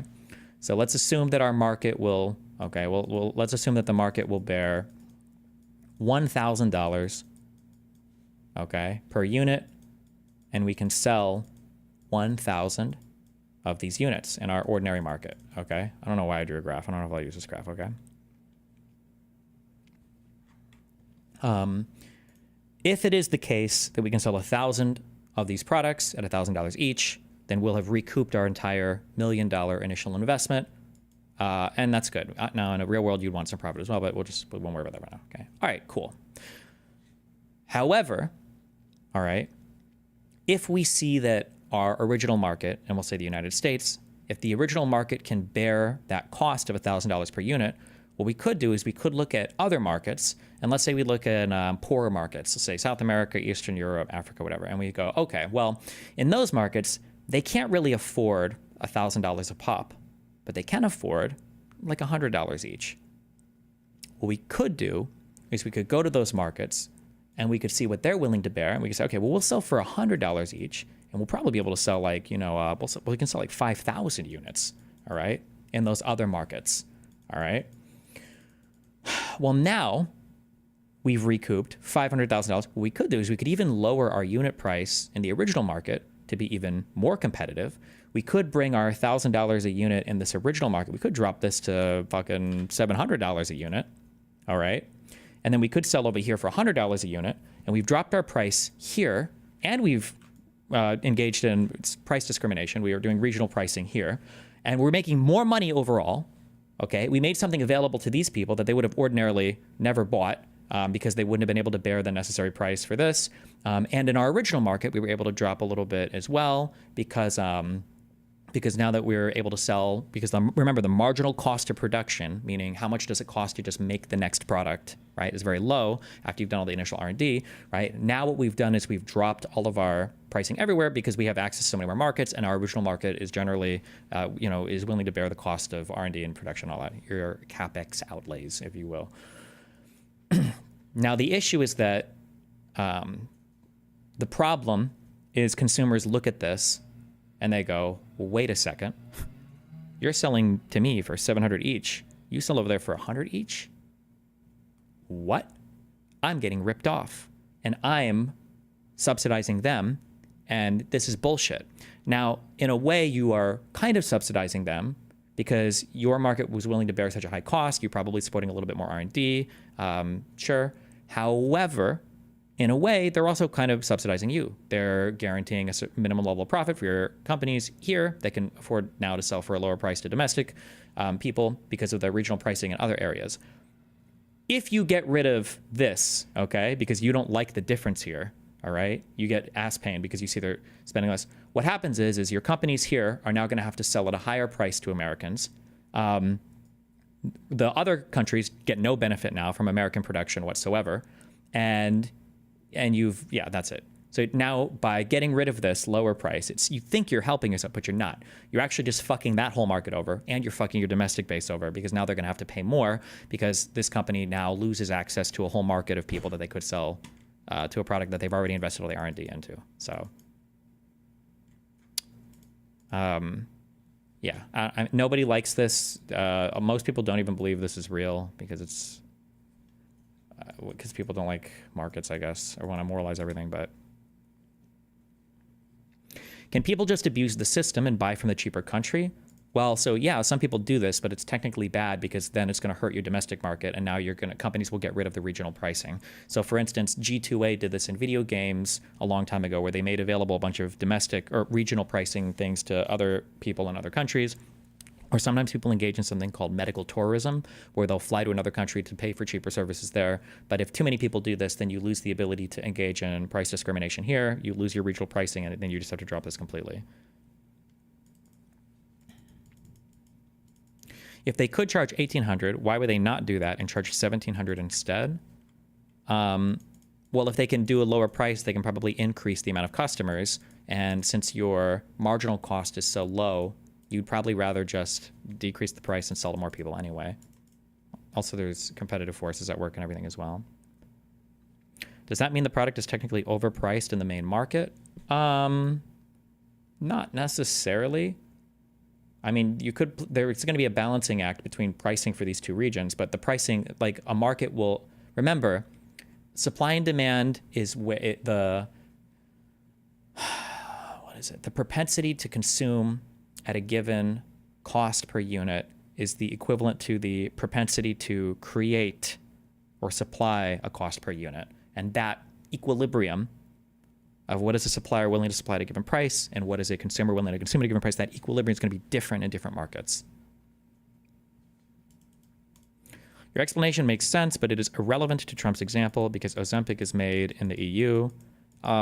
Nothing is just made in one country these days. I don't know the relationship between all the companies, but my guess is going to be Ozempic probably has a great deal of U.S. firms that are involved in different stages of either manufacturing or research and development or whatever as well. That'd be my guess. I doubt it's like, I think it's Denmark, right, where the Ozempic company is, but I seriously doubt that they do all of it on their own. I'm sure there's a great deal of international investment and everything that goes into all of this, but why do you assume that they wouldn't pay a higher price even if it is not equal? The government could subsidize it now. I mean, the government could, but then the government is just giving money then to the companies, I guess. So if the prices were the same, the issue would be that there would not be enough domestic consumers of the drug to support the cost of R&D. Yeah, unless you raise the price in your domestic market. Destiny, stuff like this really exposes your lack of knowledge on subjects, but you yap about it, which you yourself say not to do. Herman Lee, what do you think I'm wrong on? Go ahead. See if you can say something without saying greedy capitalist, subsidize the billionaires, or some other equally fucking retarded thing. We'll wait.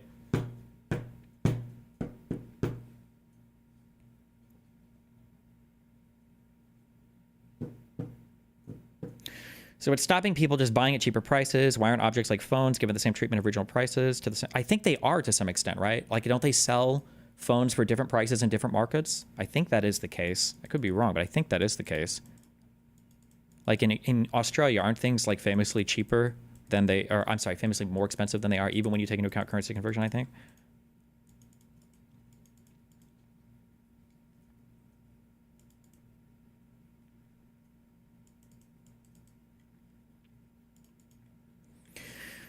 Destiny, this analysis is good for vastly disparate income nations, but America is getting screwed relative to EU. So America is never getting screwed per se. Technically, even if those other countries, and there are, by the way, ways that the other countries could take advantage of regional pricing, which I'm guessing they probably do. So for instance, let's say that you have a market like the US that could bear $1,000 per unit, and then let's say you have another market in the EU that could bear $800 per unit. But let's say that a European Union country says, oh, sorry, price control, we're only going to pay $100 per unit. Well, the company in the United States would probably still say, well, you know, marginal cost is so worth it for us to do it. We just have to charge our domestic people a little bit more. However, it's still going to be lower than if you only sold domestically. But technically, the European pricing will be a little bit more competitive than it should be otherwise because of the subsidies in the other countries. But the way that you would fight that, if you wanted to, the way that you would fight that is by fighting price controls in other countries for products that you sell to them. That'd be the way you do it.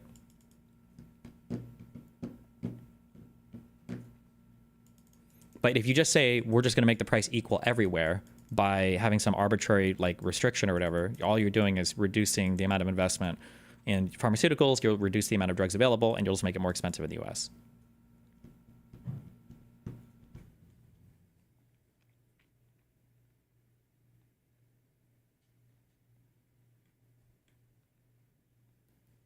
Just say price discrimination, and most people would know exactly what you mean. Very few people even know what price discrimination means, but price discrimination just means that you have the ability to charge different consumers different prices.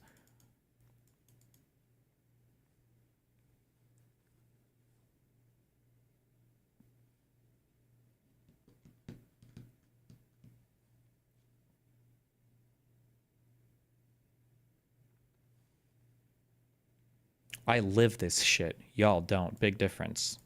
What do you mean you live this shit? Like you work in a company doing orders and figuring out regional pricing? Or you're just some retard that buys medication? I don't.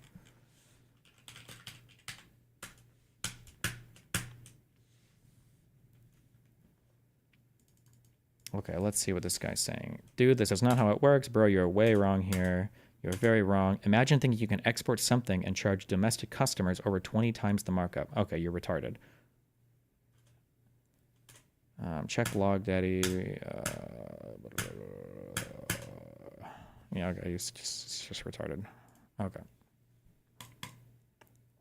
How do we stop Europe from not paying market value? Ignore that loser. You would fight this would be if you had a real negotiator, if you had somebody that really understood trade, if you had somebody that really was trying to solve problems, this would be the thing you would negotiate on. You would go in and you would say, hey, if you guys want access to American pharmaceutical markets, your price controls need to be negotiated alongside American healthcare consumer companies, insurance companies, whatever. So whatever prices you guys negotiate for yourself need to be collectively organized with the U.S. as well, or you can't, or there has to be some range of acceptable difference from American price. There has to be some control, but that would be like an actual deal that would require people to actually understand the situation and actually try to solve a problem.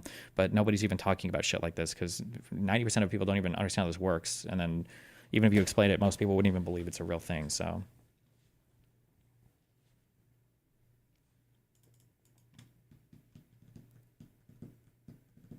If we wanted to blunt force this, couldn't we just peg our prices to the average EU price? If you did that, then people would stop making drugs in the US because you would lose money manufacturing and developing new drugs.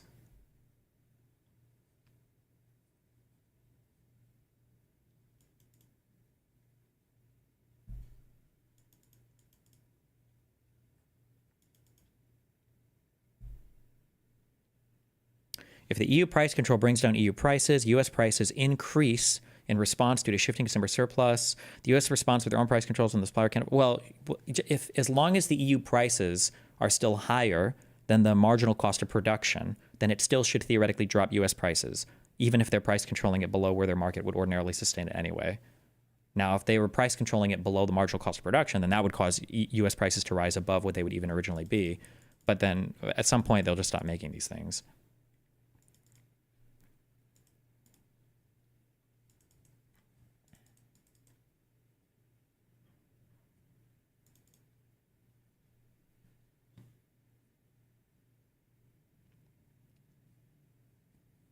But EU researches and manufactures drugs despite the low prices. Do they? Weren't we just talking about Ozempic earlier? Do you think that Ozempic would exist the way that it does if they didn't have access to a US market to sell to? I don't know if that would be the case. I'm not sure.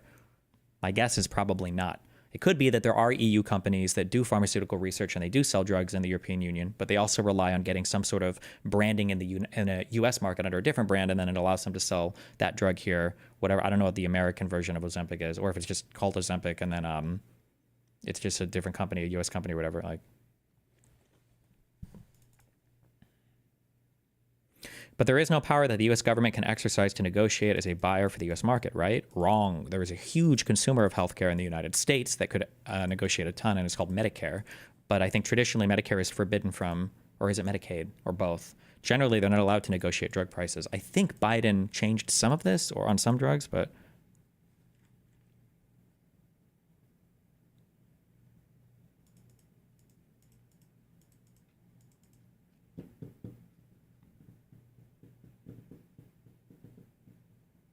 Do you believe that Medicare and Medicaid should be allowed to individually negotiate drug prices? Probably. I don't see why not, because I'm pretty sure most other European companies and European insurance programs, I think, can. So it's kind of weird that we can't.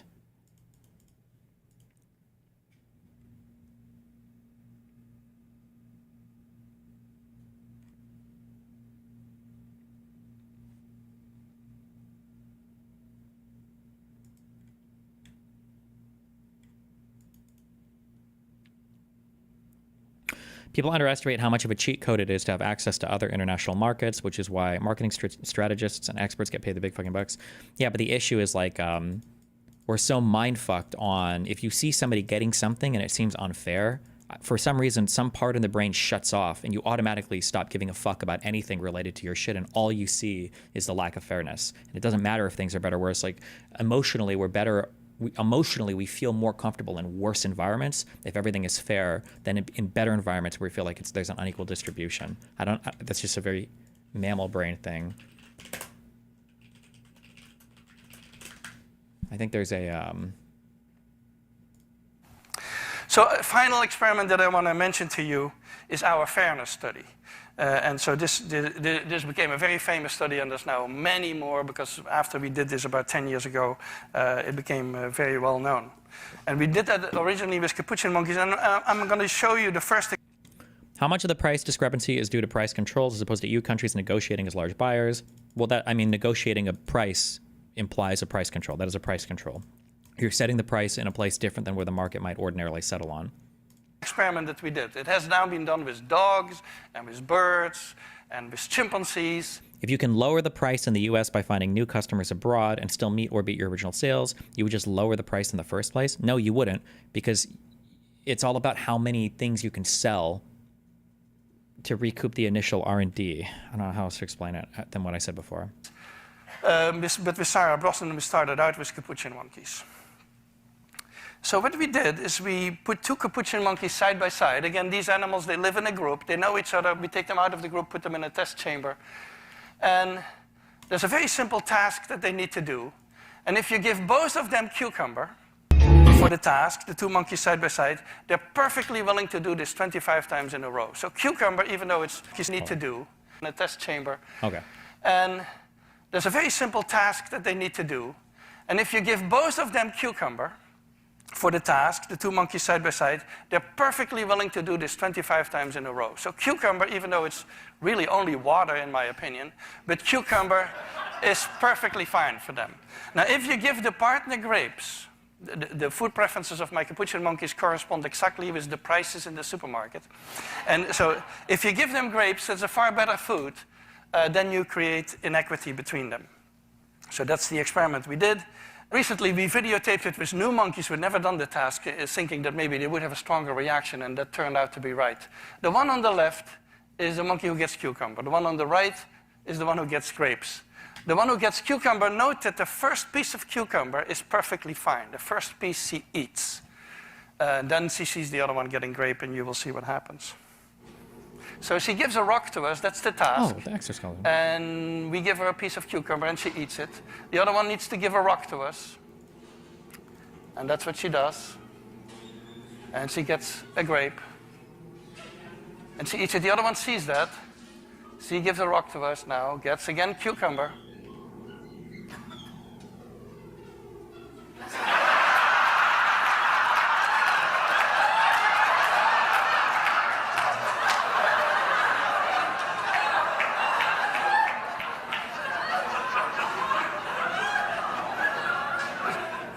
She tests the rock now against the wall. She needs to give it to us.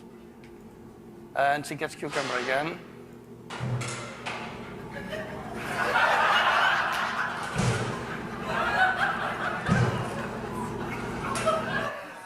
So this is basically the Wall Street protest that you see here. For some reason, there's an issue. Yeah, people view everything as zero sum. So if somebody's doing better than us, then I think for human psychology, you feel better if everybody's doing the same than if you're doing better but somebody's doing way better, for whatever reason. It's just or I guess I shouldn't say human psychology. It's primate or something. And we argued about it for about a half hour, and then finally he just said, because they can't justify it, he just said, look, you got me. You got me. Yeah, I can no longer they've been justifying this crap for years. They said, oh, it's research and development. I said, well, research and development, other countries should pay research and development too. It's for their benefit. Wow. It was just one of those things. And the other countries would set a price, and they'd meet the price, and they'd say, if you don't meet the price, you can't sell it in our country. I said, well, then you walk away, and they'll call you back, and they'll sell it in the country. But now they'll have to do that. So for the first time in many years, we'll slash the cost of prescription drugs, and we will bring fairness to America. Drug prices will come down by much more, really, if you think. 59, if you think of a drug that is sometimes 10 times more expensive, it's much more than the 59%. It depends on the way you want to analyze it, but in one way you could analyze it that way. But between 59 and 80, and I guess even 90%. So when I worked so hard in the first term, and if I got prices down, remember, I was the only one to ever get prices down for a full year, but I'd get them down like 2%, and I thought it was like a big deal. Well, we're getting them down 60, 70, 80, 90%, but actually more than that if you think about it in the way mathematically. And Farmer has to say, we're sorry, but we'll not be able to do this any longer to these countries that have been so tough. They've been very tough, nasty. It's trade. It's trade. And Farmer is also very powerful. And the Democrats have protected Farmer. This is the Democrats have protected Farmer. These are the Democrats. And by the way, I just called the Speaker of the House, and I just called the leader, our leader in the Senate, John Thune, Mike Johnson. I don't disagree that Trump's policy is retarded, but isn't he right in principle here that the U.S. spends way more per capita on developing drugs? I don't know. We might, but I mean, America develops a lot of the world's drugs and like cutting edge shit. What are you gonna say? I mean, it is what it is. Spoke to both of them. I said, when you score, you're going to have to score two things. You're going to have to, number one, score that hundreds of billions of dollars of tariff money is coming in. But even bigger than that, you're going to have to score that your cost for Medicaid and Medicare and just basically pharmaceuticals and drugs is going down at a level that nobody has ever seen before. It'll pay for the Golden Dome. I see the Golden Dome is there, see? That'll easily pay for the Golden Dome. And we'll have a lot of money left over. Didn't Kamala also support price controls on Big Pharma? Probably. Everybody loves price controls. They feel really good when you don't understand anything about economics. Because a price control is basically saying like, okay, this thing costs $50, but wouldn't it feel way better if it just cost $10? Let's just say that they have to sell it for $10. That'd be awesome. So like it feels good, but it never works out. It just doesn't work that way. The Golden Dome, by the way, in this world. Although this world's a lot safer today than it was a week ago, and a lot safer than it was 6 months ago. We had people that had no clue what they were doing. So today Americans spend 70% more for prescription drugs than we spent in the year. Most drug development is done at universities, not big pharma. You're completely and totally dead wrong. Universities do not contribute any development towards the production of a drug. Universities engage in a lot of general research, but when it comes to taking that research and crystallizing it in a form to make a medication available to somebody, that's a risk that is borne 100% by a private company, by a private industry. Universities aren't in the business of picking and choosing, which pharmaceutical treatments or drugs or whatever are appropriate. That's what private company investment is for. 2000, think of that. Our country has the highest drug prices anywhere in the world by sometimes a factor of 5, 6, 7, 8 times. It's not like they're slightly higher. That 6, 7, 8 times. There are even cases of 10 times higher. Genuinely asking, what's a better way to prevent price gouging? You have to prove that price gouging is even happening. The problem is Americans just want everything. You guys are just too retarded to ever fucking realize what the fuck you're even asking for. I saw the most retarded fucking thing in the world on my timeline the other day, and most of you guys are just I hate all of you. I hate all of you, and I hate talking about healthcare.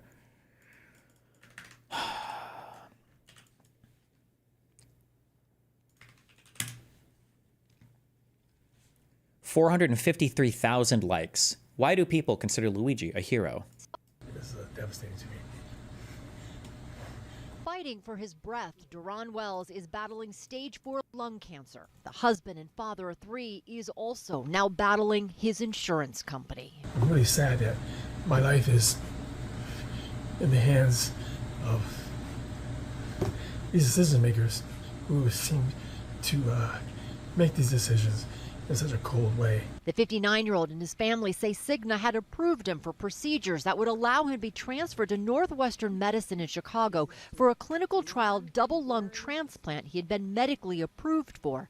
But Friday, as they were preparing to leave UCLA Medical Center Santa Monica, Cigna denied coverage for both the transplant and medical transfer to Illinois. The last option we have is for us to take him to Northwestern, period. And I hope Cigna really understands the seriousness of the situation. We're not just a number. Like, people are mad and are celebrating a terrorist murderer guy because an insurance company won't cover a double lung transplant for somebody with stage 4 malignant lung cancer. Do you have any idea? Also, that what they're even trying to cover, if you read the article, is literally like an experimental, like clinical trial tier treatment. Like, it sucks, but something that Americans just aren't ready to hear is that sometimes people get sick and sometimes they die, and that sucks. But Americans have this weird concept of like every American should be guaranteed basically like immortality or the maximum amount of medical intervention that is even theoretically possible up until the very, it's just not possible. It's not feasible. But what are you gonna do? I don't know.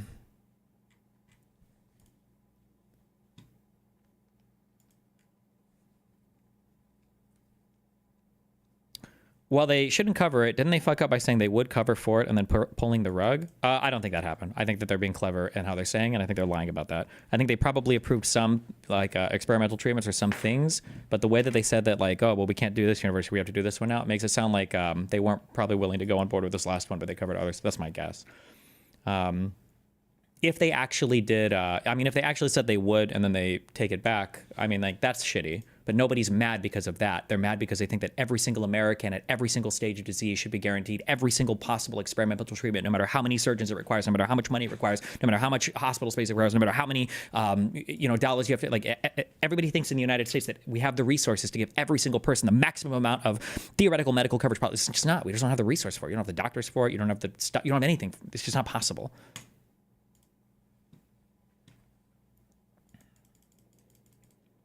Would something like this be covered in another country that has universal health care? No, it wouldn't be. But Americans think that in Europe, every single treatment is covered for every single person and every single, but no, it wouldn't be.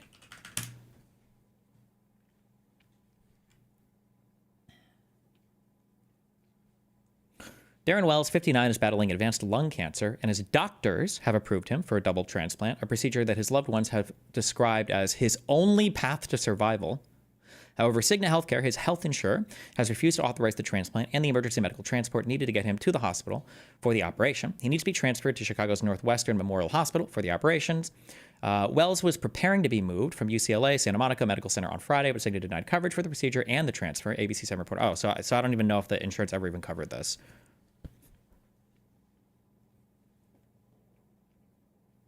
I am really sad that my life is in the hands of these decision makers who seem to make these decisions in such a cold way. Your hands were in the life of God when he gave you stage 4 lung cancer, which sucks shit. That sucks. But like, Destiny, if money is the only obstacle, then there are enough resources. Money is not the only obstacle.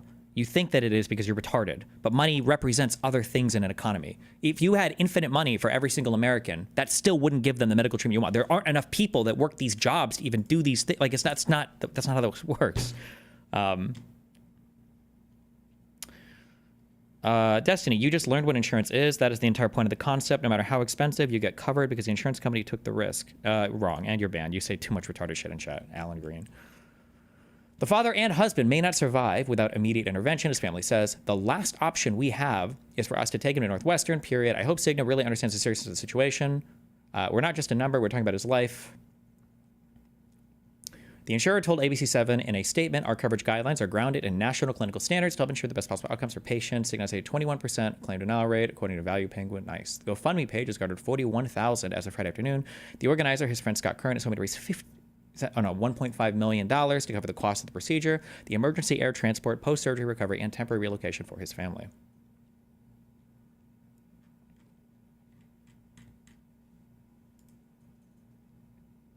The it's not even, I think, part of the standard of care for this to do these, like a double lung transplant. It's not even like ordinary treatment for this anyway, but.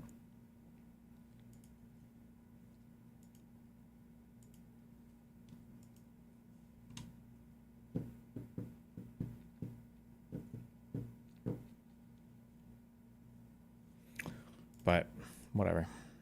Okay. So that you go 10 times more expensive for the same drug, that's big numbers. Why are generic drugs still more expensive than in Europe? What explains that difference? I actually don't think that's the case. I think generics in the US are cheaper than Europe. It's our brand names, I think, that are more expensive.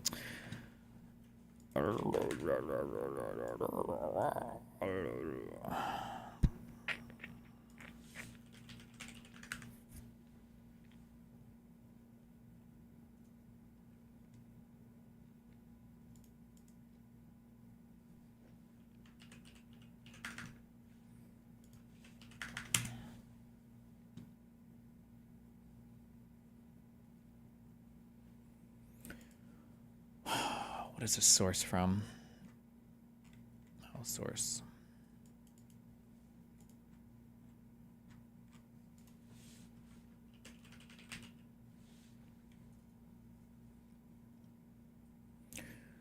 Understanding the extent to which prescription drug prices are higher in the U.S. than in other countries, after accounting for differences in volume mix of drugs, each one developing targeted policy, clean brand name, which one unbranded, generic drugs.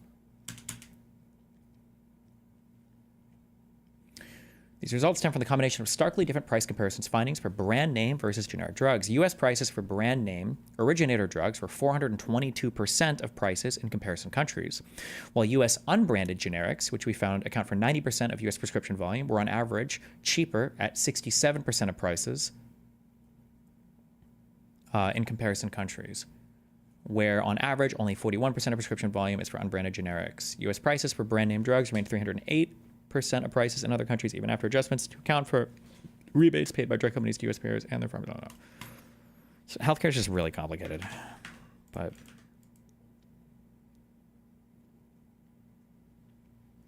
So if the pharma executive order goes through, do you believe Trump voters would complain that medicine becomes more expensive, or would they still be ride or die? No, no one would complain because these things would be totally hidden from you. You would just die. That's all that would happen. If somebody had let's say somebody has a disease, and the disease is called radon, and this disease is treatable with a drug called Raygon that was just recently developed by some company. Let's say that Raygon is developed as a treatment for this disease, but it's like $10,000 a pill, and it's very, very, very, it's very expensive, hard to get, hard to make. Let's say that you have insurance, but they're like, sorry, we don't cover Raygon. If you have radon, you're just gonna die. Sorry. Everybody would be saying murder all the CEOs, kill all these people, this is horrible. But if we like got rid of all that and we said, fuck this, get rid of that, and then the company disappears and they don't even make the drug, people would just say like, oh no, you have radon? Oh, that means you're gonna die. That sucks. Kind of like how HIV used to be a death sentence, right? Oh, when you have radon, you just die. Sorry. But that's how people would view it. They wouldn't get mad about other drugs or whatever because they wouldn't exist because nobody would make them. So it's. Even though the United States is home to only 4% of the world's population, pharmaceutical companies make more than 2/3 of their profits in America. So think of that. With 4% of the population, the pharmaceutical companies make most of their money, most of their profits from America. That's not population. Pharmaceutical companies make more than 2/3 of their profits in America. So think of that. With 4% of the population, the pharmaceutical companies make most of their money, most of their profits from America. That's not a good thing. Now, I think, by the way, I have great respect for these companies and for the people that run them. I really do. And I think they did one of the greatest jobs in history for their company, convincing people for many years that this was a fair system. Nobody really understood why, but I figured it out. For years, pharmaceutical and drug companies have said that research and development costs were what they are, and for no reason whatsoever. They had to be borne by America alone. Not anymore, they don't. This means American patients were effectively subsidizing socialist healthcare systems in Germany, in all parts of the European Union. They were the toughest of all. They were nasty. And I see that with trade too. European Union is in many ways nastier than China, okay? And we've just started with them. Oh, they'll come down a lot. You watch. We have all the cards. They treated us very unfairly. They sell us 13 million cars. We sell them none. They sell us their agricultural products. We sell them virtually none. They don't take our products. That gives us all the cards, and very unfair. So they're going to have to pay more for health care, and we're going to have to pay less. That's all it is. And believe it or not, because it's really the world we're talking about, not just the European Union, but because it's the world, the numbers are for the health. What if someone pays into insurance for 20 years, only getting checkups each year? Are they entitled to the cash in, or is it always a gamble? No, insurance should always be a loss on average to the person paying into it. You need healthy people to subsidize insurance for the people that are super sick that need the coverage from it. Like that's how insurance has to work. Healthcare company, not as bad as you would think. They'll make the same. I think the healthcare companies should make pretty much the same money. I really don't believe they should be affected very much because it's just a redistribution of wealth. It's a redistribution where it could be the same top line, but it's going to be distributed differently. Europe's going to have to pay a little bit more. The rest of the world's going to have to pay a little bit more, and America's going to pay a lot less. Again, because it's a much smaller population than when you think of the whole world. So basically what we're doing is equalizing. There's a new word that I came up with, which I think is probably the best word. We're going to equalize. We're all going to pay the same. We're going to pay what Europe's going to pay. We're going to all pay. Now, there may be some countries in dire need, and I would be willing to sacrifice that and help them. But it's called most favored nation. We are going to pay the lowest price there is in the world. We will get whoever is paying the lowest price, that's the price that we're going to get. So remember that. So we're no longer paying 10 times more than another country. Whoever is paying the lowest price, we will look at that price, and we will say that's the price we're going to pay. Most favored nations. So shouldn't there be hardcore legislation on the amount of profit insurance can make, even more than they do now? It is the most, people that do like those Plan B, Part, whatever, Medicare or Medicaid shit, that it is the most regulated insurance industry. It's the most, I think it might be the most regulated industry, period, in the United States. It is insane how carefully regulated and monitored health insurance stuff is in the US.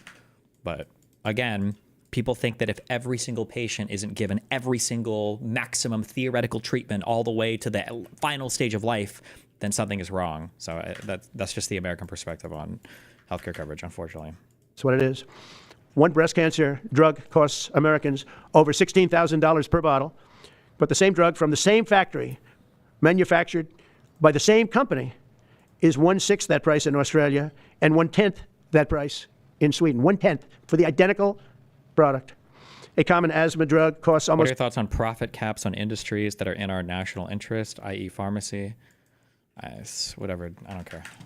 $500 here in America, The answer is it's dumb. It wouldn't do anything, but costs less than $40 in the United Kingdom. So $40 in the United Kingdom, which is where this gentleman told me he paid a small amount for his shot.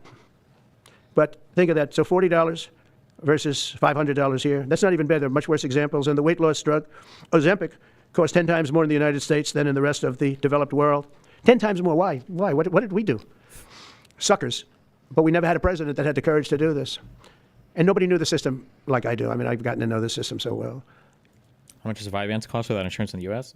It's hella expensive. For 60 milligrams for me, my Vyvanse for 1 month is like $450. And I don't think it's fair that it benefits Obamacare. Obamacare is a failure. It's not a good health care. It works. I made it work. I had an obligation to make it work. Oh my God, none of this even makes sense. Or an obligation to let it die. I chose that we had to make it work. I had to make it as good as possible. And I had a choice. I could have let it fail or make it as good as possible. As good as possible means it was still not very good, but it survived. Mm-hmm. And we did the right thing. But this makes everything work. And I don't want to have a bad form of healthcare work because of the fact I was able to cut drug prices by 80 or 90%. So we're going to maybe come up with something. I think this gives the Republicans a chance to actually do a health care that's much better than Obamacare and for less money, which if you guys would work on that along with Congress. But I do want to say that Democrats could have done this a long time ago. They have fought like hell for the drug companies, and they knew they were doing the wrong thing. And it's going to be very hard. I was just telling the leader and the speaker that it's going to be very hard for the Democrats to vote against the one big, beautiful deal. The greatest tax cuts in history, greatest everything. But now you have the big drug prices because that's going to be included. It makes that whole Why situation... don't you just go to RX for Vyvanse? Because they never have real coupons. They'll save you like $2. So I think you need insurance if you want to get Vyvanse cheaper. Using those other little programs does fuck all. different from a scoring standpoint. I just told them, I called them up about this. I said, I'm going to do something that's going to be very monumental, and you're going to be scoring. You better tell your people that this is going to score really well. And then add hundreds of billions of dollars in tariffs to your list also. But as big as the tariffs are, this is something that really hits quickly. 5 years ago, I signed an executive order to confront this disaster, but only confront it in a minor way. It was. I feel like the fact that they are making any money off of it at all is the part that makes people mad. Every dollar they make is a dollar that hasn't gone to save someone's life. When you have a national healthcare system, no one is making money from the denial of coverage, and no one has the incentive to deny care unless the care is necessary. It breeds less resentment long term. Sure, but then people should just go live in forests and then hunt with each other until they die of like random retarded shit. The reality is that like everybody has to make a living doing something. That might rub some people the wrong way. I mean, those are children. What are you going to do? I mean, the butcher that sells meat, like you can't live without food. That guy's making money, giving you a life-sustaining thing. A person that goes and finds new repositories of fresh water or oil, energy heaters keep you alive in the winter. Fresh water keeps you alive when you drink it. Clothes are necessary so you don't die of exposure. The tailor that makes you clothes is doing something, and every dollar that he takes as profit, it might be clothing that's not covering people. Like the problem is that people can graduate their expectation or their consumption of things like clothes and homes and food. But when it comes to healthcare, people look at it as though, like, if you were to tell somebody, hey, I'm going to give you enough money so that you can eat every day for the rest of your life, but you're going to be eating like Subway and stuff, the person would be like, oh, well, that's kind of a sick deal. Sure, whatever, I guess. But when it comes to healthcare, people think that they should be able to have Ruth's Chris or a $400 steak every single day for their entire life. And that's what they view as fair. Like, if you're not getting the maximum, best possible thing available for every single person, then something is broken. And like people will be saying that they're getting, like this guy for the double lung transplant for the stage 4 lung cancer. Like, holy shit, it's in a clinical trial. This probably wasn't even available as an option 5 years ago. But now that he's not entitled to it, now it's like, wow, this is an evil, horrible system that's killing people. And it's like, sometimes people get sick and die, and it sucks, but... It was a good confrontation, but never to this extent. It took people a little while to understand a very complicated system. But Joe Biden, without any knowledge of what he was doing, terminated the policy and then pretended to negotiate under a new system. Where do you get this notion? Get what notion? I don't know why you're asking irrelevant stuff in chat. If it is experimental, do you not see value in what it could teach science? Then have somebody fund it. Then find somebody to fund the research then. What do you mean? But Joe Biden, without any knowledge of what he was doing, terminated the policy and then pretended to negotiate under a new system. And then you take a look, 5 out of the 10 drugs that he negotiated are now over 200% more expensive in America than the rest of the world and far more expensive than when he even got involved. Much more expensive than when he got involved. Joe Biden's plan was as you know, because you wrote about it, you don't say it very loudly, but it was a very big failure, was his whole presidency. First, I'm directing the U.S. trade representatives and Department of Commerce to begin investigations into foreign nations that extort drug companies by blocking their products unless they accept bottom line and very low dollar amounts for their product, unfairly shifting the cost burden onto American patients. And we'll be taking a look at that very strongly. The biggest thing we're going to do is we're going to tell those countries, like those represented by the European Union, that that game is up. So I disagree with you in this case. Leukemia is an example with leveled treatments. How do we best find the limit on treatment? Why are private corporations allowed to set that limit when they make money off of you not being sick? They're allowed to do it because people buy insurance and they're the ones that do the calculations for it. If private corporations weren't doing it and the government was doing it, the government would also have limits. You understand that, right? That the government would set limits as well. That if you're in Europe and you have rare diseases, sometimes you just die. Every single European social healthcare system doesn't approve you for the maximum level of treatment for every single disease at all points in time. The resources don't exist in any system for that. sorry. And if they want to get cute, then they don't have to sell cars into the United States. I wonder what type of care Destiny thinks he deserves, especially since he can pay whatever I guess I can pay for. What do you mean? Do you think this is a gotcha? I would be more sympathetic to your views if you showed any data explaining how we don't have resources to fulfill all healthcare. I can't help you, dude. I don't even know why the fuck you're in my stream. There should be like a Minecraft YouTuber or somebody for Roblox or whatever that you can go watch. I don't know why you would even try to engage with anything political or more complicated than a grade 1 subject. Just fucking kill me. It's anymore. It's a very big subject. And they won't get cute, because I'll defend the drug companies from that standpoint. They were given a price by the European unions and other countries. This is what you do. This is what we're going to pay. We're not going to pay anymore. Let America pay the difference, because there was a big shortfall. Let America pay it. And that's what we did, but we're not doing it anymore. Next, my administration will secure what we're calling most favored nations drug pricing. The principle is simple. Whatever the lowest price paid for a drug in other developed countries, that is the price. You say that, Just Brandon, but that's not everybody feels that way. Destiny, that's true, but there isn't enough resources. But I would be better with a governmental body making those decisions that are separate from a profit motive, at least when it comes to a majority of healthcare decisions in this country. You might feel that way, but let's say that you're a father, and let's say that you like busted your ass, you went to medical school, you're a doctor or a lawyer or whatever, and you make a decent amount of money, and now your kid is really sick, and you're like, okay, well, fuck it. Like, I sacrificed a lot to have this job to be able to pay and provide for my family. And then the government says, sorry, you can't pay for that, actually. And your kid is a lower priority, so he dies. And it's like, well, what the fuck is the point of, like, I put all this work in and I have all this, and I can't help my child. I can't help my family, my progeny. Like, the whole point of putting in all this work was to be able to afford things like this, like the most important stuff, theoretically. Now, on the flip side of that, you might have people who are like, oh, so my child dies because his dad didn't have the opportunity to go to medical school or law school. Like, there's going to be pros and cons on both sides. Just don't assume that one side is purely better. There's going to be a give and there's going to be a take everywhere. It's not just strictly better one way or the other. That Americans will pay. And we're using the term other developed countries because there are some countries that need some additional help, and that's fine. I think that's very good. Some prescription drug and pharmaceutical prices will be reduced almost immediately by 50 to 80 to 90%. Big Pharma will either abide by this principle voluntarily or will use the power of the federal government to ensure that we are paying the same price as other countries. To accelerate these price restrictions and reductions, my administration will also cut out the middlemen. We're going to totally cut out the famous middlemen. Nobody knows who they are, middlemen. I've been hearing the term for 25 years, middlemen. I don't know who they are, but they're rich. That I can tell you. We're going to cut out the middlemen and facilitate the direct sale of drugs at the most favored nation price directly to the American citizen. So we're cutting out probably the middlemen. It's so important, right?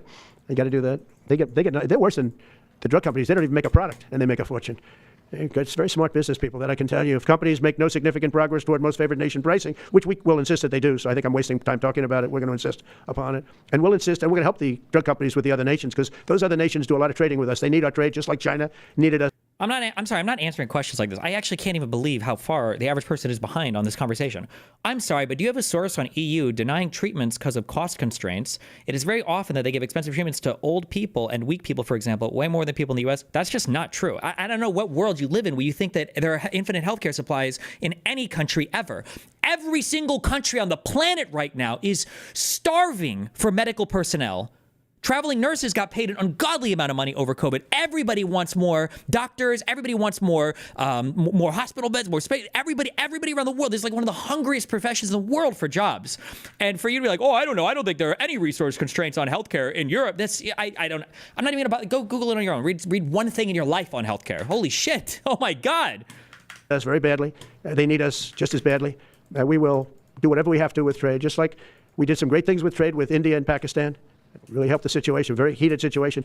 It lost millions of people, more than millions, I mean, many millions of people. And they want to do business with America, but we never used our powers that way. We never knew how. We never had people that knew how to do that. We'll also open up America's market to safe and legal imports of affordable drugs from other countries, putting dramatic downward pressure on prices. And if necessary, we'll investigate the drug companies, and we'll, in particular, investigate the countries that are doing this, and we will add it onto the price. If that's true, why do people avoid taking an ambulance ride because of the cost? The system is clearly working. That's not true. Nobody does that. Those are fantasies that are invented by epic Redditors on the internet, where they talk about how, oh, my friend was dying, half his head was exploded, but we didn't call an ambulance because we were so fucking scared of the cost. That's just, these are stories that Redditors tell each other to talk. And 99% of these fucking retards are still on their parents' healthcare insurance anyway. Okay? Stop. That we charge them for doing business in America. In other words, we'll add it on to tariffs if they don't do what is right, which is everybody should equalize. Everybody. Also, you should have to think about calling an ambulance. The moral hazard there is actually important. You don't want people calling ambulances for every single little thing. There are only so many ambulances and so many ambulance drivers and so many medical personnel, EMTs and stuff available for ambulances. You don't want people calling an ambulance every single fucking time something happening. That type of decision making is fine. You should know when you should call an ambulance and when you shouldn't. Should say pay the same price. And special interests may not like this very much, but the American people will. I'm doing this for the American people. I'm doing this against the most powerful lobby in the world, probably the drug lobby, drug and pharmaceutical lobby. But it's one of the most important orders I think that's ever been signed, certainly with regard to health care or health in the history of our country, and it's an honor to be a part of it. And I'd like to ask Robert F. Kennedy to say a few words, please. Thank you. Thank you, Mr. President. This is an extraordinary day. This is an issue that, I grew up in the Democratic Party, and every major Democratic leader for 20 years has been making this promise to the American people. This was the fulcrum of Bernie Sanders' runs for presidency, that he was going to eliminate this discrepancy between Europe and the United States. But as it turns out... Oh my God, I needed normal concrete, not refi. I just made all this dumb concrete for nothing. You guys are it's one of these promises that politicians make to their constituents, knowing that they'll never have to do it. And the reason they'll never have to do it is because they know that Congress is controlled in so many ways by the pharmaceutical industry. There's at least one pharmaceutical lobbyist for every congressman, every senator on Capitol Hill, and every member of the Supreme Court. By some estimates, 3. Pharmaceutical companies, the industry itself spends 3 times what the next largest lobbyist spends on lobbying. So this was an issue that people talked about, but nobody wanted to do anything because it was radioactive. They knew you couldn't get it by Congress. We now have a president who is a man of his word, who has the courage. President Trump was taking money from the pharmaceutical industry too. I think they gave you $100 million, but he can't be bought, unlike most of the politicians in this country. And he is standing here for the American people. I don't know what, there's writers like Lord Elizabeth Warren or Robert Reich who are saying that President Trump is on the side of the oligarchs. There has never been a president more willing to stand up to the oligarchs than President Donald Trump. And I'm very, very proud of you, Mr. President, for your courage, I'll say, because I don't want to be crude, your intestinal fortitude, your stiff spine, and your willingness to stand up for the American people. We have 4.2% of the world's population. Our country represents 75% of the revenues for pharmaceutical companies. We spend in our country $1,126 per capita on drugs. In Britain, they spend about $240. They spend 1/5 of what... What do you think about states capping the cost for insulin? I think it's good. I think that we just need to have every single thing that we consume that we need, all of the prices need to be capped at $10, and I think that would be the best thing. I'm sorry. I just wasn't thinking before, but I think that if we just take all the things that we need and we just cap it at $10, I think that that's the best thing to do. And then I think that'll solve all of our problems, okay? Because then everybody could afford everything. I think that would be the best thing. All medicines, all surgeries, all hospitals, they should just cap it at $10. There we go. We do. And this is true across Europe. And the drug companies, Europeans, if you ask them, it made no sense what they were saying. America has to pay for this innovation or it's not going to happen. Do you not support the insulin cap? I do. I think that the only reason why insulin costs as much money as it does is because greedy, evil execs are making so much money hand over foot, and they ask for all this money for insulin for no reason. And if they just sold it at 1/10 the price, then everything would just be better for everybody.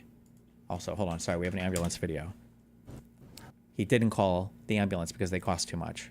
Thank you. My friend came over and we were making hamburgers. I was going to have a good meal. We were going to have a great day. It's going to be fun. I had everything planned up. We had the Grim vs. the Billy and Mandy PS2 fighting game all set up for everything. We're going to have a great day. And then while he was cutting up the onions for the hamburgers, he ended up slicing a large part of his hand. And I said, "Are you okay?" He said, "I'm not gonna lie to you, bro. This hurt bad." And I said, "Dude, you want me to call the ambulance?" He said, "Whoa, hold on now." He stopped me immediately. He smacked the phone out of my hand, whipped the bloody hand, and said, "Don't you ever disrespect my wallet by trying to call the ambulance." And I said, "What are you talking about?" He said, "Don't you know how much it costs me for the ambulance to come?" And I said, "What?" He said, "Dude, the ambulance costs so much money." I said, "What? What are you talking about? What do you mean? I didn't know they cost money." He said, "Okay, hold on, just go upstairs and give me some rubbing alcohol and some tissues." And he had like a big gash in his hand. So I was like, okay. And it was gonna get infected had we not done this, so we put some alcohol in it, we wrapped it up, and we did all that thing. And I was like, "What are you talking about? The ambulance costs so much. What do you mean?" He said, "Bro, it's like $200 an ambulance ride." I said, "What?" And I've been going to the ambulance a lot. I've just been calling him up just to josh around, to be quite fair with him. I was like, "What are you talking about?" He was like, "Check your debts and see what you owe." So I looked at my debts online. I owe my hospital like $7,000. I ain't know I owed them that much. I was like, "What? I'm sorry." He said, "Yeah, bro, they can get you for that. They get debt collectors, man. They get serious." I'm like, "Oh, I didn't know that was a real situation. I had assumed that I could just get away with it forever." He was like, and he got lightheaded and he passed out. And I said, "Oh my God, I don't know if I should call the ambulance or not." And I was like, I guess I'll call the ambulance. So I called the ambulance because I was scared. I didn't know what to do. I was terrified. So I called the ambulance. And he said, after he woke up, he was in an ambulance and got me on the IV and stuff like that. They got him over resistant. He said, "Bro, this is going to affect my bottom dollar so much." I said, "Your bottom dollar?" He's like, "Yeah, man, I ain't got that much money, bro." And then he was like, "I don't like this, man. I don't like the fact that I got to pay all these fees." I'm like, "You don't got to pay this, man. Just not pay it." And the person in the ambulance said, "Yeah, I don't pay my ambulance fees." I'm like, "What?" He's like, "Yeah, I don't pay." Thank you. Okay, there we go. We got all the sides of the story now. Thank you. President Trump is saying to our European partners is you got to raise the amount that you're paying for those drugs and pay for your share of the innovation. That the United States is no longer. Okay. Hassan, slap time. Okay. Yeah, the fact that like people still use that quote when I say like it doesn't matter what happened on October 7th. Oh fuck. We missed it a little bit.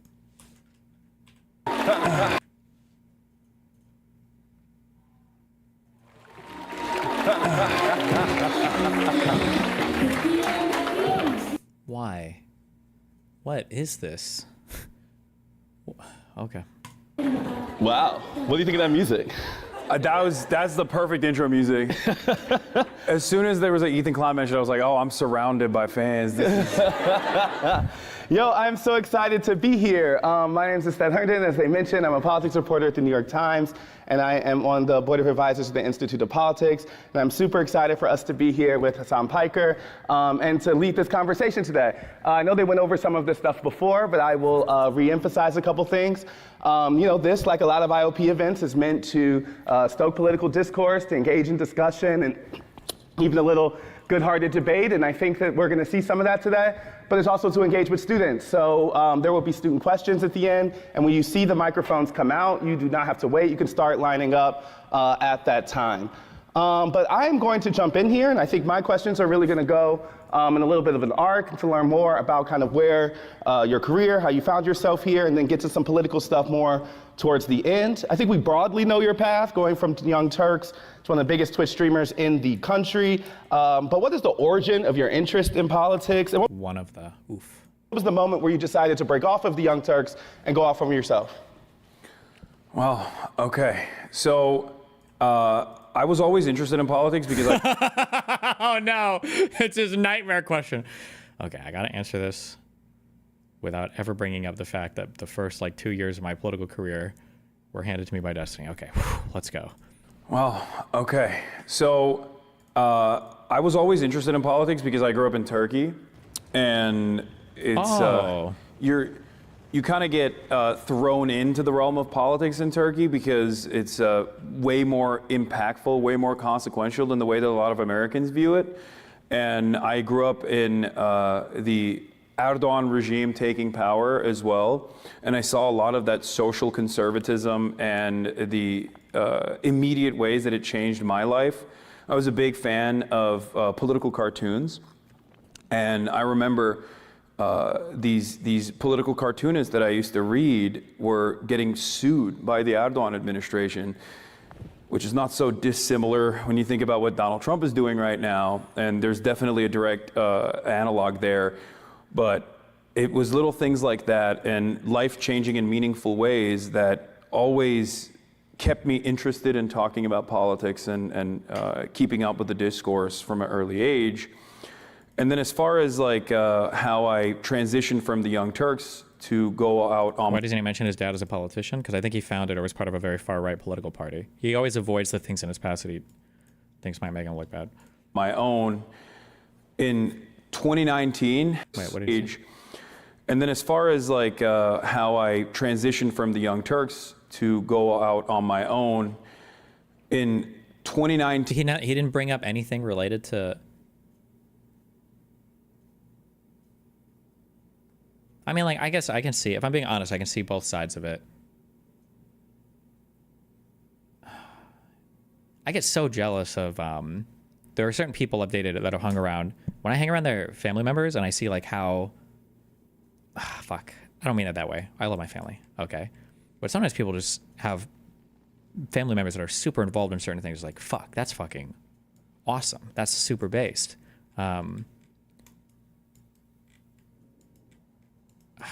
Not taking, not, I don't know. There's something that feels wrong about like not mentioning that, I guess, whatever. Like, you're so incredibly lucky that you had a dad who was a politician, that you got to go to a nice, cushy private school when you were in Turkey, that you have an uncle that has a media company in the United States. I can understand, I guess, if you're in that position, you don't want to bring that stuff up because I guess you feel like it takes away from your own success. But like, Jesus, that's insane to just gloss over all of that. But.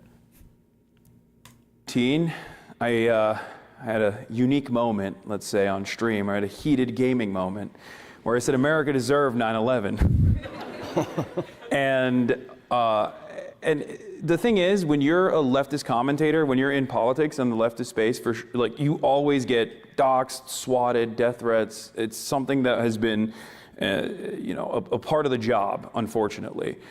But this time it was different because it was on Fox News, and Dan Crenshaw was crying on Laura Ingraham, and all of a sudden, the death threats became way more prominent, and they started yelling at like other random people that worked at the Young Turks as well. Like the key grip was getting doxxed, and I was like, this dude is not, this is. You're calling your parents low achievers? No, my parents were just interested in way different things, but they did make amazing sacrifice. Like, I'm super happy that I got to go to a high school that I went to, and I mean, they're decently smart people. They must be, because I came out of them, right? But This is my dumbass, like, don't dox the key grip. And I didn't want that kind of unwarranted attention to go towards other people for things that I was saying and doing.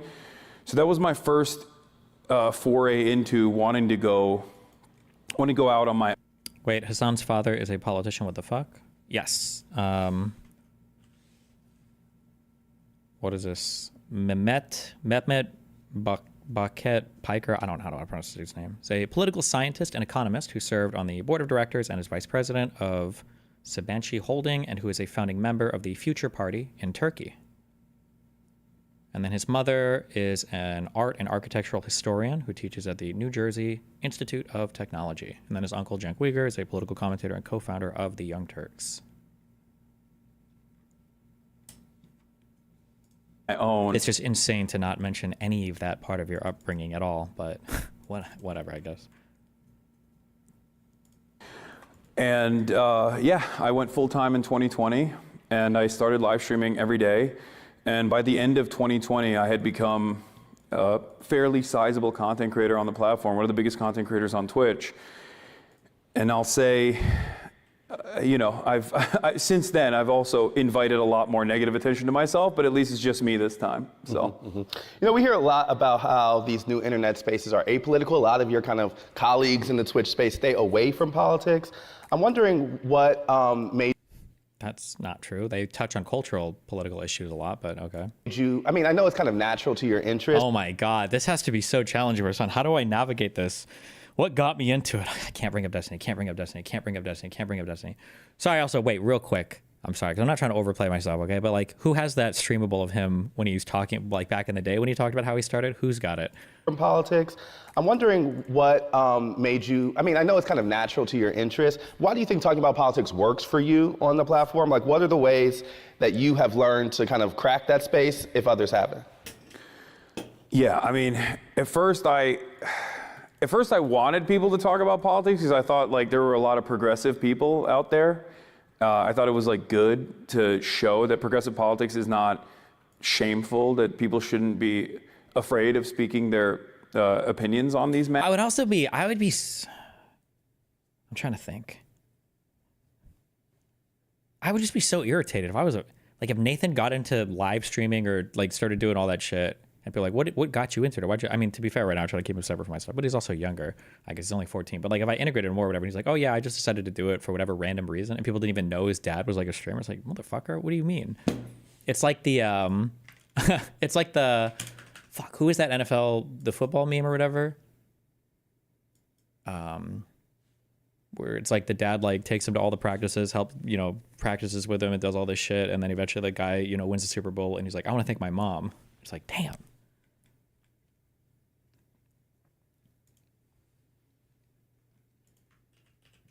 Destiny meme archive. Oh, sorry. This is just funny. This is how I used to talk about this before we had our big breakup. I just made my own choices and built my own business model, I guess. I think that is a Bill Cosby joke. Or to use a term like that. I paved it on my own because I thought, like, this is a concept that I think is cool, gaming. This is a concept that I think you can marry with gaming, political commentary. I paved it on my own. Shout out to Destiny, by the way. Oh yeah, I forgot to say, yeah. Oh, you know of him? Okay, cool. Yeah. But when I watched that video, I was like, oh, that's cool. So we have like somebody in the gaming community who's actually pushing back. Hell yes, Destiny's the reason why I know about Trihex as well. If Destiny was my roommate, I'd get him late all the time. Not good, right? I was like, all right, whatever. Well, I don't have anything. Like, I don't have anything. I have no option. I'm in the next 11 days. So much so that, like, Steven was DMing me on Discord and saying, hey, you know what? If you don't have a place to live, buddy, like, you can come stay with me. It's okay. What a good guy. Destiny is a great guy. Oh, yeah, watch out. He gets real rowdy with that. Here, for all of you guys, is here, Fish and Death. I was poisoning this dog then. That's what happened, by the way. Destiny playing. Okay, wait. Hey, listen. I love you. What? I told a friend that I would play a game with him, and then I would get ready for that Scott podcast shit. Listen, don't worry. You're going to get all my viewers want to watch it are going to go to your screen. Okay. I mean, no, it's fine. I wanted to watch it with you, but it's cool, dude. Friendship is just dead, I guess. Oh, Speedo McGee's your fan that gave me 200 subs so far. No, you're coming. I thought this was like a convention. I thought this was like the Young Turks like office Christmas party. No, it's a family party. I told you. Oh, why the fuck would I go to your family party? I don't know what you're going to do. Sit around and eat Chinese food by yourself while crying? People in the chat are like, that sounds like Destiny for sure. Dude, your fan base is wild, dude. All right, you want to go out tonight, dude? What's going on? What happened? Why are you gonna just stiff him like that, dude? Play video games. Because they didn't want you to be here. That's why. Oh, you're like standing up for me. Solidarity. It's not gonna hurt my feeling, brother. No, it's fine. No, why the fuck would I help anyone else? You're the only person I've ever done that for. You better feel special. Oh wow, I do, dude. Well, I mean, I'm super cute, but you're cuter. Don't worry. In a different way. Fuck, am I crazy? Wait, I thought there was a clip where he literally was saying something along the lines of like, there's no way I would have made it early on without the support from Destiny's fan base. Am I making this up? I feel like I remember hearing that. Somebody will link it in chat. But listen, when you're part of that old guard, you just don't get the credit. Matters. And then Asmongold became the largest political content creator on the platform, and some people know who that is, but he is a right-wing commentator now, the biggest right-wing commentator in North America, actually. And now I'm like, maybe don't talk about politics. It's better if they stay apolitical. But for the most part, I think like the apolitical nature of this space is just a way to shelter your more reactionary tendencies in general. What do you mean? God, I hate the fucking the word slop shit when he talks too. Oh my God. The apoliticalness is a way to shield yourself from more radical. Do you really think the average person is thinking that? The average person probably just doesn't think much about politics. Jesus. A way to shelter the apolitical nature of this space is just a way to shelter your more reactionary tendencies in general. Come on. That's bullshit. People say that they're apolitical, or they say that they're operating off of common sense beliefs, but usually that just simply means you're right-wing and not open about it, at least in my experience. Like that might be true maybe in like the quasi-political podcasting space, but like for Twitch streams and stuff, I think most people just don't probably think about it that much. And actually probably even for the majority of the podcast space, I'm probably just overrepresenting all of the cringe fucking like Joe Rogan tier, whatever all those podcasts are. Yeah, but obviously there's been a bigger discussion kind of since Democrats have not been in that space, and there's been some thought about how do they find themselves more naturally there. But I'll talk about that later, actually. I want to ask more directly, do you consider the line between like entertainment and activism?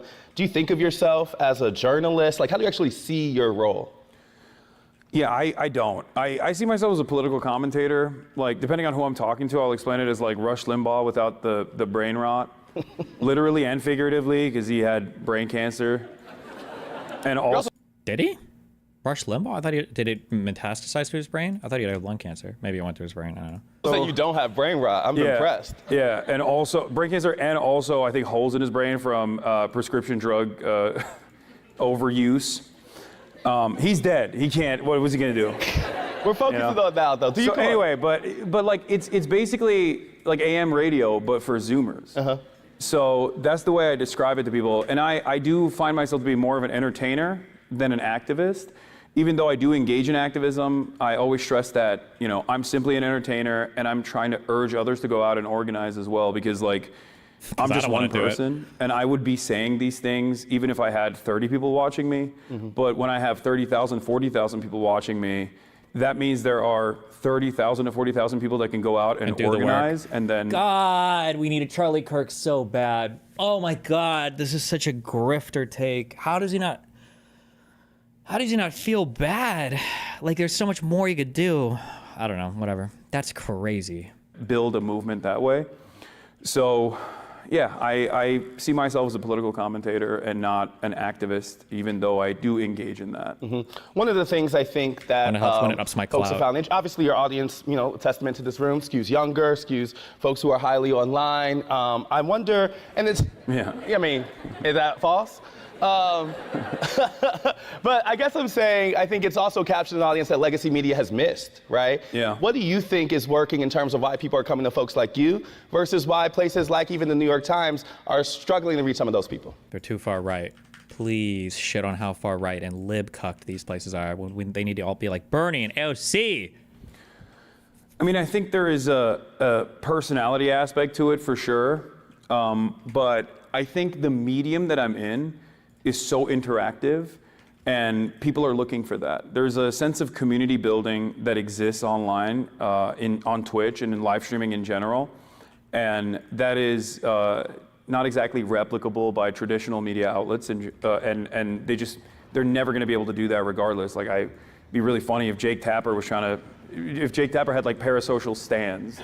Oh, that's actually a much better answer. That is true, and it is difficult for other mediums to emulate that. That'd be weird. I think he does. Doubtful. But I think that's definitely one reason for why I have these audiences. I'm also at a place, like, I speak the language. I'm from a different generation, and I'm also not in the same traditional media orbit. So I wasn't put through the ringer to develop a certain way of speaking and develop an attitude that is like very DC media bubble oriented, and I think that is genuine and people appreciate that. To the point about the community, I found it really fascinating. Like, it's very obvious, you know, kind of the power that like folks like you hold. I could say I could add up every CNN hit I did of all last year, and it did not derive enough interest or followers or conversation as doing one of those streams. But I also wonder if that creates a kind of feedback loop. Like, when I'm doing a story, I don't have to really think about audience or immediate kind of reaction. Do you feel kind of a pressure because you're in a kind of continuous relationship with the audience? I mean, do you worry about saying some stuff because the chat won't like it? No. I yell at them all the time. Trust me, there's gonna be dudes on the microphone today that... There would have been an opportunity for an insightful answer here. Because there is a pressure created from the audience. Even the fact that you're yelling at them demonstrates that there's a pressure exerted there that isn't present in traditional media. So that's an interesting compare and contrast. Like, in what ways is it better or different? And in other ways, what are pressures that you face? But the ego can't handle it. He can't admit that. That I'm going to be yelling at, most likely. It's normal. It's a normal part of the process. Like, some people, I think there are certainly people that are audience captured in that regard, but like, for me, I care. I'm way too stubborn and way too brutally honest and maybe a little autistic. So it's just like, I don't care if someone is disagreeing with me. Like, I will take a position that I believe to be true. And obviously, I'll arrive at that position by analyzing the facts. Facts, yes. And Objectively. even if it's unpopular, my goal always is to educate people. And fuck, it would be interesting to ask him, what are some unpopular positions in leftist communities that you feel like you have? I'd be really interested in hearing the answer there. That's the thing. Like, I wouldn't necessarily say that my perspective that is fairly closer to a more orthodox Marxist perspective is oh wow all too common in American media. Most people have never he's not mascon at all here. Damn. Encountered someone who is speaking about these things from the angle that I take. So I already assume that everyone that's listening in, that's tuning in for the first time, is not immediately on board with the way that I see the world. So I have no expectation that people are going to be in agreement with me. It's my job to make a convincing argument and to also instill some sense of class consciousness in people that are tuning in. You know, I want to stick on this question of kind of like community and how you kind of moderate that community. You mentioned to me when we were talking the other time just about the efforts you all go through in terms of chat moderation. And I found it really interesting because, you know, those type of spaces has been home for bigotry, slurs, things like that. How much time do you have to spend curating that community and moderating it? I mean, it's an ongoing process. It's always, it's something that I always have to work on because I have, a lot of other places will safeguard their community. They'll have like paywall, like membership only access if you want to communicate. Some places will add like, additional checks. For me, I want to have discourse. I want to have back and forths with people. I want to be able to educate people if they have questions on certain things. So I have a 10-minute follower mode, which means if you follow me for 10 minutes on my Twitch, you can say anything you want in the chat. And surely, some people abuse that. You know, they'll come in and they'll try to antagonize or say heinous things. But in that process, I use that as an educational moment, and I also use every opportunity like that to basically say, like, these are the well-defined boundaries in this community, like what is permissible and what is not. And that's one way that we moderate the community.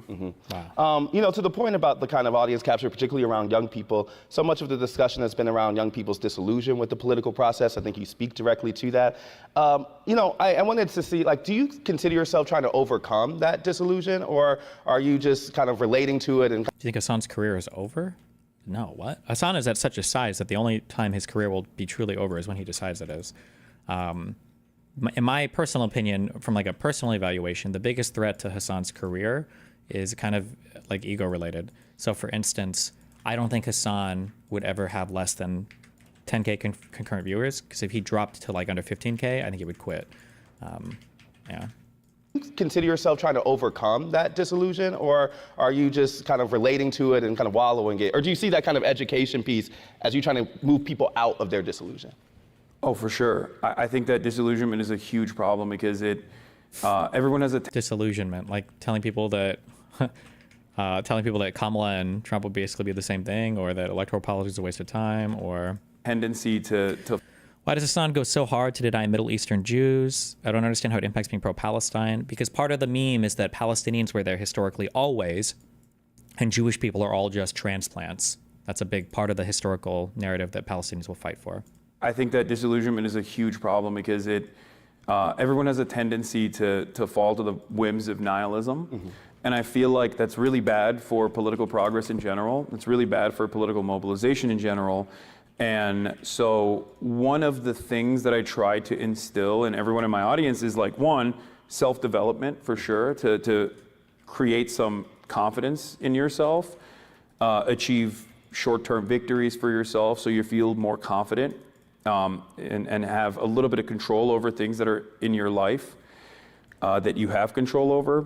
But overall, I think I try to push everyone towards political activism for that reason, organizing, community organizing, or labor organizing with unions, because it's one way that I think people can immediately impact their material conditions in a way that's meaningful, and that I think inspires them to keep pushing for more and more, and hopefully build a larger network that can resist against certain things that this administration is doing. You know, you become a voice for Democrats really asking the why they lost question since the election. I just wanted to start by posing that to you as we start talking about change in parties. Why do you think Kamala Harris lost?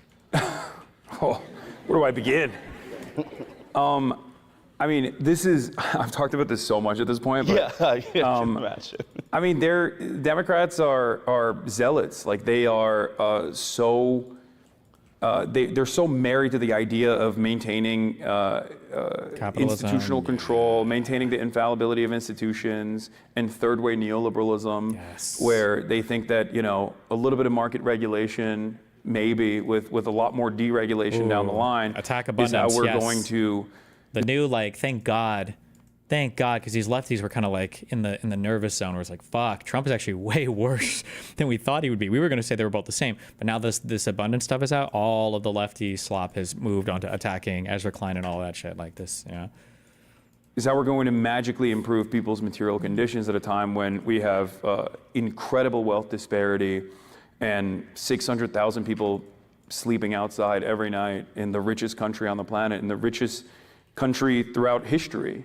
And I feel like people see these inequalities, and while mainstream media and many other resources that people rely on are constantly telling them, no, this is normal. Like, everything that you see is actually normal. Like, I think there is a great sense of discontent and anger. And if left unchanneled, you have right-wing reactionary movements that can take that anger, recognize it, and then move it to an unproductive place that benefits their political purposes, as the Trump administration so correctly did, by taking the anger and animosity that people felt and then saying, you're angry not because your boss is fucking you over. Can I curse here?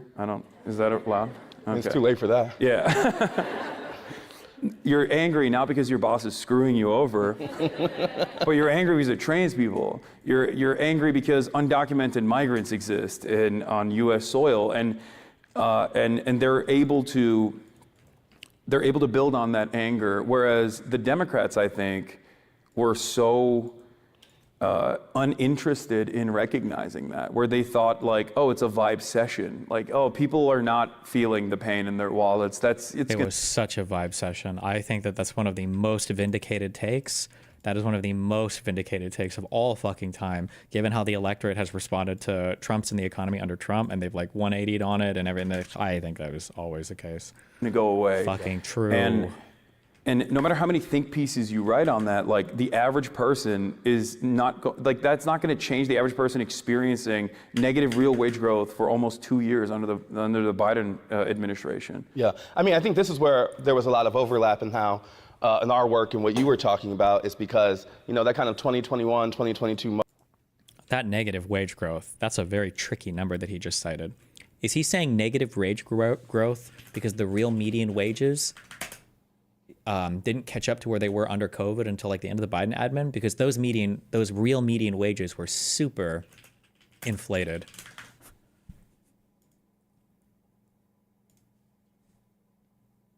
Is this what he was talking about, or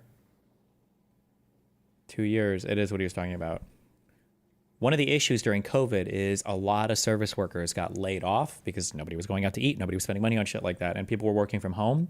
And as a result, our real median earnings spiked dramatically because the people that were working were high-paid people. They were people that could work from home, software jobs, stuff like that. But to say that there was negative wage growth because we can't, this number is not reality. That is a crazy dishonest. I would just say that's a flat-out lie in how he presents that, but okay. Moment when Democrats were trying to talk people out of their concerns really sticks out in terms of the reasons why they lost. But I guess I'm just want to clarify, am I hearing that you think more Democrats lost more so than Donald Trump won? Because there's another argument you could say, which is that, you know, he was affirmatively kind of shifting the electorate rather than it was the Democrats' failures at Central. No, I think there's always a push and pull. And yes, for that reason, I think the Democrats were definitely responsible for their own defeat, for their own demise. And they were responsible not in the campaign cycle. They were responsible early on. I went back and looked at my earlier reporting, and like was the all month right. of February in 2021. I was correct on where, everything. Immigration was becoming a problem. We had that image of Customs and Border Patrol on a horseback, like whipping Haitian migrants at the border in Texas.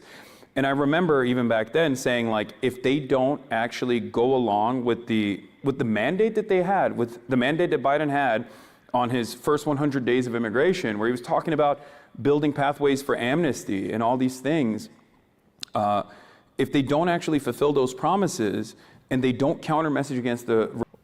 We couldn't even get an immigration bill passed. You think we would have gotten something related to amnesty for illegal immigrants? Bro, you are crazy. Republicans on this issue, they're going to keep hammering this button over and over again, and the media is absolutely going to go along with it. And lo and behold, that's precisely what happened. 3 years after that, you had Biden on October 6th coming out and saying that they were unveiling this incredibly draconian, incredibly right-wing, white nativist, anti-immigrant agenda package that... White nativist? Holy fucking word slop. They said that a Oklahoma senator wrote, and it was basically Trump's 2020 immigration agenda repackaged and being sold to the American public as a Democratic bill after 8 years of constantly yelling at Republicans for being racist, for wanting to build a stupid border wall. Now they wanted to fund the border wall. And that is at the heart of the Democratic Party's failure, that they don't actually showcase a vision for a better future, and they shy away from policies that will improve people's material conditions. And obviously part of that is because they're captured by the same corporate interests as the Republicans are. But Republicans and the social issues that they can hammer on, the culture war issues that they can hammer on, are way more appealing than the culture war issues that the Democrats try to engage in a defensive posture over, especially because they're not earnest in that defense either. They're no more earnest on defending trans people than like Target is. When they roll out, LGBTQ-friendly baby onesies once a year. Meanwhile, Donald Trump has like kicked trans people out of the military. Meanwhile, I think is it now illegal across the entire United States to do drug therapy for minors? Meanwhile, like, yeah, but it's the same, bro. Okay. In the month. Am I retarded, or is he saying that Biden should have been softer on immigration? Yes. This is the problem with all of the kind of progressive brain dead types, is sometimes because they're so ideologically captured, they will give you the exact opposite take. Usually what will happen is you were probably too soft on an issue and you needed to move, or it's not, I shouldn't say soft. The direction will be wrong and you kind of probably needed to come back a little bit on it. So I think most people at this point agree that the Democrats probably should have taken a stronger stance on immigration-related stuff, that they waited too long and allowed Republicans to seize that narrative too much. But progressives will always give you the opposite. Actually, nope. Actually, they should have been even more extreme on it. They should have said even more, fuck the border, and that would have been even better. And it's like, I don't think that's true. But Is it July? I don't even know when Pride Month is. June. I'm never defeating the allegations. Yeah, I'm like. I say I'm an LGBT foe all the time, and there you go. But it's just for them. Why do we need trans people in the military? We don't need trans people in the military. We need anybody in the military who can qualify for it and wants to be in the military. It's hollow. It's not real. It's not a real battle that they want to fight, and they constantly find themselves in this defensive posture, and they allow the Republicans to dominate discourse. They allow Republicans to lead on issues that they can win. Yeah, but I'm going to push there because isn't there also a public opinion problem here? Like the reason that Biden was moderating on immigration was not just because of Republicans, but because of a legitimate shift among public sentiment that Americans were growing more conservative on the issue. The reason they have, you see the Gavin Newsoms of the world kind of flipping their opinion on trans women in sports is partially because there is numbers that tell you that that's where the country is. Like, no, that's just because of... How's he going to weasel out of this one? Sometimes I hear leftists talk as if there's this like unrealized. Yes, this is a good question. I'm curious what Hassan's slop answer is going to be. This is how all progressives act. Every single person will agree with us. They just haven't heard our shit well enough yet. And if they have heard it, they haven't heard a good enough explanation. We do not have to change. We do not have to adapt. Every single person will agree with us. They just need to hear it said one more time. One more time, and then we'll have it. mass of leftists that just hasn't been activated. Yes. Is that true, or is that a matter of convincing a public? It's a matter of convincing the public. It has nothing to do with like how woke everyone is secretly deep down inside and like activating their potential or whatever, and everything to do with the fact that you have to constantly engage in counter messaging, and you have to constantly engage in messaging. Oh, it's interesting. He's like evolved some of his political takes a little bit. That's good. Maybe he's obsessively watching me. But this is good. But in the past, it was always like, we need to force the vote. We need to do all this like Jimmy Dore-esque, this retarded shit. But this is true. You do have to argue these positions better and then abandon them if they'll never be popular, or, I mean, stake a reputation on it if you think it's important enough to. And also on top of that, you have to have a unified agenda that touches every single person. Aren't you begging the question by saying qualify for it when them being trans could conceivably disqualify them? Loads of things disqualify you. Why would being trans disqualify you if you can do their job? And also on top of that, you have to have a unified agenda that touches every single person. And that's why class politics is so important.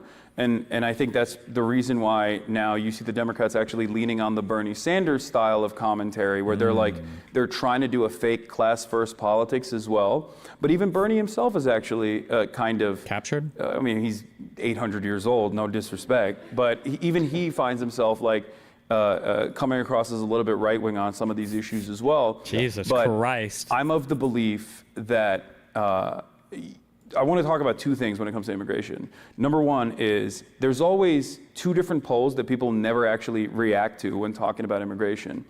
Even at a time when you had the highest approval rating for Trump's mass deportation agenda, right? I mean, this is straight Hitlerian policy. Like mass deportation of 20 million people, that's insane. You're going to put them in concentration camps? What are we doing? Even at that point, when Americans were consistently asked mass immigration or mass amnesty, they still chose mass amnesty. What is this? What is this dichotomy? We don't have a world where it's just one or the other. What do you mean? Were consistently asked mass immigration or mass amnesty, they still chose mass amnesty. But no one ever presents that second option as a viable solution to this problem. And that is at the heart of the issue from the way I see it, where if you don't... If gender-affirming care requires surgical intervention, couldn't that reasonably disqualify you from service? Why? Having surgeries makes it so you can't join the military at all? I don't understand. Present Americans with the other option, if you don't constantly counter message, if you don't actually do your very best to showcase the humanity of migrants and how much they contribute to these communities, then of course Republicans are going to constantly counter message and talk about some of the most heinous, some of the most violent things that have taken place and attribute that to migrants across the board, even though there's no evidence that shows that undocumented immigrants are responsible for a larger share of crime than natural-born U.S. citizens, and only evidence to show the exact opposite, that they're responsible for less crime per capita than natural-born U.S. citizens are. So Democrats never make that argument. And I think it's because they're afraid. I go back and forth. I sometimes think they're controlled opposition, and then other times I realize whenever I talk to a Democrat or a staffer, I'm like, oh, you're just stupid. Like, you just don't know. You just don't believe in yourself, and you're just posturing as a somewhat progressive figure on certain issues in an effort to win votes, but that's it. Like, it's not genuine. You know, you mentioned the kind of primacy of class politics, which obviously is a theme in your work. I remember when Bernie was making some of these arguments in the 2016 and 2020 race, and also remember when he ran into big problems in places like South Carolina and others. I think needing to dilate removes capability of active combat. Okay, if you talk about shit, you're just fucking retarded. I'm just banning you, okay? Go to Kick Chat. Okay, I'm just banning you. Not every role in the military is a combat role. I don't know if this is just from like fat fucking Americans who have lost their 4th or 5th toe from diabetes that you are not treating because you're sitting there stuffing your fucking face with Burger King all day, and you just have like fantasies that you sit there and jerk off your micro penis with your wife's boyfriend's girlfriend's tweezers that you stole out of your guest room. And this idea that every single person joining the military is somebody that's like strapped with 100 pounds of gear doing active combat roles all the time. Like, if you're that fucking retarded, okay, if you're actually that fucking clueless, spend more time, okay, slurping loads out of your wife's boyfriend's girlfriend's husband's asshole instead of commenting about anything relating to the military. It's so fucking retarded. You're actively making this place a worse place. You're a bad person that is doing bad things to this country because you have delusional understandings of everything around you, okay? Jesus Christ. where that argument wasn't really landing. How much does the left need to, win over working class folks of color who haven't really come to them in the same type of way? And what is the balance between recognizing class politics and the importance of identity politics and representation to some folks? Yeah. You and I actually had this conversation on my stream where we were talking about like the Democrat machine and how strong it is. I also had another conversation similar to this with my friend FD Signifier, shouts out. He's a wonderful YouTuber, about how like the black aunties are the backbone of the Democratic Party, right? Like, and they are— And the world, basically. Yeah, yes, exactly, for sure. And what I was interested in understanding is like, I think a lot of people of color understand that it's about survival, and it's about the demon that you know as opposed to the demon that you don't.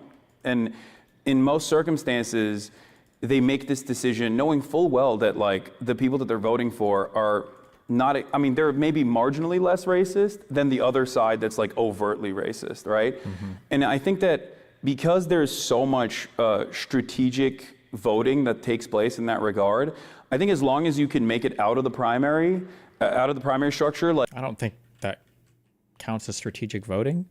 Strategic voting, I don't think, is voting for like the lesser of two evils. I think when people talk about, I could be wrong on this, isn't strategic voting referring to when you vote for somebody that you might not like at all, but you're doing it because you either think somebody else can't win or you're trying to fuck up a primary or something? So like, let's say there's like 3 candidates and I think that my candidate's going to win, but I'm going to vote for another guy to make another dude. Isn't that considered strategic voting? I think. Like a figure, no matter how populist they are, no matter how like left-leaning they are, no matter how predisposed with class politics they are, will be able to captivate the attention of like the base of the Democratic Party. Like people that find themselves in a position where they're voting for Joe Biden, whether because they love Joe Biden or because they think that he's a safer bet, are definitely still going to vote for whoever the Democrat is. And I think that's the base of support that we can bring over, rather than try to craft a message specifically for that base of support. Got it. You mentioned the scenes in first Trump administration, specifically I remember the whip and the immigration moment. I think about that time too because there was so much public pushback on some of those things. I remember folks going to the airports when the Muslim ban dropped and things. Yeah. Do you still see that same level of engagement? I imagine like you're on the you're on the pulse of the resistance, maybe. Like, why aren't people in the streets? That's actually a really great question. I think because I realize both sides are the same. That there's 2 problems. One is the disillusionment that people feel because I think in the aftermath of the Black Lives Matter protests that took place in 2020, where a lot of people in this room did all of the right things. Like you did it by the book. You went out, you protested in the streets, you yelled at your congresspersons, you tweeted, okay? You did it all. By that logic, a 400-pound person should fly through MEPS because they can just do a desk job. Stupid take, Destiny. No, you retarded fuck. You should probably be able to do basic PT if you're in any of the branches of the military, but basic PT doesn't mean that you're like ready to do a 100-pound fucking fully geared climb in and out of a fucking Apache helicopter deploying to the middle of the desert in Iraq, okay, on some ultra top secret fucking mission to find the one woman in the world who would be mentally retarded enough to want to fuck you, okay? That doesn't have to be the requirement for every single person joining the fucking military. And then when the election came around, you went out and you voted. You held your nose and you voted for Joe Biden, even though he was very visibly deteriorating. And it didn't matter because it was like, it's better than Trump, right? And then nothing came of that. And I feel like that— Nothing. None of the legislation, none of this, none of that matters. True based. That creates a lot of disillusionment amongst young people and just virtually any American that participated in this process that looked at that and went, well, we saw no reforms whatsoever on policing. And as a matter of fact— sorry. He's talking about the BLM stuff. That is true. Nothing did come of that. It would be interesting to see some actual reflection on why nothing came from that. The reason why is because people promised pie in the sky shit without actually focusing on policies that fucking did anything. It was all just stupid shit. Most of the Democrats were predisposed with like positioning them— Not being logical about trans issue, just about any pre-existing medical issues that require medication will disqualify you from military service. Is that if you take fucking Adderall or Vyvanse or any stimulant, you're banned from being in the military, from all the branches of the military? You can't be on any medication whatsoever?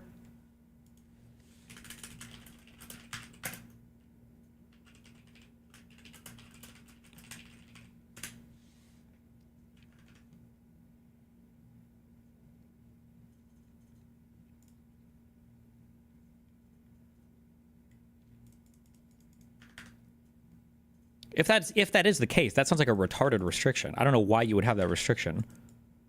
I could see that being the case maybe for like active combat people, like if you're forward deployed and you don't want to have to be shipping out medication, or you don't know if somebody's a reliable soldier or whatnot. But I don't know, that seems unnecessarily restrictive. But I don't know, maybe there's a reason for it. However, if that's the case, then let's assume that that is the case. Then you could just say, if trans people want to join or not, I don't care. But right now the qualifications state you can't be on any active medication. Then okay, well then that's the answer. That's so easy. Themselves as against these organic movements that were born out of Black Lives Matter, and surely there was people going maybe a little too far in terms of maybe not putting their least radical positions out there. But overall, I think that created a lot of nihilism that we haven't really examined thoroughly. So that's one reason why I don't think a lot of people are even protesting Trump to the same degree as they were last time around. Because last time around, he was also seen as an aberration. Like, this is not us, when, this definitely was us. Like, Trump is a perfect beacon of American stupidity. And it always bothered me when people say, like, this is not, I'm like, what is democracy otherwise? This is us. No, that was definitely us. And it still is us. But I think in terms of the immigration, like, the conversation definitely shifted to the right due to very little interest from the Democrats in terms of counter messaging. And they got completely captive to white nativist sentiment. Oh my God. And if you recall, white nativist sentiment. Jesus Christ, bro. You and I had another conversation when you brought up your follow-up on the Run Up podcast, where you talked to these people and you were like, what are you worried about right now? And if you told me that immigration was not at the forefront of anyone's mind, pretty much.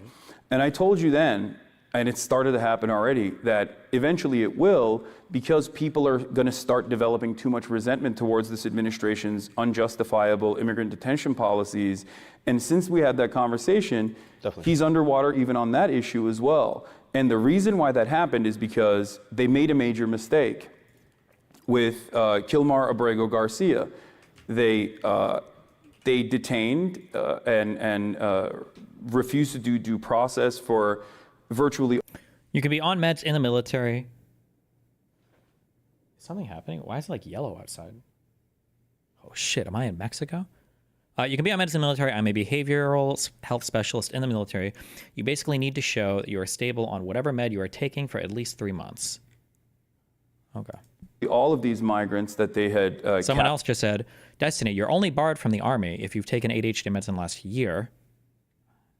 I don't know what the truth of the matter is. I've seen like 20 different answers coming from chat. Ordinarily, this would be the point where I would say, oh, well, 3 people in the chat just said this. But I've seen literally every single fucking answer given in chat so far about what is allowed or not. So I have no idea what's allowed for the military.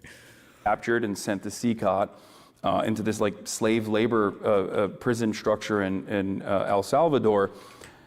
And yet, an immigration attorney of the Trump administration accidentally revealed that they had made a mistake. And when that happened, the media... He didn't accidentally reveal that. It was an attorney who was doing his job correctly. And he was punished for it by being kicked out of the Trump admin for it. Seized on that. They started covering it. Now, his broader point might stand that the administration kind of accidentally revealed it because they wouldn't have wanted that guy there. But I just want to be clear that that attorney was doing his job. And then it became a major issue of consequence. I mean, a major issue that people were demanding some sort of restitution for. And the Trump administration, being hard-headed, refused. And it led to Chris Van Hollen actually going down to El Salvador to get proof of life for this person. And in that process, I think a lot more Americans started realizing what was truly happening. Because they're busy. Everyone is busy. They're focusing on their own lives. They've completely checked out of politics, but like when an issue becomes noteworthy enough that like a lot of outlets are covering it, Americans still do have a conscience, a collective conscience where they go, okay, that's really messed up, and we shouldn't let that happen.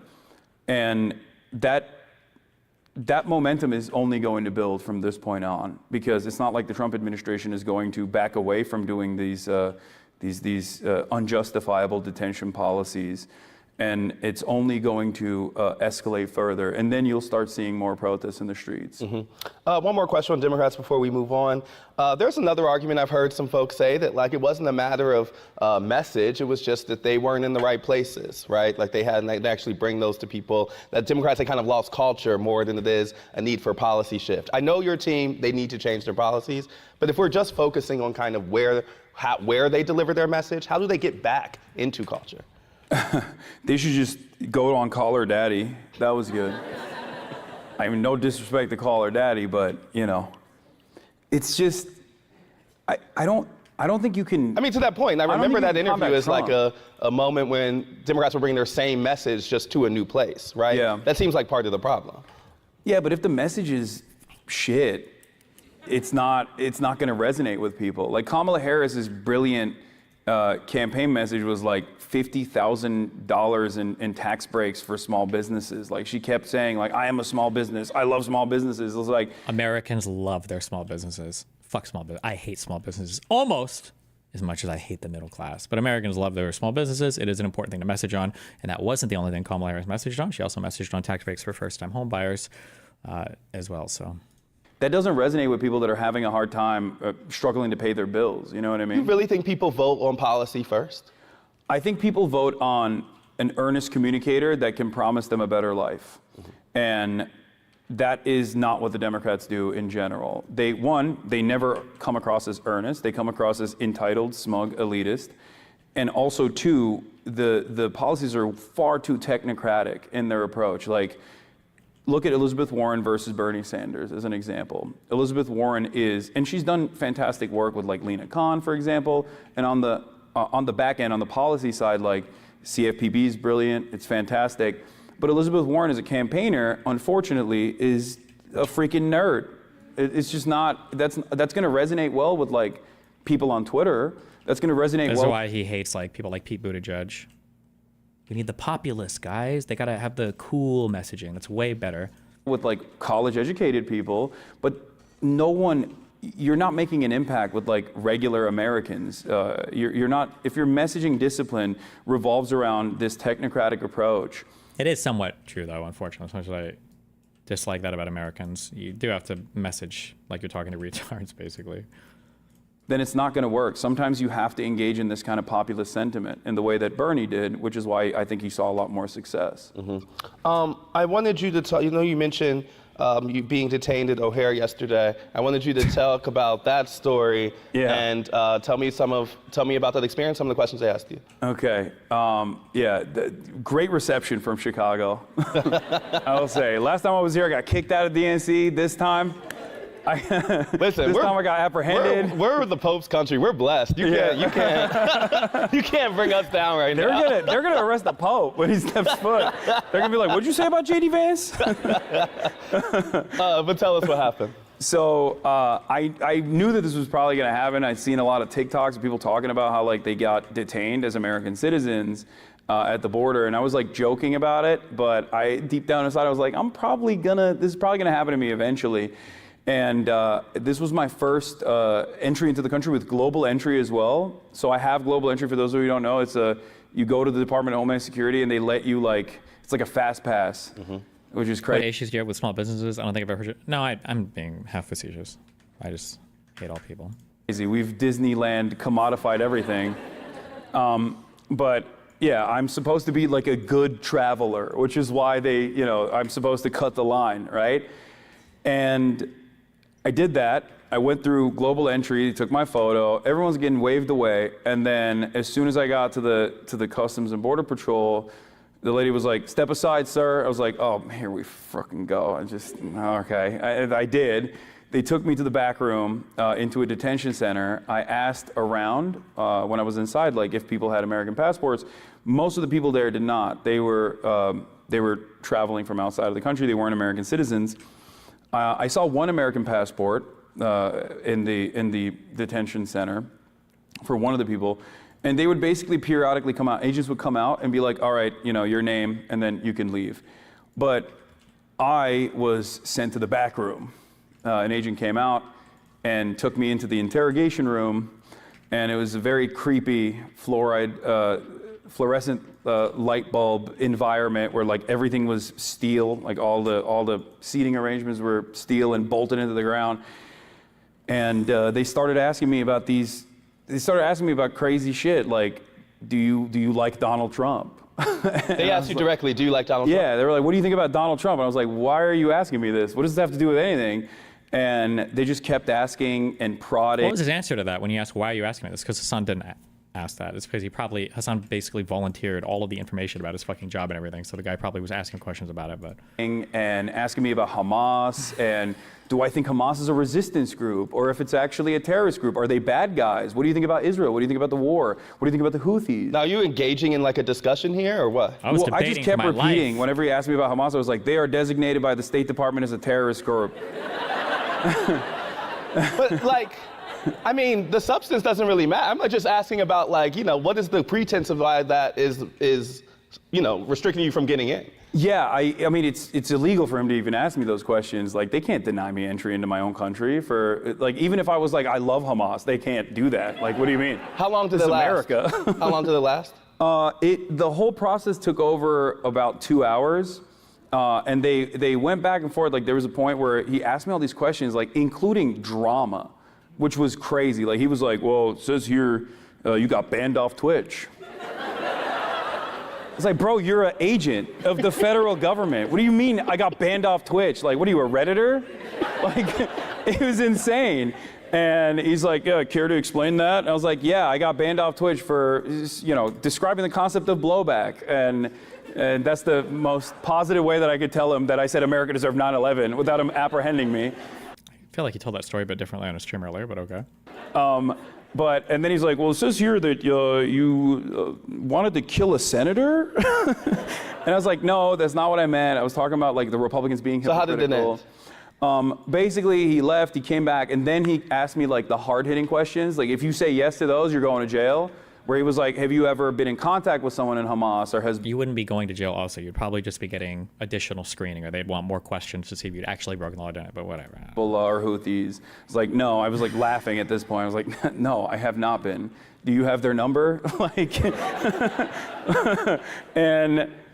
and after that, basically at a certain point, I was like, am I being detained? Like, what's going on? Yeah. And he was like, no, not at all. I was like, so I can leave if I want to? He was like, oh, well, and then he didn't even ask me for my phone after that, which was, because that was my red line. Mm-hmm. I wanted to test the boundaries. I didn't like immediately lawyer up or anything, because I wanted to see like what they were going to ask me. Because I do have a decent amount of privilege, as opposed to like a random college activist, you know what I mean, who can be bullied in that situation.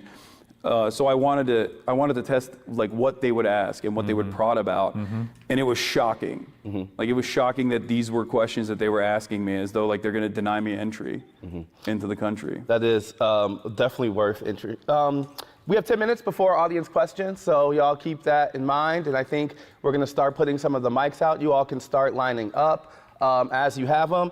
You mentioned some of your previous controversies. I want to ask. Oh wow, we're getting mass movement. Well, let's chill out. Let's walk, y'all. I told you I'm going to yell. Let's calm down, friends. Okay, I want to ask directly about some of the controversies you referenced. Hit me. And, I would love an earnest response here. I mean, you mentioned some of the back and forth. There was a statement from the Chicago Jewish Alliance I'm going to read to you and would love for you to respond to. Piker has a history of making inflammatory statements, including America deserved 9/11, a remark that trivializes national tragedy, referring to Israelis. Don't laugh. Sorry. I'm serious. Referring to Israel as... Oh, he's like a semi-serious dude, and it's on all of this has to just be like a joke for all of this. And this audience is probably also heavily anti-Semitic, because a lot of them are fucking Hassan fans. Awkward. Israelis, don't laugh. Sorry. I'm serious.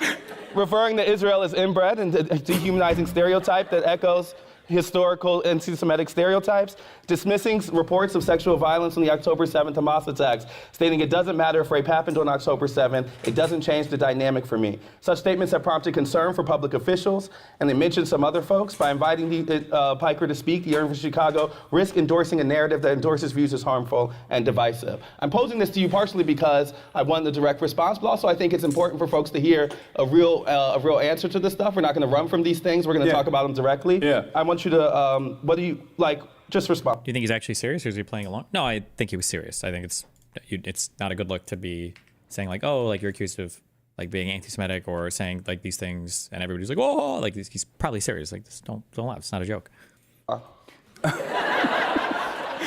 Okay. Yeah, the fact that like people still use that quote when I say like it doesn't matter what happened on October 7th, that doesn't change the dynamic for me is like so revealing, because Israel is committing a genocide, and my position on this is clear that like whatever happened on October 7th, the atrocities that took place on October 7th does not justify genocide, and it's really, well, thank you. I mean, this isn't a brave position, I don't think. Like, and that's what's so alarming, that like people will say that all the time. Like, people will put that in like the Free Press or Daily Mail or whenever there's like a hit piece written from these smear rags Slops. in general. Call them slops. And I'm always confused by that, because I'm like, what are you saying? So you're saying that it does justify genocide? Like, it's always come across as very confusing to me. And overall, yeah, I am someone who is firmly committed to combating anti-Semitism for my past decade of work. I've been doxxed and swatted by neo-Nazis in perpetuity for this reason. No. But I also happen to be a committed anti-Zionist, that I believe in the emancipatory cause for Palestinians. And I've never shied away from that position, no matter what. But something like America Deserved 9/11 is obviously at least inflammatory. Oh, right? yeah. Like, do you ever think about the impact of those words? And do you have to, I know it's an informal forum, you're kind of rolling with it live. Like, how do you wrestle with, something that could be offhand, but actually be more meaningful? Actually be more hurtful, I should say. Yeah, I mean, I think that America Deserved 9/11 in general was probably one of my most vindicated takes. Maybe I'm delusional about it. Has Hassan ever been swatted? 0% chance. And the reason why I know is because you're asking that question. If Hassan had actually been swatted, he would be talking about it every single day for the rest of his fucking life. General was probably one of my most vindicated. Sorry, what is it? Something that could be offhand, but actually be more meaningful. Actually be more hurtful, I should say. Yeah, I mean, I think that America Deserved 9/11 in general was probably one of my most vindicated takes. How does that, what? Maybe I'm delusional about it, but in terms of describing the concept of blowback and explaining like how we got to 9/11, a lot of people were unaware of the machinations behind the scenes from Operation Cyclone, or even... I'm sorry, little bro. Maybe if you had made that joke in 2003, that would be correct. But you're saying when did he get in trouble with this? Was it like 2019? Nobody knew that the Iraq war was bad? Wait, what? Before that, even prior to that, in terms of like arming and radicalizing the Mujahideen and using them in the Afghan civil war against the USSR, and what that turned into, that is a common thread in American foreign policy, is that people that we give arms to and offer a lot of training and support to inevitably turn on us for understandable reasons. So I don't shy, like, even if I say something that is hyperbolic in that moment, because I get passionate sometimes and I have what people call a heated gaming moment, it's ultimately, my message is clear. And does that get in the way of me reaching a broader audience? Certainly. I understand that, but it happens. Mm-hmm. It happens sometimes. So I hear you more have made peace with it than think it's a thing that you're gonna I'm saying try to stay a away heated from it. gaming moment for a lot of folks is just a heated gaming moment. Yeah. For you, it's a big audience. Yeah. So I'm saying, have Yeah. you changed the way you think about those things? For sure. Especially because like I don't really appreciate all the doxing that comes afterwards and the swatting that comes afterwards. But anyone else remember when Destiny used to defend that statement? Talk about blood. I don't think I've changed my position on it much. I mean, like, arguably democracies can be held accountable for things that their governments do. I mean, I don't know if I would have phrased it quite as hyperbolically, but actually I do phrase things hyperbolically. Hell the fuck yeah. I don't think I've generally changed my stance on that one. it's definitely something that gets away in the message that I'm trying to present. And so for that reason, I do try to moderate every now and then, or try to regulate my temperature every now and then when I find myself saying something that might easily be misconstrued or is like explosive, right? I wish that, because Hassan is doing this, he always does this, and I guess nobody ever actually challenges him on it. Like, things are being misconstrued. Things might be taken out of context, right? Like, okay, wait, when you say that you're worried that people are misconstruing things, so does that mean that you don't believe America deserved 9/11, or you do, or what? Like, what does he mean? So did people misconstrue you when they heard that, or? But overall, mistakes still happen. I'm a human being. I own up to it, you know? And that was one of those moments. Cool. Last question I So have, he and then doesn't we'll go agree to the with it? audience Like, questions. because he just spent that whole time justifying it. I'm not sure. Who knows? So much of your life is lived publicly. I find it kind of shocking, like just how much is just, how much just living out there you do, and how folks, really come to understand you, have a relationship with you because of that. I wanted to ask, what's something we don't know? What's a misunderstanding about you? What's something you've kept to yourself, and how have you regulated that? Ooh, that's interesting. That's not a question that I thought I'd be answering. I mean, everything is online except for, I guess, like personal relationships that I have. I try to keep private to the best of my ability because I don't want to invite, unwelcome attention to other people because, I can deal with it, but not everyone is like equipped or should be equipped to deal with that sort of stuff. In terms of like something about me that people don't know, I don't know. I'm drawing a blank. I would say that I've never had a position where I think people should not have nice things. That's like the number one thing that people always be like, oh, I'm not a socialist because I've got a house and a car. Rich socialist, what a hypocrite. But it's like, no, I want everyone to be able to have like enough disposable income so they can buy stupid shit. So that's, I guess, like one of the most common misconceptions. But I think people in this audience probably already knew my position on this because, you guys probably tune in every now and then. You're pro nice stuff. Yeah, I think, and stupid shit too. Like, not just nice stuff, like things that make you feel good. Okay, I'm gonna ask you this question again in a little bit. I want you to think of a better answer. Okay. We're gonna go to audience questions. So remember, questions have a question mark at the end. They're not statements. And we're gonna try to keep them as brief as possible, but please, let's go. Hello, my name is Alex Fuentes. I'm a second year at the college. I am Salvadoran American, so the immigration issue is very close to me. I'm going to shoot you a softball. So the issue I face with like working within the city is that a lot of people have felt not very invested in, or their communities have not been very invested in. So when we look at amnesty or looking at these programs for immigration, they face a lot of pushback. So what do you say to that kind of person? How do you fight the immigration issue as a Democrat when talking to those kind of people? Yeah, that's not a softball. That's a tough one. Because unfortunately, you're not wrong. I think a lot of people, like I said, are so busy with whatever is going on in their lives that they sometimes will be very selfish. And they refuse to contend with the reality that migrants, undocumented and documented alike, are all around us, and there are very important parts of our community. And I feel like the best you can do in that regard is to showcase the humanity of the people that you're talking about. And I super disagree with this. I think that immigration, you have to present it to Americans as an opportunity to flourish. I think that when Democrats talk about immigration, they always just make it sound like a punishment, like we have to have these people because it's the right thing to do. A lot of the people that are poised in like these anti-immigrant places, I don't believe they view immigrants as with any amount of humanity. So I think doing the humanity approach is a failure. Americans are too stupid or selfish or lack empathy for people that look different or are different parts of the country. So you have to just like sell it as a positive. I would feel. Try to present that as to the best of your ability over and over again, and keep hammering on that point. And this isn't the best time to be able to do that either, because like understandably a lot of undocumented migrants especially are trying to hide to the best of their ability to not invite unwelcome attention and potentially some kind of federal regulation, ICE, Gestapo agents coming and knocking down their door.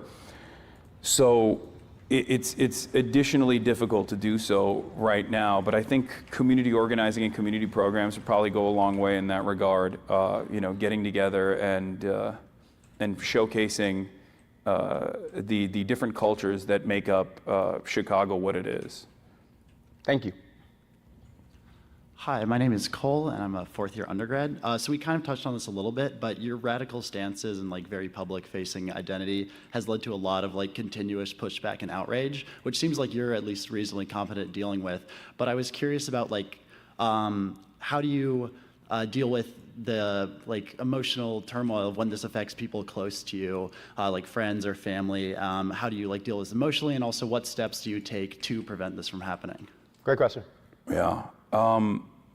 As far as, I can't speak to like people close to me, like my former podcast co-host or whatever, if that's what you're asking about, because like they're content creators, so it's different. Like it's a totally different beast. Jesus. But in terms of disagreements that I have with people in my life, I try to manage that to the best of my ability by talking about other things.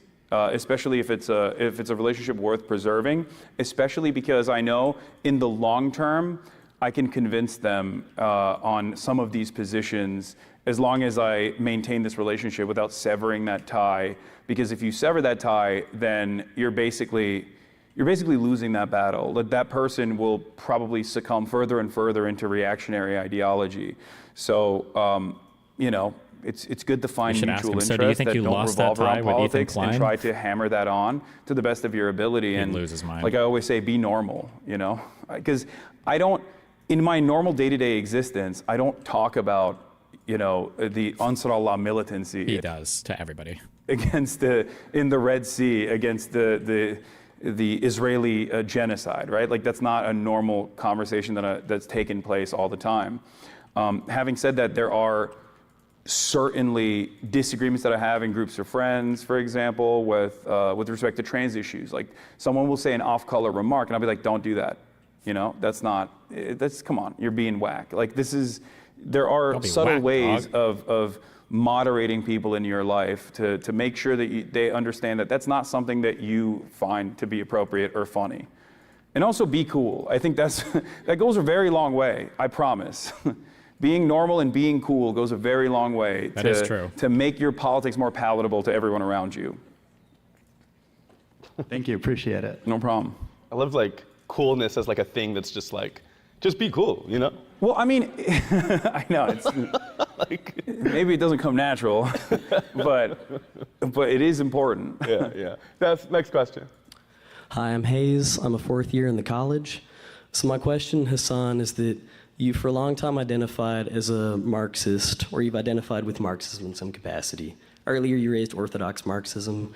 This was in large part what distinguished you in the Young Turks, but you're also something of a sort of critical left figure within the Democratic Party, something of an opposition figure. And so I want to ask about that, because there's a way in which the question of like capitalist parties for the left is like the most traumatic sort of legacy or inheritance of the 20th century. I remember back in 2018, in spheres kind of adjacent to yours on the internet, there's an old meme that went like, Bernie bros killed Rosa Luxemburg. I don't know if anyone else went like, Bernie bros killed Rosa Luxemburg. I don't know if anyone else, but the spirit is that like it was social democrats in Germany which murdered, communists in the 1920s, 1910s. And it's like, it sounds insane, but it's not insane because it's not true. It's insane because Marxism is like off the table in some sense.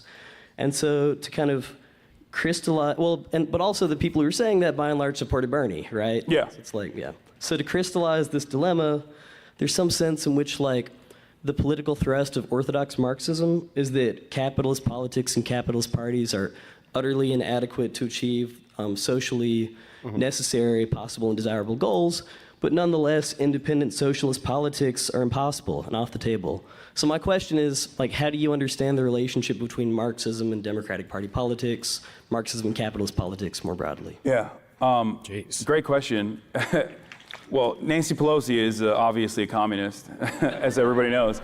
No, I think that in order to build an underlying base of political education necessary for Americans to develop class consciousness, you still need to engage in some semblance of entryism, where you have to work with the tools that are readily available at your disposal. This doesn't mean that you cast aside your political message or your ideology or your movement, but it's simply to use the pre-existing readily available platforms that are given to you. That's why I'm on Twitch, I'm on Amazon, right? Like it's a wholly corrupt monopoly that abuses people around the planet and even abuses small business owners in their predatory pricing schemes that they've developed. So they're even destroying petty bourgeois people. But having said that, it's still a viable platform to communicate a message, and that is always my goal, is to develop class consciousness and to develop a mechanism of pushback that is still backed by the existing labor force, with the hopes that eventually this could bring about a movement that could resemble a vanguard party, or at least turn the Democratic Party by force into a labor party, into a workers' party. Thank you. Hello, thank you for being here and taking our questions. So as I'm sure you know, you have a fairly large audience, probably more reach within younger people in the Democratic Party than politicians like Kamala Harris do. And with that comes a lot of responsibility, especially with statements that might be considered by some to be anti-Semitic or sexist, or reactions like laughing in a circumstance where it's not appropriate. That might signal to college students that it's appropriate to laugh. And so I'm curious what kind of like you just did earlier. Steps you're taking to ensure that as a messenger who's trusted by so many young people, you're not engaging in any sort of discrimination or anti-Semitism. And Let's really take this Jew engaging out. in Come on, productive, Hassan. Don't let her get you like this. Great question. I try to stress the importance fairly regularly of, especially at a time when anti-Semitism has exploded, from Kanye West's latest song all the way down to some of the most prominent conservative pundits openly agitating towards anti-Semitism, using cynically what is going on in Gaza to develop a heinous message that then attributes all of those crimes to Jewish people. I find myself virtually every day speaking out against that and decoupling Zionism and Judaism on a regular basis in an effort to educate people that might find themselves on the whims of unexamined anti-Semitic tendencies. Thank God. In terms of like laughing at certain things, Let's examine our anti-Semitism coming today, across guys. as anti-Semitic, there are a lot of groups and a lot of talk about how they try to make it sound like you're anti-Semitic just because you're anti-Zionist. They're just groups that are trying to protect Israel. People that, especially in the online space, that predispose themselves with drama. So they're always going to try to find the most nefarious frame to present me in the worst light possible. But I always say the antidote to all of that is to simply pay attention for an extended period of time to what I'm saying, and you will very quickly realize that you might have gotten duped into believing a certain thing that I believe that I definitely do not. So in terms of nefarious clipping or things that get clipped out of context, there's not really much I can do about that. Unfortunately, it's just the name of the game. And I just try to put my best foot forward to the best of my ability and hope that people can still maintain charitability and understand where I'm coming from. But yeah, as far as education goes, I think it's a very important part of my commentary to constantly talk about the growing dangers, the canary in the coal mine of anti-Semitism, which is usually a first step towards growing fascist ideology. Thank you. Great question. Nice. Wow. Hi, Hassan. My name is Danny. I'm a third year at the college. And I don't know if you're aware, but the university recently received a very hefty free speech fund.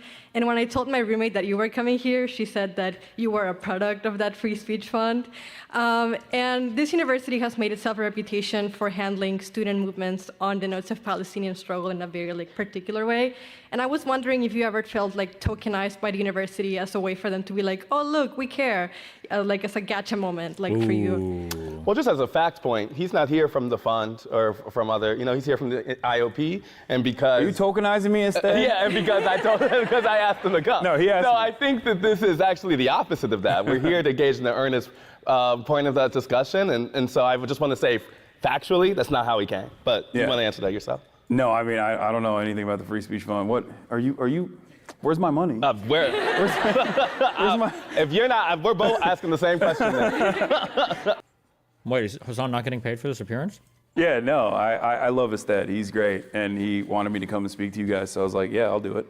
It wasn't like a... And very earnestly, I think it's just an effort for places like the Institute of Politics to be where students are and to engage in those type of discussions. So I think it's the opposite of tokenization. I think it's earnest.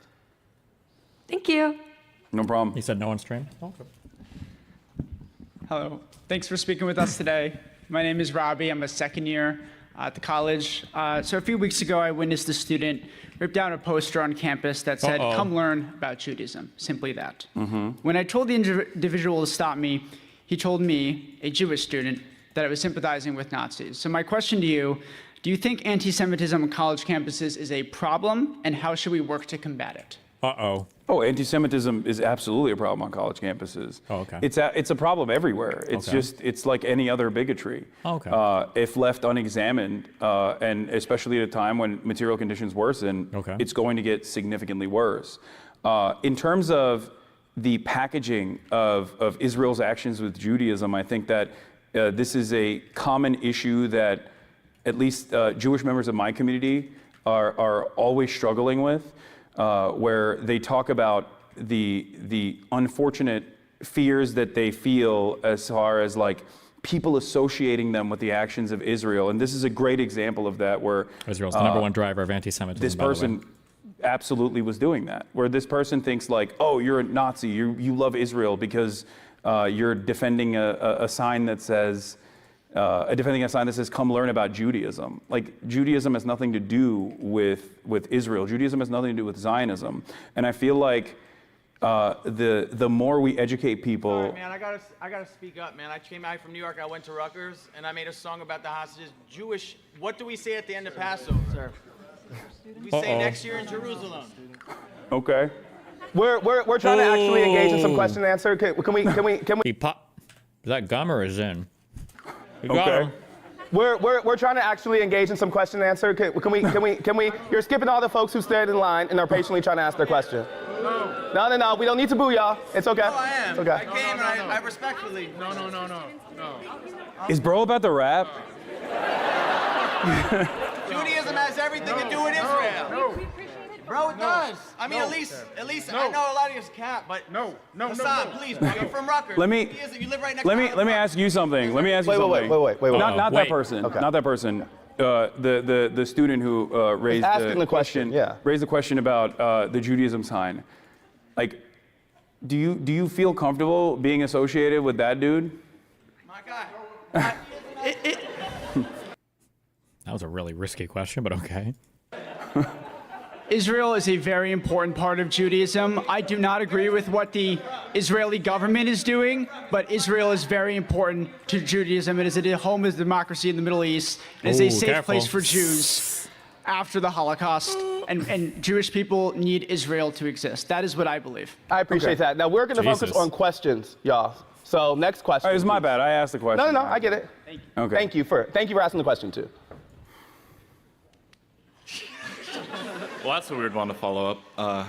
Hi, my name's Colton. I'm a first year at the college. My favorite part of your ideology has always been your incessant focus on truth and on trying to figure out what's true and real, and the disregard for ideology and your brave journey, even when it's unpopular. Watch him say the exact opposite, and now I sound like an asshole. on charitability, and like it's what you talk about all the time. It was even worse. On charitability? My bad. Oh my God. Okay. Jesus. But for the average American voter that we talked about in this talk, who only votes on emotion, who doesn't have the time to engage in that, they are more susceptible to the conflation that Sam Cedar just talked about in the conversation you had with your former co-host. So when you lead your examples by case studies and evidence and all of these things. Yeah, Hassan leading his examples with case studies and evidence, he says, as Hassan pulls up his 450th Twitter tab. Jesus, glaze. That those voters whose vote counts just as much as everyone in this room aren't receptive to. How do you adjust your framework to supply evidence that is less academic but still combats that inflation and still showcases that charitability? Good question. I think it doesn't have to be rigorous and academic. Like when we're making an argument, it doesn't always have to. You can rely on emotional appeals. Like you don't have to be a robot. Like there's no debate moderator that's going to tell you like that's an ad hominem. You're not allowed to do that. Like you can do whatever you want. It's like a cheat code, really. Like you can use all the logical fallacies at your disposal if you want to explain something to people. It's very effective. That's what most people online that love debating do. They try to rationalize those sorts of things, but that's pretty much what they're engaging in. And as far as like maintaining endless charitability, my starting position on this is that I understand that this is a settler colonial nation that was designed by slavers and was built on the fundamentals of erasing the indigenous population. And a lot of social conditioning plays a role in our everyday existence to normalize that sort of thing.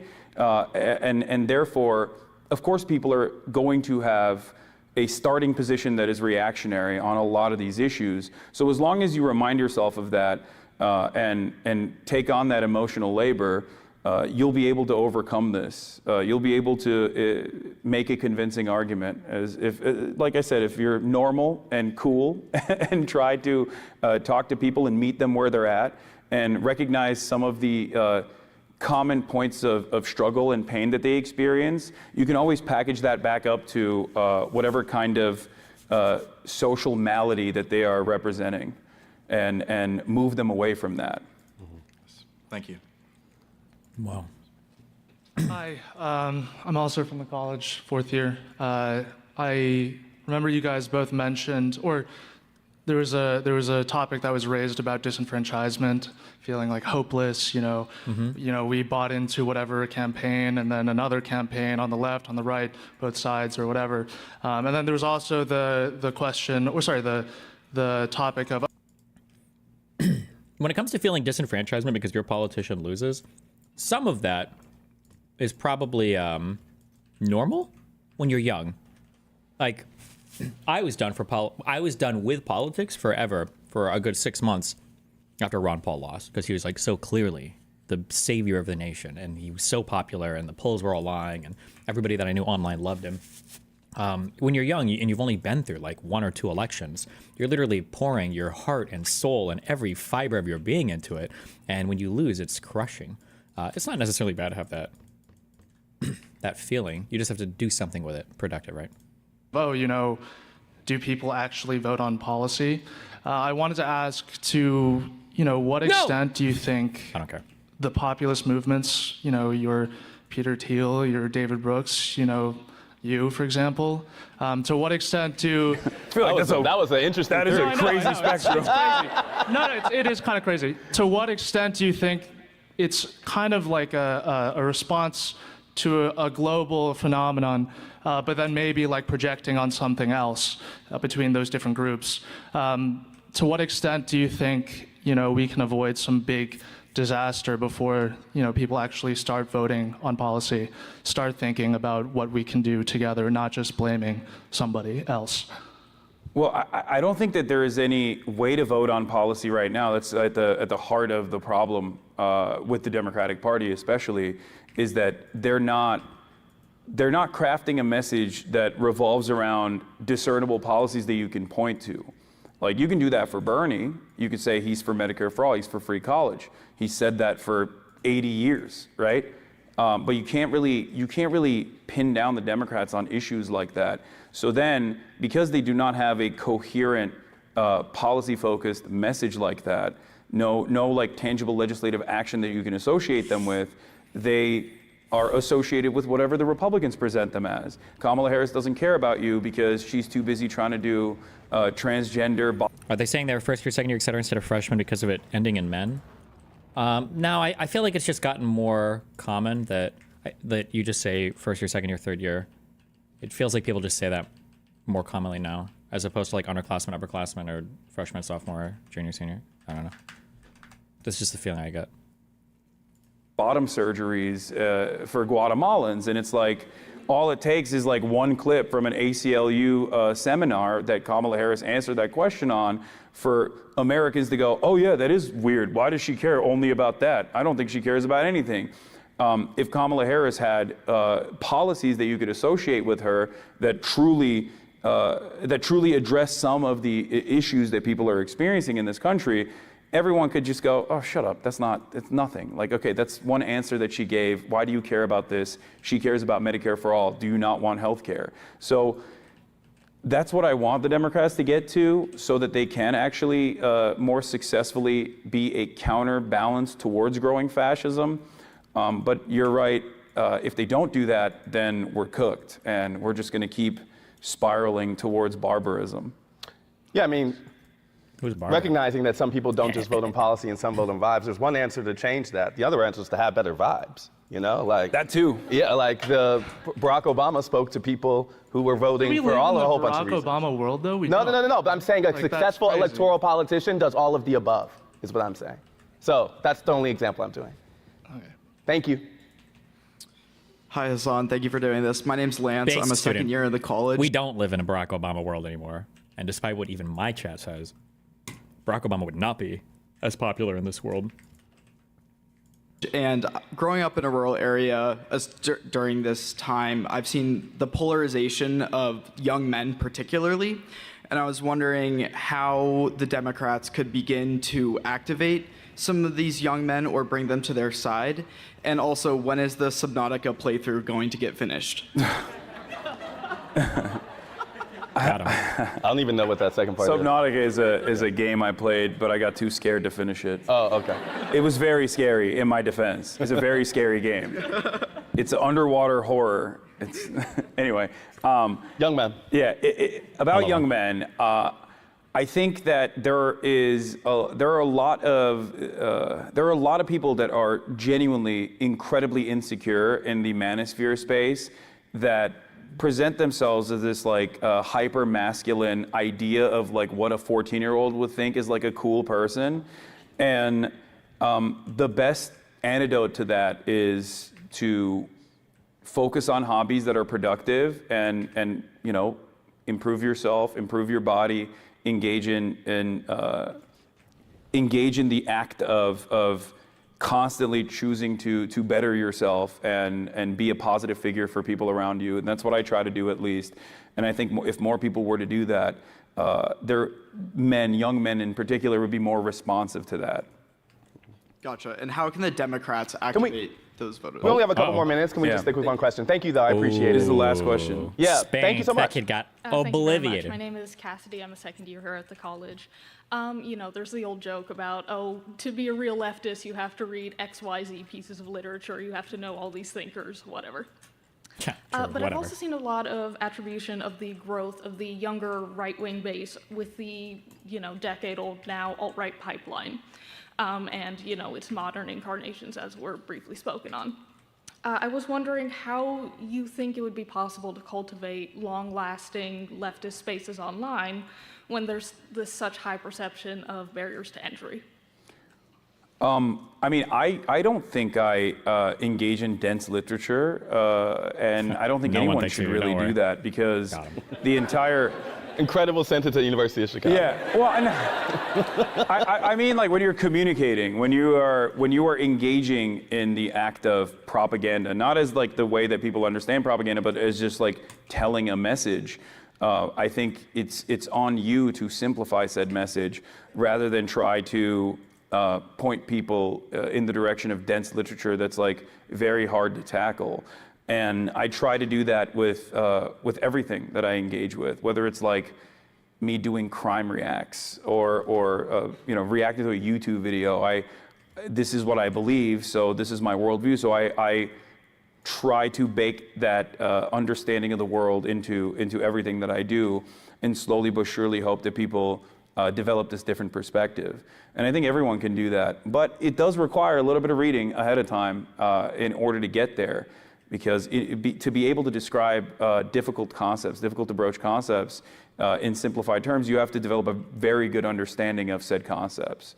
So it's good to read.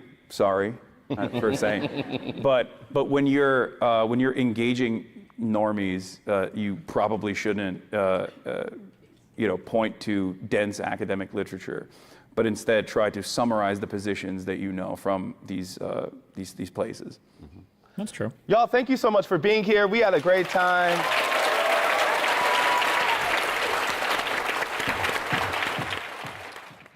Clap, huh? Oh, is that it?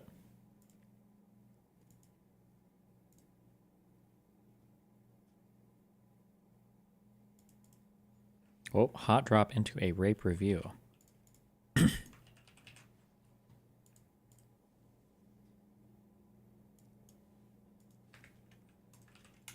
That was actually a better Hassan thing presentation. Trigger warning mentions rape. The following is testimony of rape by coerced consent between Saberspark and the victim in said testimony. There were 2 isolated incidents in 2012 and in 2013. This will all be in a video expose by I Love Kim Possible a Lot, releasing today. I became a fan of Saberspark when I was in high school, when I found out his essay video titled Ballad of the Brony back in 2011. After graduating and turning 18, I added him on Skype to tell him I was a big fan of his. He added me back almost instantly. We had a conversation, ending with him giving me his phone number, which I talking on Skype in 2012. I went to my first pony convention. This is the first time ever traveling by myself, and was soon after the 2 of us became friends. When I met up with him in person, he invited me to his hotel room, and he showed me the video he was editing on his laptop, causing me to internally geek out. I was really nervous being alone in a hotel room with someone I was a huge fan of and had a crush on, but I tried to play it cool. He was 4 to 5 years older than me, making me feel more nervous and out of place. He would bring up the prospects of the 2 of us dating and how it didn't feel right for us to do so. After that, he almost immediately initiated making out with me and guided me to his bed. In this moment, he did not directly ask for my consent. I was thrown onto his bed, and he would insert himself into me. Saberspark was also significantly larger than me, as I was an 80-something pound, 18-year-old girl. 80 pounds? How tall is this person? 18 is not like 12. But okay.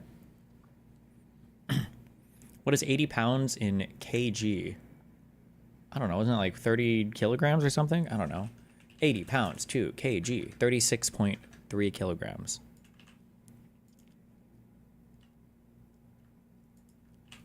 Jesus.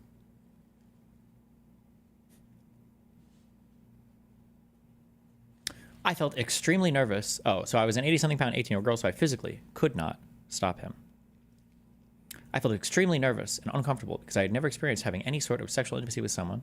I was not dating before, much less someone I just met. I was very new to meeting people online in general. At the moment, I laid there, dissociating. That's always your key word.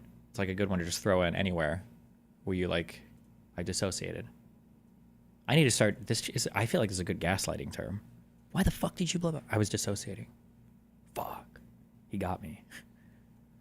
I felt extremely nervous and uncomfortable because I never experienced having any sort of sexual. At the moment I lay there dissociating, I just felt very wrong while trying to rationalize it in my head to convince myself it was a safe and normal encounter. He rushed off to clean and finish himself and came back to the bed and offered me a handshake saying, "Friends?" Okay. This had caused me for the rest of the event to feel that I was taken advantage of and ashamed of myself for not trying to stop the interaction. Though I tried pretending I was fine to everyone around me, I was and still am demisexual, and being put in that position was not something I wanted. Demisexuals only feel sexual attraction when their brains connect to the other person's brain, okay? I maintained the friendship until a second occurrence happening at a completely different PonyCon in 2013. This time, we met in a public space, but had no one around and talked for a while. He kept bringing up the prospects of us starting a relationship, but how it felt wrong. He would grab my hand, saying how it felt so right, only to push my hand away, saying, but so wrong. I had decided that my... Are they really hands? Or if they're in PonyCon, shouldn't they be hooves?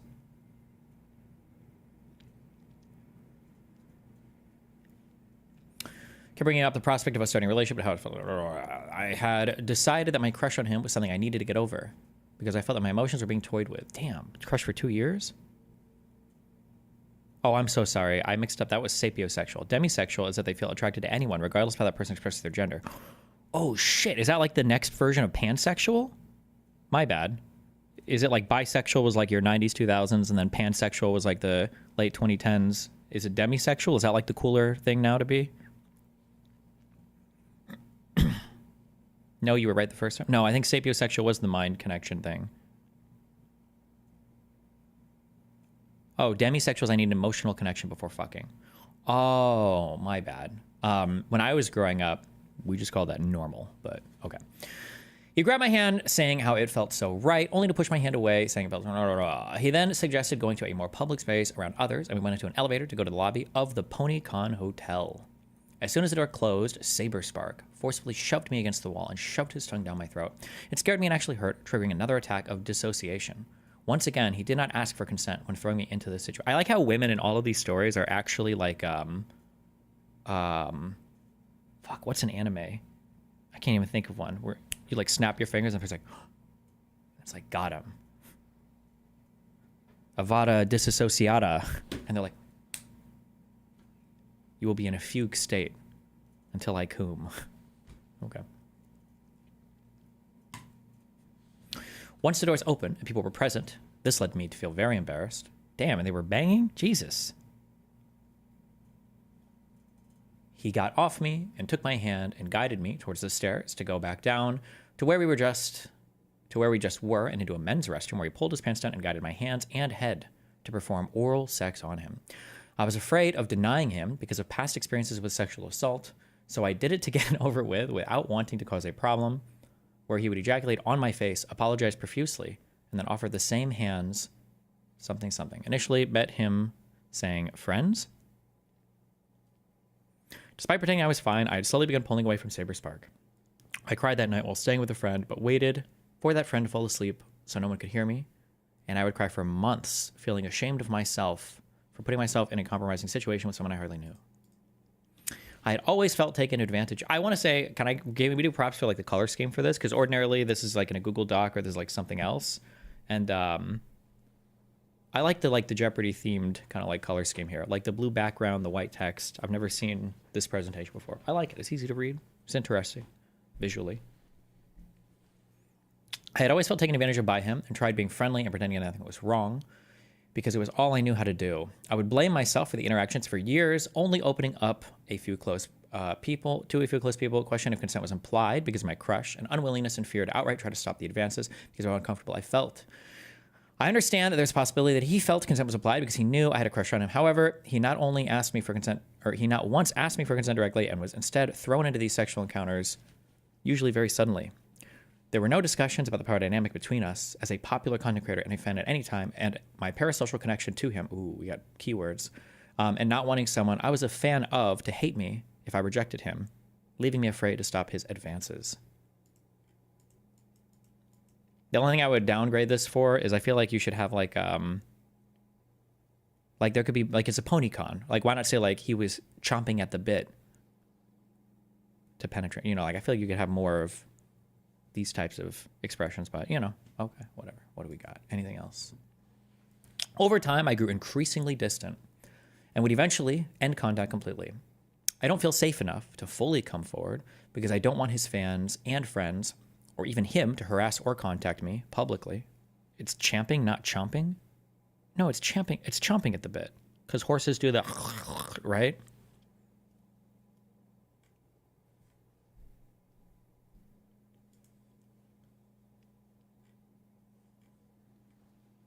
Did I actually do the calculations wrong for this? Why the fuck am I not making enough green circuits?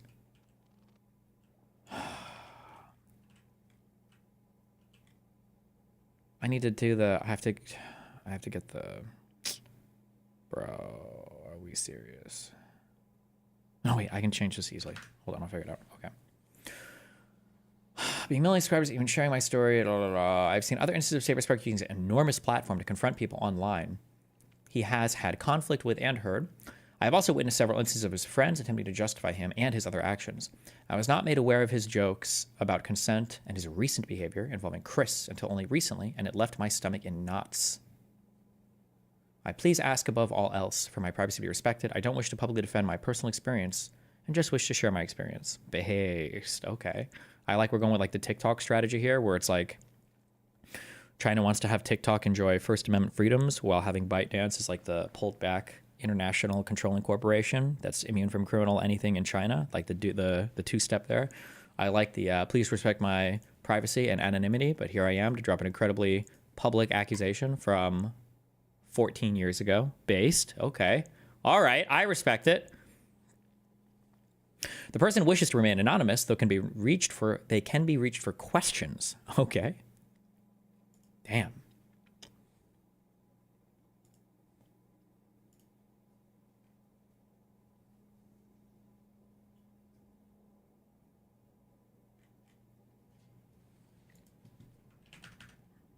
All right. Galloping in from the background, we have... Hello, I'm Stephen Carver, and I go by the name of SaberSpark on automatically YouTube. -2 points for not doing the apology or the addressing it or whatever in his pony outfit, but okay. Wait, there's a name? Oh, fursuit. My bad. For the sake of transparency, I will be on camera for this video. I also have some notes over here I will be referencing for this response. Now, some of you may have seen the recent 2-hour video by the YouTuber I Live Impossible a lot.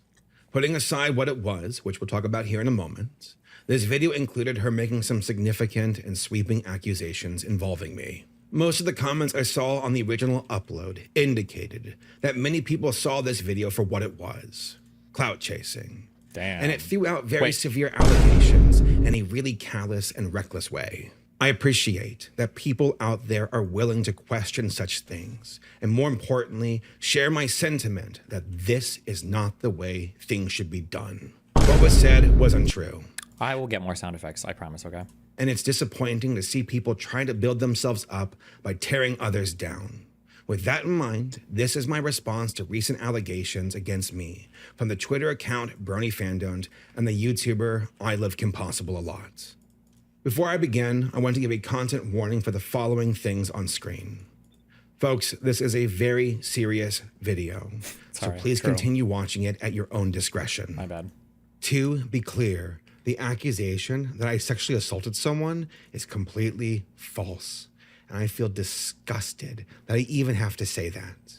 I've had sexual partners before in the past, but we have always abided by enthusiastic and reciprocated consent.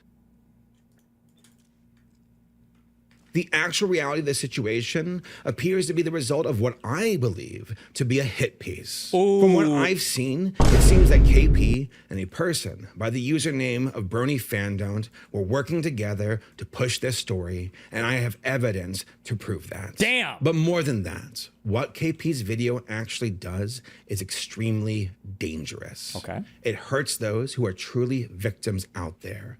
And this is not how you do things when it comes to people's lives. Okay. The following section will be about I Live Impossible a lot, my history with her, and what appears to be her attempt to falsely accuse me for her own gain. To make it easy, I will be referring to her as KP for the remainder of this video. I met KP in 2014. We lived in the same state and eventually became friends. This was mainly because we shared common interests, as we were both part of the BronyFandom and were both YouTubers as well. She came to me asking for advice on her videos and connections to go to conventions. At the end of 2014, I started a new job and entered a new relationship with someone. For the next 5 months, I was extremely busy.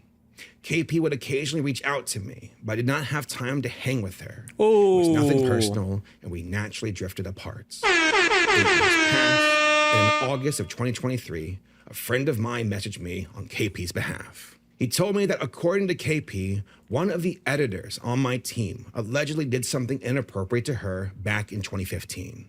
I immediately addressed this with my editor, and he told me that the matter was settled between him and KP. I took his word on that and assumed that KP would reach out to me directly if that was not the case.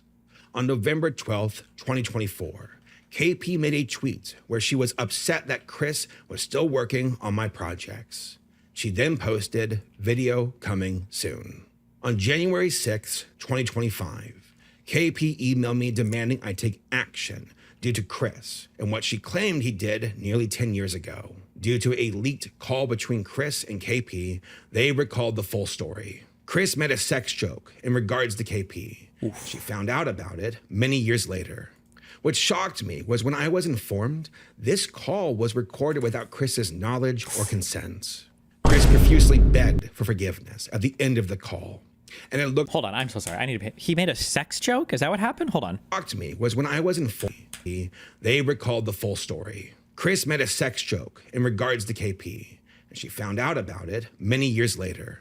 What shocked me was when I was informed this call was recorded without Chris's knowledge or consent. Chris profusely begged for forgiveness at the end of the call, and it looked like both KP and Chris ended on amicable terms, which matches what I was told by Chris when I initially confronted him about the situation. Yeah, Chris, you want to say anything? I guess I'd go first, yeah. Go for it. All right. Well, first, I think it's the obvious thing is one, just want to profusely apologize for that joke? Terrible fucking thing I did. The joke? And that Okay. God was an absolute horrible person so many years ago. And you didn't. I need to hear this joke. What was he talking about? Like using the girl's, like, mom's corpse as a fleshlight, or what was the actual joke here? Deserve that. So. All right. So I don't really have anything else that I feel comfortable saying at this point, but you know, I'll just leave with good luck and may God have mercy on your soul. And you know, this too shall pass. Okay. All those things. So yeah. Okay. Thank you. All right. Well, have a good night. And I think I'm going to limit my communication with you for obvious reasons, but no, that's perfectly reasonable, and I understand. In addition, after listening to this call, it appears KP was asking Chris intrusive questions in order to find more information about me. So Never mind. As far as your relationship with Saber, like, is it like, just so I know, is it something? Are you guys like friendly, or is he just giving you kind of contract work and that's it? I mean, I guess you could say it's both, but I don't have like long conversations with him because he's so busy. The most I ever see him is at conventions if he happens to be at the same one. Okay, so you know, you're not in an environment where this would have come up anyway. Never. So he would probably be unaware. Never. Just trying to trap him. He's 100% unaware. Like, again, I can't stress enough is that in the times I ever told the story, it was, as you described it, locker room talk with a very small amount of people in a private call. I never told it publicly, and I never, ever told it to anyone like... I shouldn't say I need to hear this joke, because it's probably inappropriate. But I'm curious what it is. Saber Spark. As far as Chris goes, we took the situation seriously from the very beginning. The joke was inappropriate, but it was told nearly 10 years ago. Jesus! He profusely apologized to me as well and admitted to his faults. I believe in the inner growth of a person and that they can change for the better. He did good work for the team. I was surprised, though, that KP thought she had the ability to dictate who I hire and fire for my own team. On February 5th, 2025, KP emailed... This guy has like a really good true crime voice. Is that what he does? You think, like, he sounds like I feel like I'm getting a true crime story read to me right now. For my own team. On February 5th, 2025, KP emailed me again, but this time with false allegations. She claimed that I had, quote, jerked around my employees and genuinely treated them with very little consideration. She also claimed that I was, quote, hosting polygamous relationships with fangirls. Which is as ridiculous as it sounds. Oh, never mind, sorry. On February 25th, 2025, KP sent her final email to me. In it, she said, quote, to add on to this, I will fight you for the truth. tone your whole last email and the Twitter thread is drenched in undermines the actual issues of the conversation on top of assuming I'm going to publish falsifiable information, end quote. However, incorrect information and hearsay was included within the release video. She also stated that the reason she messaged my members of my team instead of contacting me directly was that I, quote, Destiny, it wasn't a joke. Bro said he was jacking off, passed out, and fell onto her panties. What? Did that actually happen, or? Triggered the shit out of her. And at the end of the email, she told me to never contact her again. And following that request, I never contacted her again. At this point, I was bracing myself for a hit piece video from KP, but I never imagined she would use false sexual assault allegations against me. Damn. I also noticed this particular Twitter exchange the day following KP's final email to me. Leading up to the release of KP's video, she was telegraphing her intentions and who they were against. Okay. She advertised a video schedule, a watch party, a YouTube premiere, and a slew of other posts in order her intentions and who they were against. She advertised a video schedule, a watch party, a YouTube premiere, and a slew of other posts in order to build up hype for her expose. Bernie fandom was involved too, foreshadowing the release of the video on their Twitter leading up to the release. Damn. According to KP, the anonymous story would be posted on Twitter by Bernie fandom at 10 a.m., with her video premiere about my false allegations 2 hours later. What was to follow would be a video that was not just tone deaf, but dangerously reckless with the lives of others. KP has gone on record saying that the video was originally intended for DA Games, but included me and the allegations a month prior to the release of the upload. The video itself was titled, What Ruined Saberspark in DA Games, and was over 2 hours long. It was primarily advertised as breaking the news of my false allegations, but the section in question was only 5 minutes and 40 seconds long. According to this interview with KP hosted by Slug Entertainment 2, uploaded on May 5th, 2025, KP admits that the story she featured was purely hearsay and had no substantiated evidence. So just to be as objective as possible here, so what you're saying is that it was slop. Basically, the evidence that you were given was more personal circumstance and hearsay rather than like objective evidence. Correct. They didn't have any Skype logs or anything because of how long it was ago, and we did ask. So. Were there other people that went in to verify these claims, or were there other attempts to verify the claims being made? Nah. Not to my knowledge. Queen! Actual queen, yes! I believe, yes! I don't know the history of Fuck 'em. Bonk's relationship with the victim itself. I don't know to what extent he knew about everything before the statement was prepared. But I do know that Amy was vouching for them, and that was also because I knew Amy was on or has been on the convention scenes. That's how she met. Peter knew her husband. The video would be unlisted and eventually removed from KP's channel the same day of its premiere, following a massive public backlash against it. Apparently, based on the comments in the video, a number of the assets included and voiceover actors involved were allegedly not informed of the nature of the video being made. Damn, wait, what? You're part of my rape accusation video and I'm not going to tell you what it's about?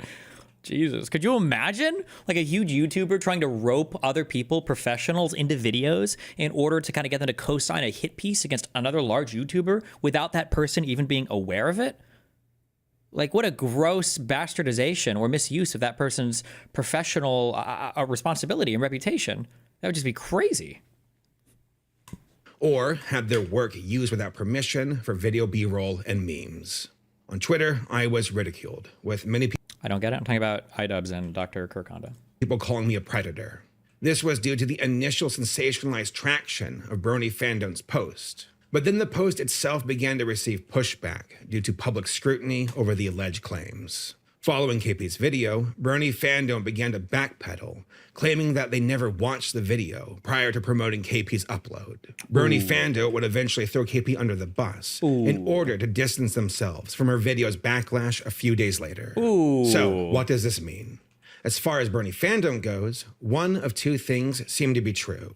Either one, they watched the video, approved it, advertised it, and now they're backpedaling because it did not go the way they wanted it to.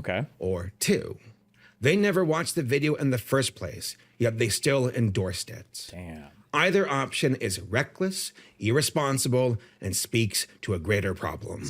Option is reckless, irresponsible, and speaks to a greater problem. By KP's own admissions, she does not like me, and I believe she holds a grudge against me after we had a falling out. Slug Entertainment's interview with her seems to demonstrate her malicious intent. And from the context of her video, it looks like it was done with a desire to use this drama to boost her channel's popularity. It was a hit piece, plain and simple, though she denies having a vendetta against me. If you were to say that this is something that needs to be taken with the utmost seriousness, despite no evidence, would you believe that it would be fair for people to disregard it entirely due to the lack of actual evidence? Yeah, I think that's fair. Okay. I wanted to at least ask that, given the fact that these are serious allegations that can get Saber killed. Damn. Because people are crazy. Killed? And I'd rather not have fucking someone around get in killed Clocktown. over an allegation that has not been proven beyond a shadow of a doubt. Yeah, that's fair. At this point in the video, I want to talk about the Twitter account Bernie Fandoms. This Twitter account has been purposely targeting me for a while now. By their own words, they believe that internet justice is more effective than courtroom justice. They seem to see themselves as judge, jury, and executioner, and launch vicious harassment campaigns against multiple online creators, such as Billy Bustup, Prince Whateverer, and Black Griffin.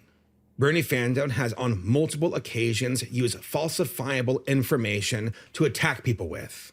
According to KP's post, Bernie Fandom was in her Discord server, and according to this person, they were allegedly friends. On May 1st, 2025, Bernie Fandom shared KP's false allegations against me. After public backlash for their post, Bernie Fandom was constantly arguing with people in the replies. Some people asked if he suggested professional organizations to the victim prior to reaching out to KP, and he said no.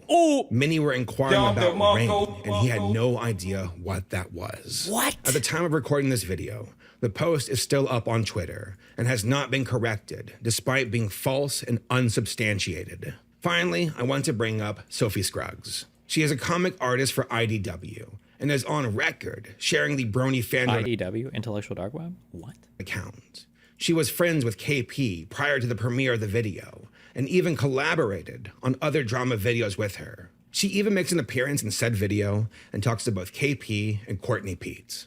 I believe that Sophie's involvement with the Bernie Fandom account is concerning and irresponsible. She seems to be more of a facilitator of moving parts and frequently replies to the account with her own main accounts. At the very least, we can confirm that she shares the account and has essentially co-signed what it posts. At this point, I want to talk about the state of Twitter, but mainly the internet as a whole. I have been on Twitter since 2012, but in early 2020, I noticed that the culture of the website had begun to change. It was more combative and antagonistic, and the website started to reward that kind of engagement. There has been an ongoing weaponization of online vigilantism. People who adopt a shoot first and ask questions later mentality in the quest to make a name for themselves without doing their due diligence. True. They would prefer to try to shape the world for what they believe the problem is, rather than actually assisting in the solution. This whole situation is a perfect example of how unqualified strangers can shoehorn their way into extremely delicate situations. Bad faith actors are rewarded for their digital tabloids and hit pieces. Without the right checks and balances, people can destroy lives with a single misinformed tweet. Damn. These aren't individuals who care about the well-being of victims, but only engagement and exploitative content. True. It is important to allow legitimate victims to come forward and be heard, but the way the situation was handled was incredibly irresponsible and dangerous. This entire ordeal has been the worst moment of my entire life. Damn. And it has done severe damage to me and my family. Damn. In regards to my channel, we have lost nearly tens of thousands of subscribers since the release of their video. And that is with the majority of people watching her video, calling it out for its inaccuracies and its failures. There are independent projects which I supported in good faith and made genuine connections with people that have now been ruined because of these false allegations. And I believe that was the overall goal of this calculated attack against my character. Listen, I know that the internet likes to make fun of me, call me cringe, make fun of my videos, and I am totally okay with that. You can make fun of me, but I draw the line at this. I love making videos, and I've been doing it professionally since 2015. I have a family and coworkers who depend on me, and I want to take care of them. I'm not the only one who has been affected by these malicious allegations. And while I am disillusioned by these traumatic events, I am also actively exploring legal remedies in light of these false allegations to hold these people accountable for their lies and actions. But there is far more beyond just me here. Final words. Despite the damage against my livelihood and my reputation, I am far more concerned about the reckless nature of internet justice. When people take justice into their own hands for the sake of engagement, clicks, and views, people can get hurt, and it can destroy lives. There are consequences for those actions, and we have to take these matters seriously or more people will get hurt. There are actual victims of sexual assault in the world, and stuff like this detracts from those who really need the help. If you are a victim of sexual assault, there are tools you can use. File a police report. Creating a report is at least a starting point and creates a paper trail that could help others. It helps you to build a record for actual professionals to use for your aid and your own recovery. If you are a victim, I highly suggest going to RAIN.org for additional resources and support. It is a professional organization that assists survivors of sexual assault. There is also the National Sexual Violence Resource Center, plus other professional outreach programs and hotlines. We will link these sources and contacts in the description down below. People, we have got to be better than this. Why am I even... Please go to the professionals so you can have the best chance to help yourself.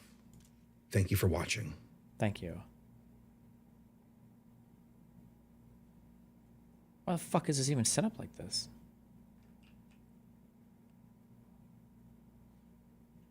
Jesus. Well, that was a thing.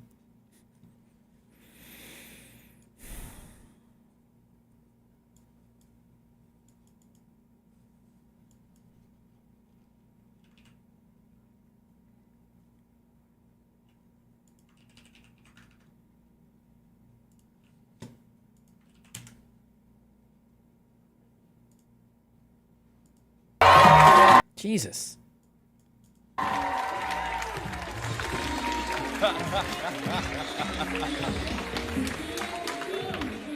Wow. What do you think of that music? That's the perfect intro music. As soon as there was an Ethan Klein mention, I was like, oh, I'm surrounded by fans. This is... Yo, I'm so excited to be here. Woo! He's in that. He's in the rent-free zone, ladies and gentlemen.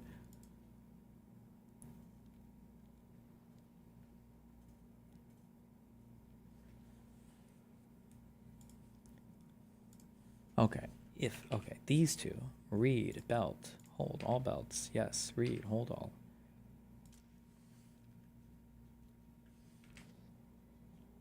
Okay, there we go. There we go.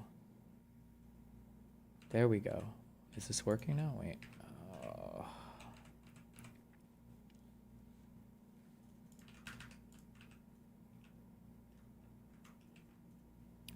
We'll do this one quick. I should, because I haven't heard anything about this.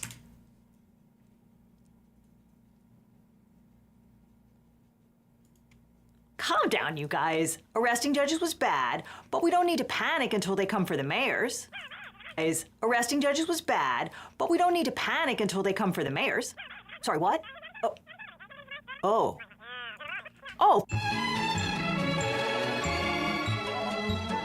Thanks, Donald. Last Friday, immigration officials arrested Newark, New Jersey's Mayor Ras Baraka outside of an ICE detention facility, setting off a political and legal firestorm. Baraka was there to tour the prison with 3 members of Congress, while at the same time, a small group of protesters were exercising their First Amendment rights outside the prison gates. Now, members of Congress have the legal right to tour federal facilities at any time, but mayors do not. Baraka was told to leave, and he complied, but then one thing led to another, and he was cuffed outside the prison gates. The Trump administration was quick to frame their version of the story to the media. When these Democrat politicians and protesters stormed that gate and got to the first security checkpoint. So when you're seeing any of these people being restrained, it's because they illegally broke into this facility. But we have got the receipts. So buckle up, because today we're heading into one of the most explosive stories in recent memory. It involves a sanctuary city, congressional privilege, a simmering feud between the president and a local politician, perverse interpretation of the law, and at the heart of it, $1 billion contract with a private prison company. Newark's Democratic Mayor Ras Baraka is an interesting guy. He's been a high school principal, he appeared on The Miseducation of Lauryn Hill, one of the biggest R&B albums ever, and he's running to succeed New Jersey Governor Phil Murphy. Unsurprisingly, Baraka does not support rounding up millions of immigrants and deporting them, and he's been beefing with Trump since his first term when Baraka signed an order cementing Newark's status as a sanctuary city. Sanctuary cities are jurisdictions that limit their cooperation with federal immigration authorities, especially when it comes to the detention and deportation of undocumented immigrants. So within days of Trump's second inauguration, ICE began raiding work sites in Newark and arresting undocumented immigrants. Baraka says that ICE detained U.S. citizens and military veterans without a valid judicial warrant. He's also vehemently opposed to the president's plan to use the city as a hub to detain and deport immigrants in the New York metropolitan area. This conflict centers around a private for-profit prison known as Delaney Hall on the Newark Bay waterfront. The Biden administration closed the facility, but on February 27th, for-profit prison company The Geo Group announced that it had signed a 15-year, $1.2 billion contract to, quote, provide support services for a federal immigration processing center at the company-owned 1,000-bed facility. The company boasted that it would rake in $60 million a year to run the largest immigration detention center in the New York metro area. The windfall contract set off a firestorm in New Jersey politics. Governor Murphy says Delaney Hall is illegal under state law. That's because 4 years ago, the state enacted a statute banning private companies and public New Jersey facilities from signing or renewing contracts to operate federal immigration detention centers. That law has been tied up in the courts since another private prison company, CoreCivic, sued, alleging that the law violates the Supremacy Clause, which says that when state and federal law conflict, federal law wins. And in August of 2023, Judge Robert Kirsch, a Biden appointee, agreed. The state appealed, arguing their case before the Third Circuit on May 1st. Meanwhile, the city of Newark alleged in its own lawsuit that ICE renovated the prison without the proper permits, inspections, and certificates of occupancy, creating serious safety risks. A prison spokesperson says that the building has a valid certificate of occupancy that is issued by the city of Newark, and claims that this is just another unfortunate example of a politicized campaign by Sanctuary City and Open Borders politicians in New Jersey. The prison opened, and ICE began housing detainees there. Mayor Baraka joined protesters outside Delaney Hall several times before Friday, May 9th, without gaining entry. But on that day, Baraka was joined by 3 members of New Jersey's congressional delegation, Representatives Bonnie Watson-Coleman, LaMonica McIver, and Robert Menendez Jr. Representative Watson-Coleman said, "We've heard stories of what it's like in other ICE prisons. We're exercising our oversight authority to see for ourselves." Representative McIver said, "As congressional members, we have the power to conduct oversight. That's what we're here to do." It appears that Baraka went inside the gate with the representatives, but he was turned away in the facility's parking lot because he's not a member of Congress. We went inside and were there for over an hour and a half. When we came back, that's when we saw the mayor. The mayor left to go back to the public side of the gate. My understanding is that he was allowed in. And when I say allowed in, I mean no more than 3 steps onto the other side of the gate when ICE approached him about having to leave because he was trespassing. He goes to the other side of the gate, back to the public side, right? The gate closes. Again, that's where this all should have ended. But instead, they chose to open the gate back up, leave the ICE area to the public side, and that's where they arrested him and put him in handcuffs. Representative Coleman said that someone on the phone with ICE officials ordered them to arrest the mayor when he was on his way back to the public side of the prison. He was invited inside of the gate to have the conversation. When we all got down there to the end, they told him that he had to go back into the public area where the protesters were, and he willingly, quietly, and respectfully did as they asked. They were talking to people on the phone, and we finally heard, okay, we're going to arrest the mayor. So what stands out from those accounts is that ICE allowed Baraka into the parking lot and then told him to leave, which he did. So they say that ICE agents followed Baraka to the public side outside the gates where protesters had gathered and arrested him, and the footage does seem to confirm it. I mean, here you can see Baraka voluntarily leaving after a conversation with a federal official in a jacket that has a Homeland Security logo. And then Representative Menendez walks over to the gate and says that ICE is going to arrest Baraka. We're talking about coming back to And then Baraka says, I'm not on their property. They can't come out on the street and arrest me. Minutes later, several ICE agents, some of them wearing face masks, surrounded Baraka and others on the public side. And as protesters shouted shame, Baraka was dragged back through the security gate in handcuffs. Got him. So the representatives who witnessed the arrest also describe a scuffle outside the prison gates. They say the officers roughed them up. The officers then moved the mayor to a Customs and Border Protection office a few miles away. He was released around 8 p.m. So if the federal government was planning on charging Baraka with trespassing, then this is probably a weak case. Now, mayors do not have criminal immunity, so Baraka can't claim that his actions were official acts in the same way that the president apparently can. Politicians who are charged with crimes also don't have to resign, and they can even run for re-election. There's a long history of indicted politicians remaining in office. See Bob Menendez, who lost his primary, and Eric Adams, pre-pardon. The comments from the Justice Department and Homeland Security about this incident have been, let's say, confusing.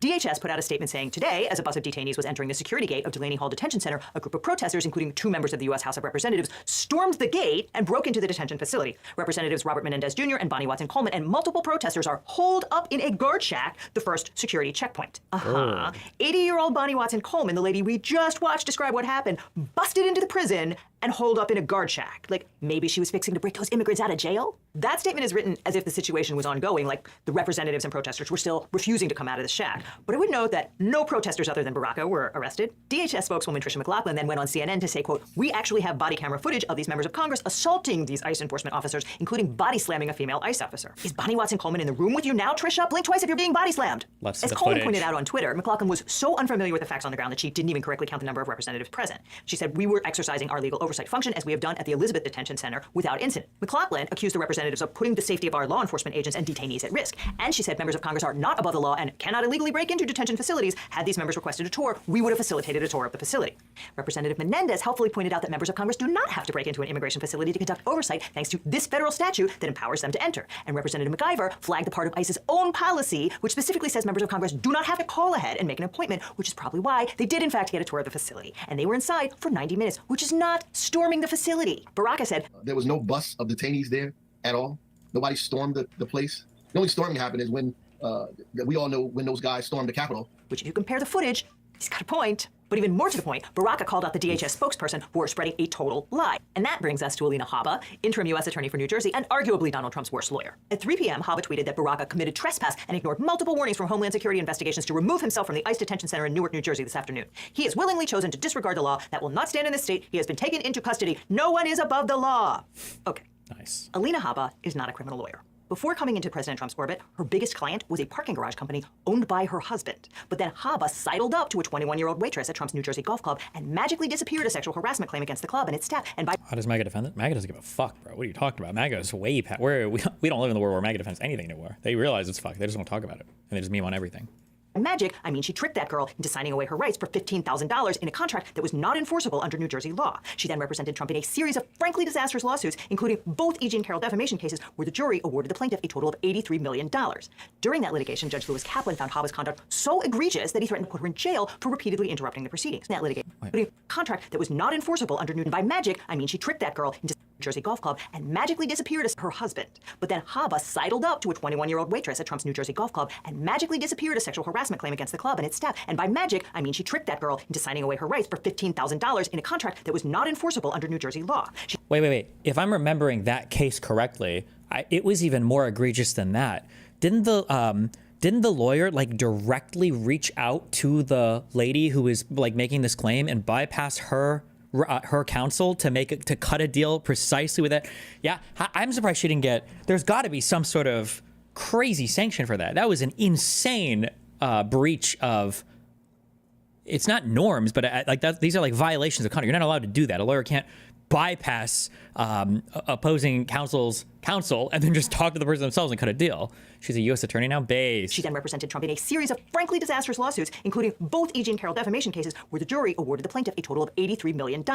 During that litigation, Judge Lewis Kaplan found Habba's conduct so egregious that he threatened to put her in jail for repeatedly interrupting the proceedings. She also filed a preposterous civil RICO suit against Hillary Clinton and about 50 other people that was so offensively ridiculous that the judge ordered her and Trump to pay $1 million in legal fees to the defendants. And to top off that winning streak, she represented the president and his business in the civil fraud suit in New York, where the judge assessed damages of hundreds of millions of dollars. So obviously, holy shit! It's lawyer. Just kidding. She's qualified to be the top federal prosecutor. Oh, I need like a bleeper. In New Jersey and evaluate the odds of conviction against a local mayor who spent less than 10 minutes in the parking lot and then walked back out. The government filed a criminal complaint against Baraka on Friday afternoon. Interestingly, they charged him with a disorderly persons offense, basically misdemeanor trespass under New Jersey law, not the federal trespass statute. That's likely because the federal statute has a higher scienter or intent requirement, and the feds didn't think they could meet it.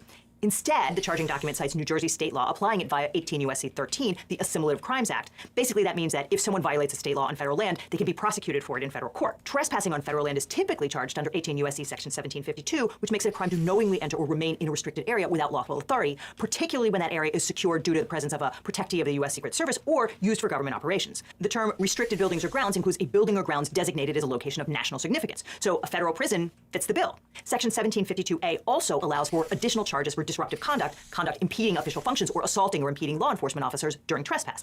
Obviously, Trump's DHS is eager to charge the 3 members of Congress, and it certainly sounds like they are considering charging them with assault or disorderly conduct under Section 1752. But to convict someone under Section 1752, the government must prove that the defendant knowingly entered a restricted area, that the defendant knew the area was restricted, and that the defendant did not have the lawful authority to be there. So that's become a central charge in cases involving breaches of federal buildings or perimeters. But courts have grappled with how to interpret some of the language in the statute, particularly with respect to 1752C1C. Like, does the Secret Service have to formally designate an area as restricted? In U.S. v. Griffin, the D.C. Circuit held that formal designation was not necessary, but other courts may see it differently. In the January 6th prosecution, courts also had to carefully weigh the facts when determining willfulness, because in some cases the defendant was caught in a chaotic situation, like being pushed along by the scrum without the intent of trespassing in a restricted area. The federal scienter requirement is stricter than many state. This is what it's like when people publish a study about if you eat healthy food, you're likely to have better mental health. And then like the whole comment section is like, did they take into account the fact that people that eat healthier food are also richer and they've got more money? And it's like, oh my God, nobody had any idea. Nobody thought about this. You got it, right? When people are like, oh, random people wandered onto the Capitol grounds and they got charged with a crime. That didn't typically happen. For at least for every case that I've read that like Tim Fool and everybody's brought up, when you read it, they knew where they were, because like prosecutors have statements of them saying, let's go break into the Capitol. Let's go there while the police are trying to kick us out. Let's push through. Like, they're making statements that are showing that intent. This is a question that like these people all grapple with. It's not the first time anybody's brought them up. State trespassing statutes, which only require that someone be on the property without permission. That's probably why the government didn't charge Baraka under the federal trespass statute. The only information we have here is an affidavit from a DHS agent named Ricky Patel. We don't know if Patel was there at Delaney Hall on Friday. He says the complaint was based on, quote, my personal knowledge and on information provided me by other law enforcement officers and witnesses. He also says that Baraka knowingly entered upon federal property despite clearly posted notices prohibiting unauthorized entry. He claims that law enforcement personnel repeatedly instructed Baraka to vacate the premises. He refused and remained on the property, thereby committing the offense of trespassing.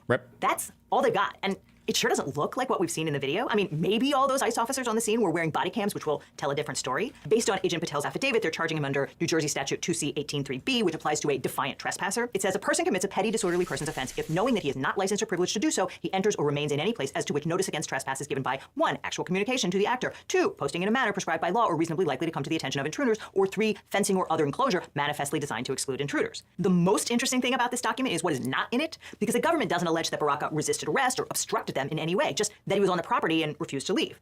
Defenses to the charge include the structure being open to members of the public and the actor complied with all lawful conditions imposed on access to or remaining in the structure, or the actor reasonably believed that the owner of the structure or other person empowered to license access would have licensed him to enter or remain. Those are affirmative defenses, which means Baraka will have the burden of proving his claim by a preponderance of the evidence standard, which is pretty low. The magistrate released Baraka without imposing bond, and he maintains his innocence and accuses the Trump administration of weaponizing the Justice Department against his critics. He told the New York Times, what's happening now in this country, everybody should be scared of. They're using the courts, they're using everything else to justify what they're doing. Have a contention, we have a contention. They have an opinion, we do. We usually solve those problems in America through the court of law. They don't want to use the court. They want to use a decree. They believe that what they say goes, that we have a kingdom here and not a democracy, and that's the problem. So now we'll see if Alina Habba actually follows through and tries to prosecute this case, or if she makes good on her threat to lock up mean old Representative Bonnie Watson-Coleman for beating up that poor defenseless ICE agent. But either way, this is a major escalation by the Trump administration against critics of its policies. It is so interesting to see how the media reacted to this bombshell. When Mayor Baraka was arrested on Friday, about 360... How can you tell how the different media's reacted, though? 60 sources covered it within 24 hours, with 50% coming from the center, a little over 31% coming from the left, and less than 20% coming from the right. And when you examine the headlines, you see very different frames emerge that shape how readers interpret and understand the events that are unfolding. From the few sources that covered it from the right, the most common theme is to use expressive language like fiery and storm to describe the protest. On the left, sources typically address how not normal this is, but they also tend to focus on the protest, which could lead casual readers to assume that Mayor Baraka was charged for protesting, which he wasn't. Then, from the center, headlines typically focus on a he said, she said frame for the involved parties. The headlines you read first have immense power to shape how you understand the news, and That's why I like to see the news from as many angles as I can with the help of today's sponsor, Ground News. Okay. Ground News is a website and app developed by a former NASA engineer on a mission to give readers an easy, data-driven, objective way to read the news. And right now, they're offering Legal Eagle viewers 40% off their unlimited access Vantage subscription. Scan the QR code or use the link in the description to get the discount for a limited time. Ground News gathers related articles from around the world and across the political spectrum so you can see the bias and compare coverage. Every story comes with a quick visual breakdown of the political bias, factuality, and ownership of the sources reporting, all backed by ratings from 3 independent news monitoring organizations. One of my favorite parts is their bias and comparison feature, which highlights specific differences in reporting across the political spectrum. That can be especially helpful when reading stories from sources you've never heard of, where there's no telling who owns it or what agenda they might have. I also love their blind spot feature, which shows you stories that are underreported by either side of the political spectrum, like the story of Mayor Baraka being released after his arrest, which was a major blind spot in right-leaning media, representing less than 15% of sources reporting. That type of analysis helps explain why we often talk past each other and why some people seem hyper-focused on what to others seems like nonsense or fake news. Ground News is my favorite way to get the news, and as a Legal Eaglet, you can save 40% off the Ground News Vantage subscription by scanning the code on screen or clicking on the link down below. This subscription gives you unlimited access to every feature, including the Bias Insight tool and blind spot feed. And by subscribing, you'll support an independent news platform working to make the media landscape more transparent. So click the link below or scan the code today. And after that, click on this link for more Legal Eagle, or we'll see you in court. See you in court, Legal Eagles. All right. Be careful. I love you. Wait.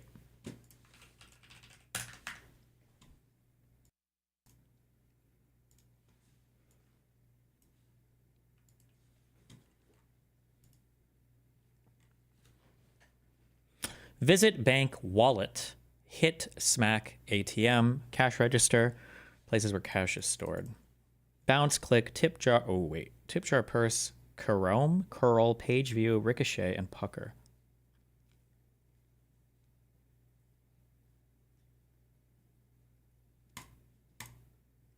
Wait, what the fuck? Hold on.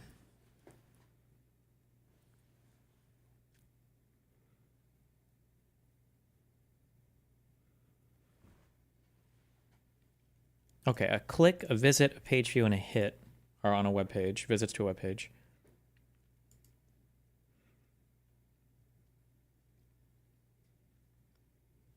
Bounce off of something, ricochet off of something, bank off of something. Chrome? Is that a thing? Like it chromed? Is that a thing? God, I'm just a fucking god, dude.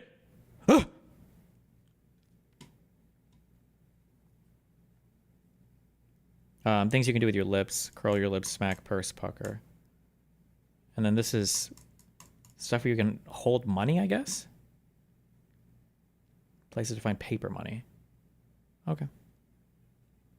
Nice. Be careful. Don't die.